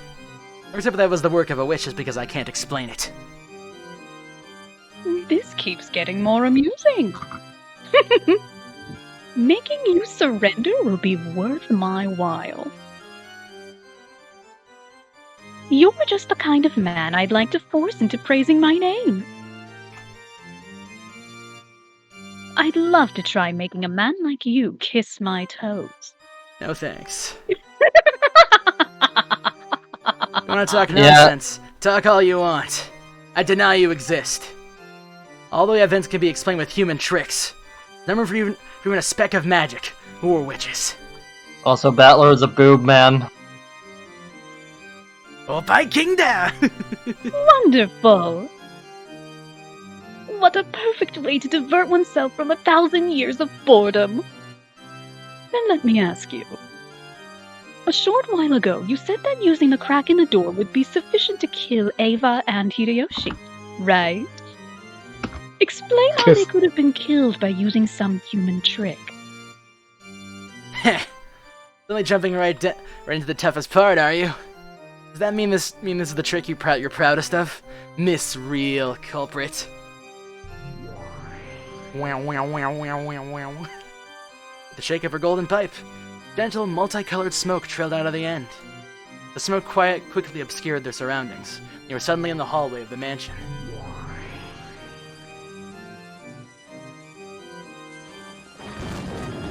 The door in front of them, slightly opened but secured by the chains, was... That's right. The door to the room where Ava and Hideyoshi were killed. Nice trick. Very well. How is that Beatrice voice, by the way? Oh, that's actually perfect. You're doing pretty good. That's perfect. We can work on it more later if we need to, but for right now, you're golden. Pun intended. Boo, bad pun. Show me what you would do through this small crack, Battler. They probably had some device to shoot those ice picks. These that. How would they reach Ava over on the bed when you can't even see far through this crack?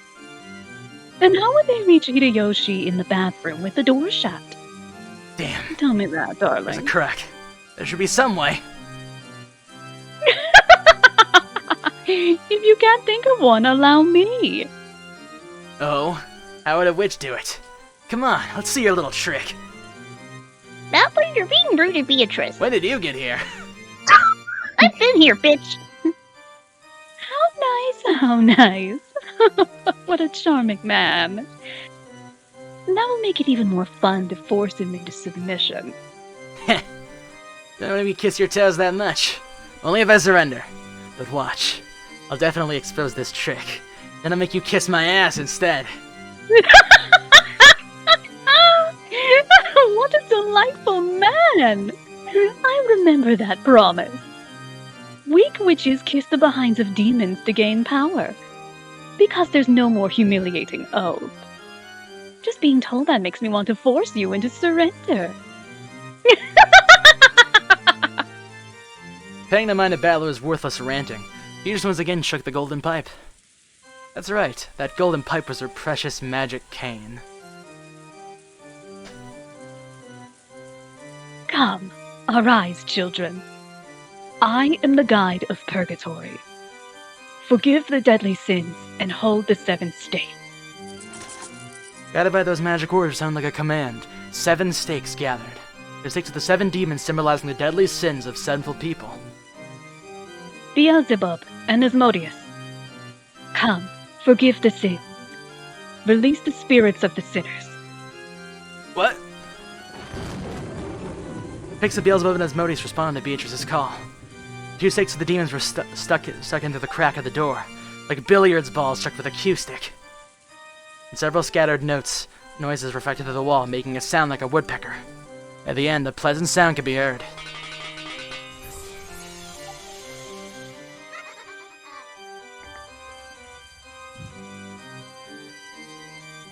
It was a small, satisfying sound, like the one heard when someone is chopping firewood, and the falling axe neatly and easily slices through the wood. Sound of the two picks burying themselves deep into Ava and Hideyoshi's foreheads. Right down the middle. Want to see? Definitely her two sounds like a pair of foreheads being split open. Kylo wasn't permitted to see it since he was on the other side of the door. Those two had died again. The second time they had laid not an inch apart from where they had lain the last time, with the exact same blood spray as before. You moron. That's insane! You just kill them like that. I can kill them. I can kill them just like this. Oh. Well, they were no longer in the hall, but seated at the tea party where they had started from. Everyone but Balor was sitting meekly, but Cannon was moaning, fresh blood dangling from his mouth. What a rude thing to do at a tea party. Satan's stake was buried deep in Cannon's chest. Cannon-kun! Cannon-kun! Damn it! Badler was the only one getting agitated. George, Jessica, and Shannon and everyone else was meekly hanging their heads like students being yelled at by their teacher. Cannon was captivated by a trifling anger and tried to disturb my banquet. Being easily captivated by anger is your deadly sin. Cleanse yourself, repent, and do it over. Yes! I do it again! Beatrice-sama! Please, forgive him! I think Cannon-kun has repented enough! Wonderful. I am generous to those who respect me. Don't screw with me! Build your existence just because of this cheap act. Like hell you're a 1,000-year-old witch. Tricks aren't 1,000 years old, they're just the sum of a century of classic tricks in the mystery genre. No such thing as magic. Definitely not. All these crimes can be explained with human tricks. You've explained my 1,000 years with 100 years of humans. Good, good. That's why I like you. Foolish battler. Cut it out, Balor-kun. You can't go against the witch.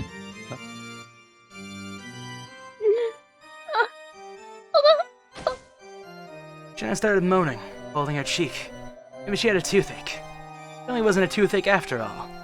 A slight redness spread across the cheek Shannon was holding. The redness was causing Shannon unbearable pain. Her fingers were pressing against her cheek and drops of sweat appeared all over her body. Shannon! Shannon! Hang in there! Hang in there! What's going on? Damn it! What the hell is this red stuff? That expanded rapidly, covering half of Shannon's face. And the stupid dunce Battler finally realized. Please! Please, Balor-kun! Please believe in Beatrice-sama! I beg you! Because you won't believe! Because you won't believe! The magic is dissolving! For the first time in his life, Battler heard that sound like a pomegranate splitting. The red spray even landed on Battler's face. Poor Shannon's face had been split in half, and her last horrible moments in that storehouse were repeated once again. Shannon! Shannon! Oh god, no. Damn it! Damn it! Stop it! Stop it! Stop it! Don't humiliate the dead! Don't humiliate the dead! No. The time the redness spread across George's entire body. The beautiful cloud drawn by milk when poured into black tea. Spread and extended across his entire body. And as it did, it seemed to give George increasingly greater pain. Looking at this bizarre spectacle, Battler was petrified as he frantically thought with his pitifully clumsy imagination. About the nature of this strength, the strange dead George and the rest were experiencing. Eventually the redness reached the nearby Jessica as well.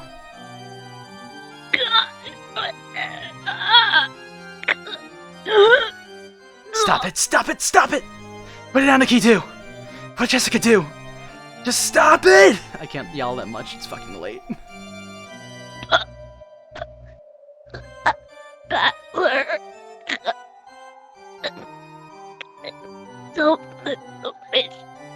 your spirit.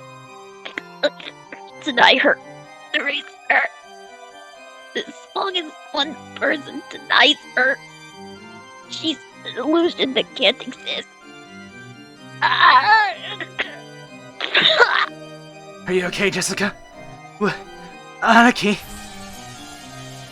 George was no longer recognizable as human.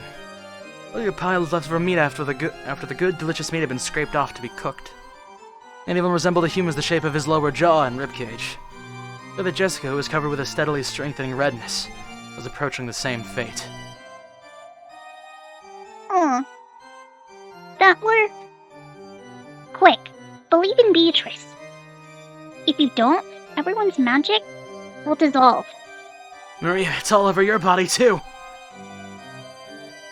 I revive all the dead with my magic. But as long as you don't believe, that magic will continue to hold no true power.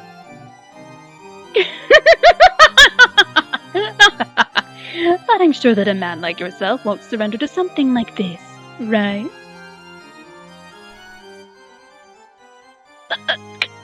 Battler, we didn't want to doubt our friends.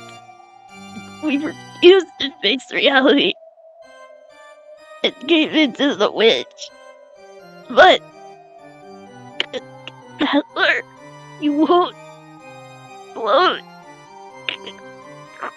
give in to the witch.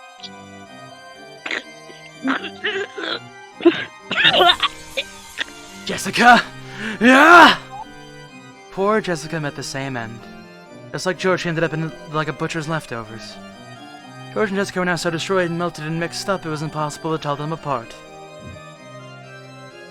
Battler? Don't cry. Beatrice will restore the dead over and over.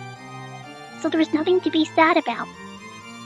So, even if we die, we're still just fine. Maria! Let's begin eating the whole of Maria's body. The foolish battler watched and screamed.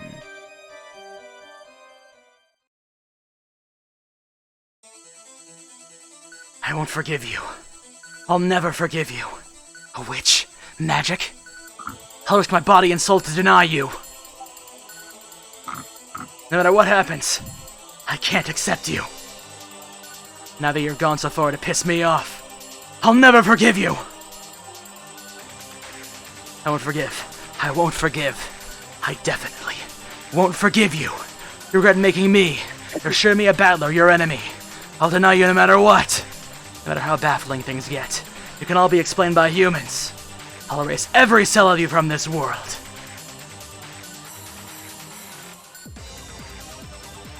Yeah! So we fucking lied. This is important. Fucking go. So, before anybody goes, I would like to get the reactions of people that have no experience with this whatsoever. So, I know we've been dragging along Orange. We do have something else. There's one more thing. It's actually, like, genuinely short.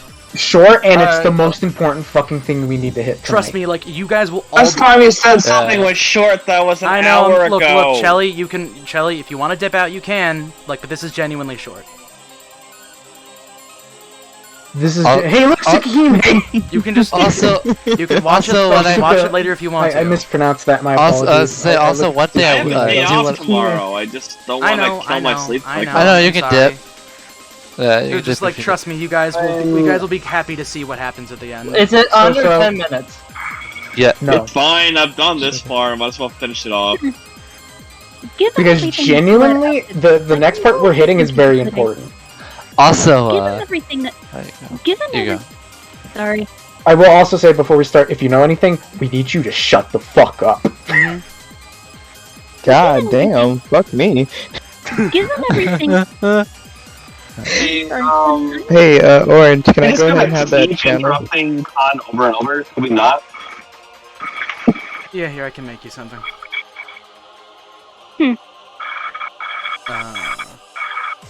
Go ahead, Khan. Wait, who the fuck is that? Oh well, I tried. Wait, chill, you're hot, Mike. A little bit of hot knife Umineko? there, I mean, not Shelly Umineko, has Shelly. been sent to the Silent Hill. I'd say Shelly. Con, you can go now. Sorry. Thank you. Anyways, if everything actually has gone the way I thought it would, then I know exactly who's going to appear. Wait, you think? Wait, what did you say? Can't you hear me? I had to turn down the volume of the stream a bit on my end. Oh, It's fine on the stream end. It's just the Discord stream. My personal Discord.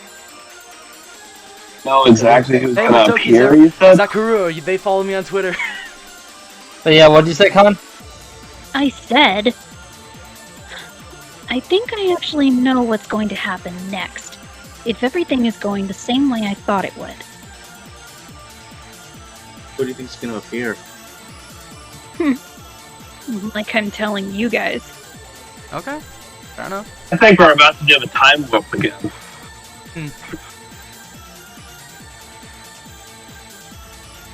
Oh. And your soundtrack, by the way. Yeah.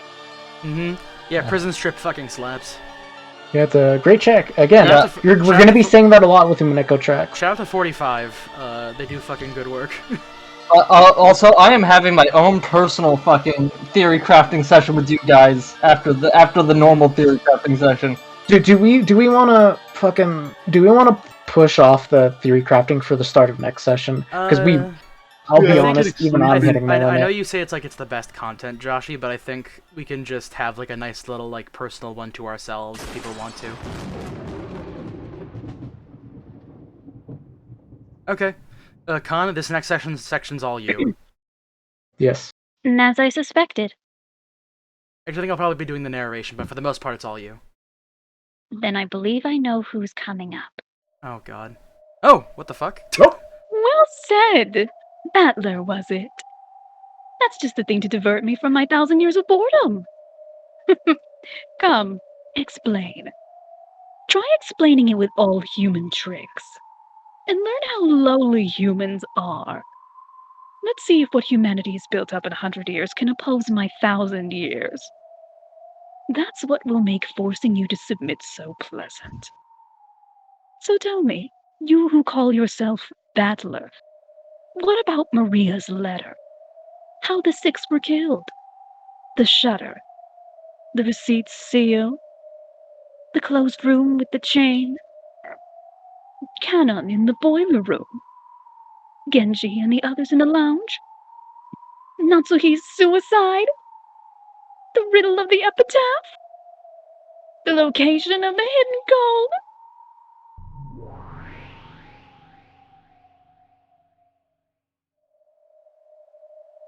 Yes, Battler, why don't you show me the power of humans?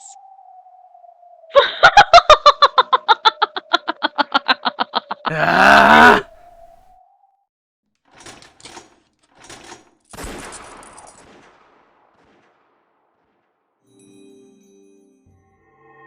Question mark has been added. Question mark. Alright. One last bit. I actually wasn't expecting that last part, but this is actually the last bit. And that was only 3 minutes, so I don't care. Welcome to the tea party of the unhuman. Of the what? The tea party of the unhuman. Unhuman.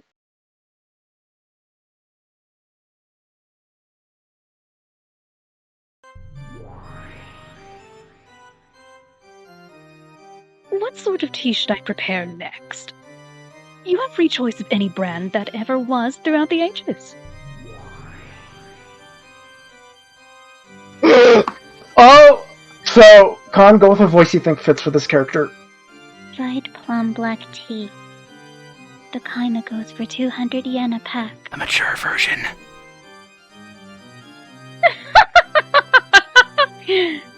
For 1,000 years I've been fond of black tea, but I did not know of such a thing. I will never tire of living in this world.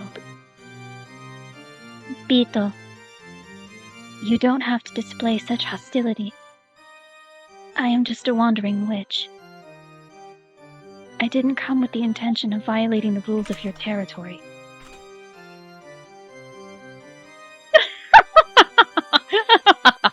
Hostility humility. I bear nothing of the sort. I am just terribly concerned with seeing to it that the legendary witch Lady Berncastel is well attended to. You must understand. I am powerless. Before a witch such as you, who possesses the dreadful power to kill an individual 100 times, I am completely powerless. That a powerless lady witch like you possesses a power that none can approach is what is truly terrifying. After all, that great witch, Lady Lambda Delta, was dethroned by you alone. I only won an endurance contest. She simply got tired. That is not what Lady Lambda Delta said, though.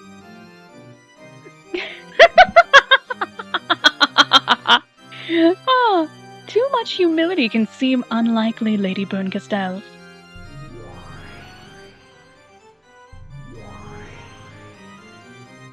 That girl has a dreadful power. The power to kill an individual without fail. However, without fail doesn't exist in this world. No matter how many times you divide 1, you can never reach 0.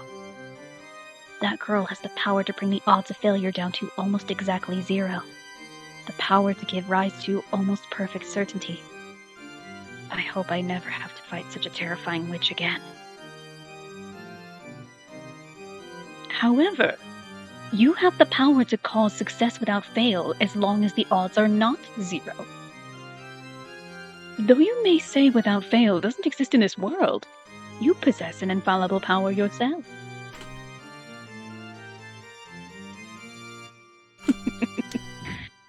How very terrifying.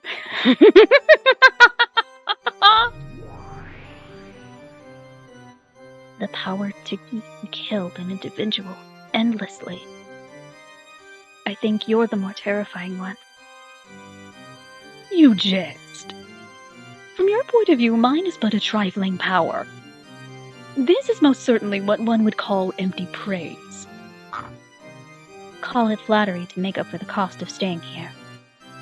I am a fleeing traveler who crosses the fragments, continuously running from boredom. I simply came around because I heard you'd started something interesting. Having no doubt that I will choose to leave as soon as you are no longer interesting.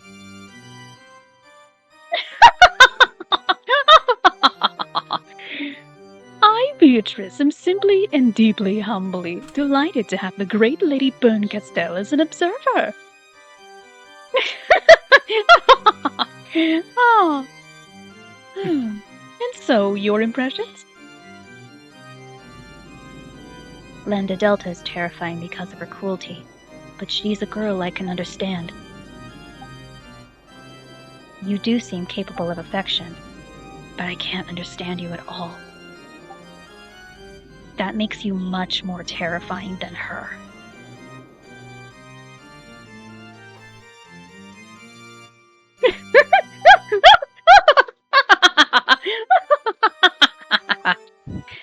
I am fickle by nature. Do forgive me. Besides, I believe you also enjoy entrusting your fate to the roll of fickle dice, right, Lady Berncastel? When I rolled the dice, I have a roll I clearly want to get. Unlike you. You, on the other hand, never let the dice fall from your hand. So whatever the roll might have been, you're never disappointed. Whatever roll the dice shows you, you're satisfied without fail. In that sense, you far surpass me. You're the one I really don't want to fight with. Instead of you, there's nothing but 0. Inside. Inside of you, there's nothing but 0. That's why I can't win against you with my power. It's the worst compatibility. Perhaps Lambda Delta, on the other hand, has a good compatibility against you, since she would be able to kill your endless nature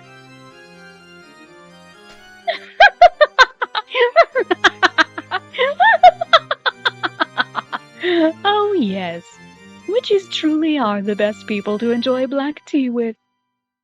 One doesn't get bored.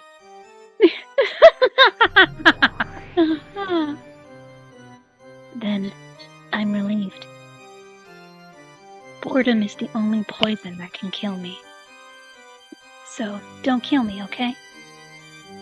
Lady Beatrice, Endless Witch. If such is your wish, I, Beatrice, shall show you an even better time. In that case, wouldn't it be best if I brought the next chessboard in right away? It seems the next tale would do more for you than another cup of black tea.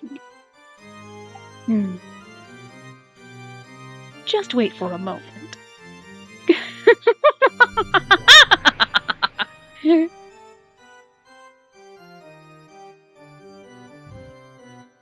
Something troublesome seems to have taken a liking to you. Before we continue, I'd really like to lend you my power. But as you just heard, that girl's power and mine have a very bad compatibility. can you check the character sheet real quick? Sure, sorry, Con. Yeah, there's shit that popped up. There we go. Lady Burncastle, the Witch of Fragments who has lived for 1,000 years, lives in a world where concepts like fate and possibility can be made visible, observe the fate of humans, and sometimes interferes. In other words, sometimes she is you, and is also your only friend. Understand? Likes wine and spicy foods. Hates boredom and those who never learn. She has a little cat's tail. Wait, she has a cat tail? Yeah, here. See? Look. Oh. What about the other character? No. Just Beatrice. But you really are pitiful, so I'll help you out just a bit.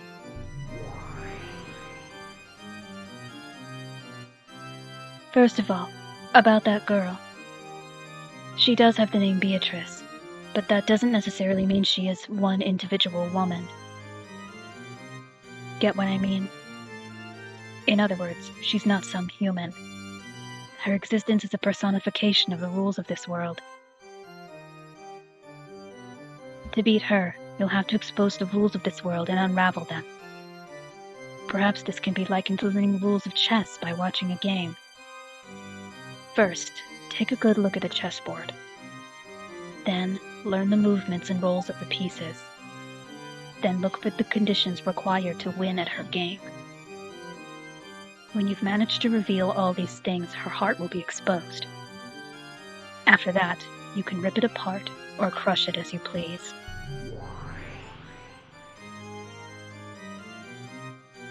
I am being quite generous. In the past, when I had a human body, it took me 100 years to notice even this much. This is my meager farewell gift to you, the pitiful one captured by Beetle. It's just like a spoon. A spoon can be used for more than just drinking soup. You can use it to dig through the prison you're locked in, or as a weapon to gouge the witch's eyes out. Of course, you can also use the spoon to continuously sip the watery soup inside your eternal cell. Don't get the wrong idea. I have no intention of becoming your ally. I do feel empathy for you, but I won't help you. It's like I'm sitting in front of the television yelling at you on the other side, even though my voice won't reach you. So, you understand that I'm a witch, right?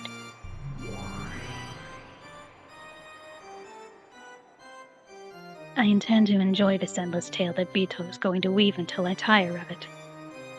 But that alone won't hold my interest. That's why I'll lend you my power. It's also that I don't get tired of this. I am the cruelest witch in the world.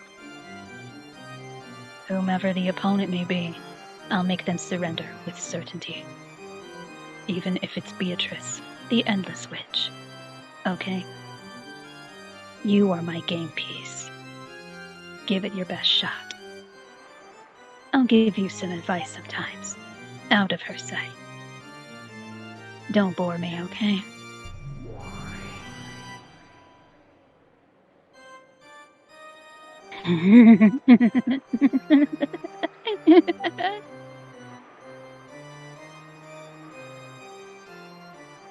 So, yeah, you can kind of guess Go spoilers, huh? So, should we like not necessarily?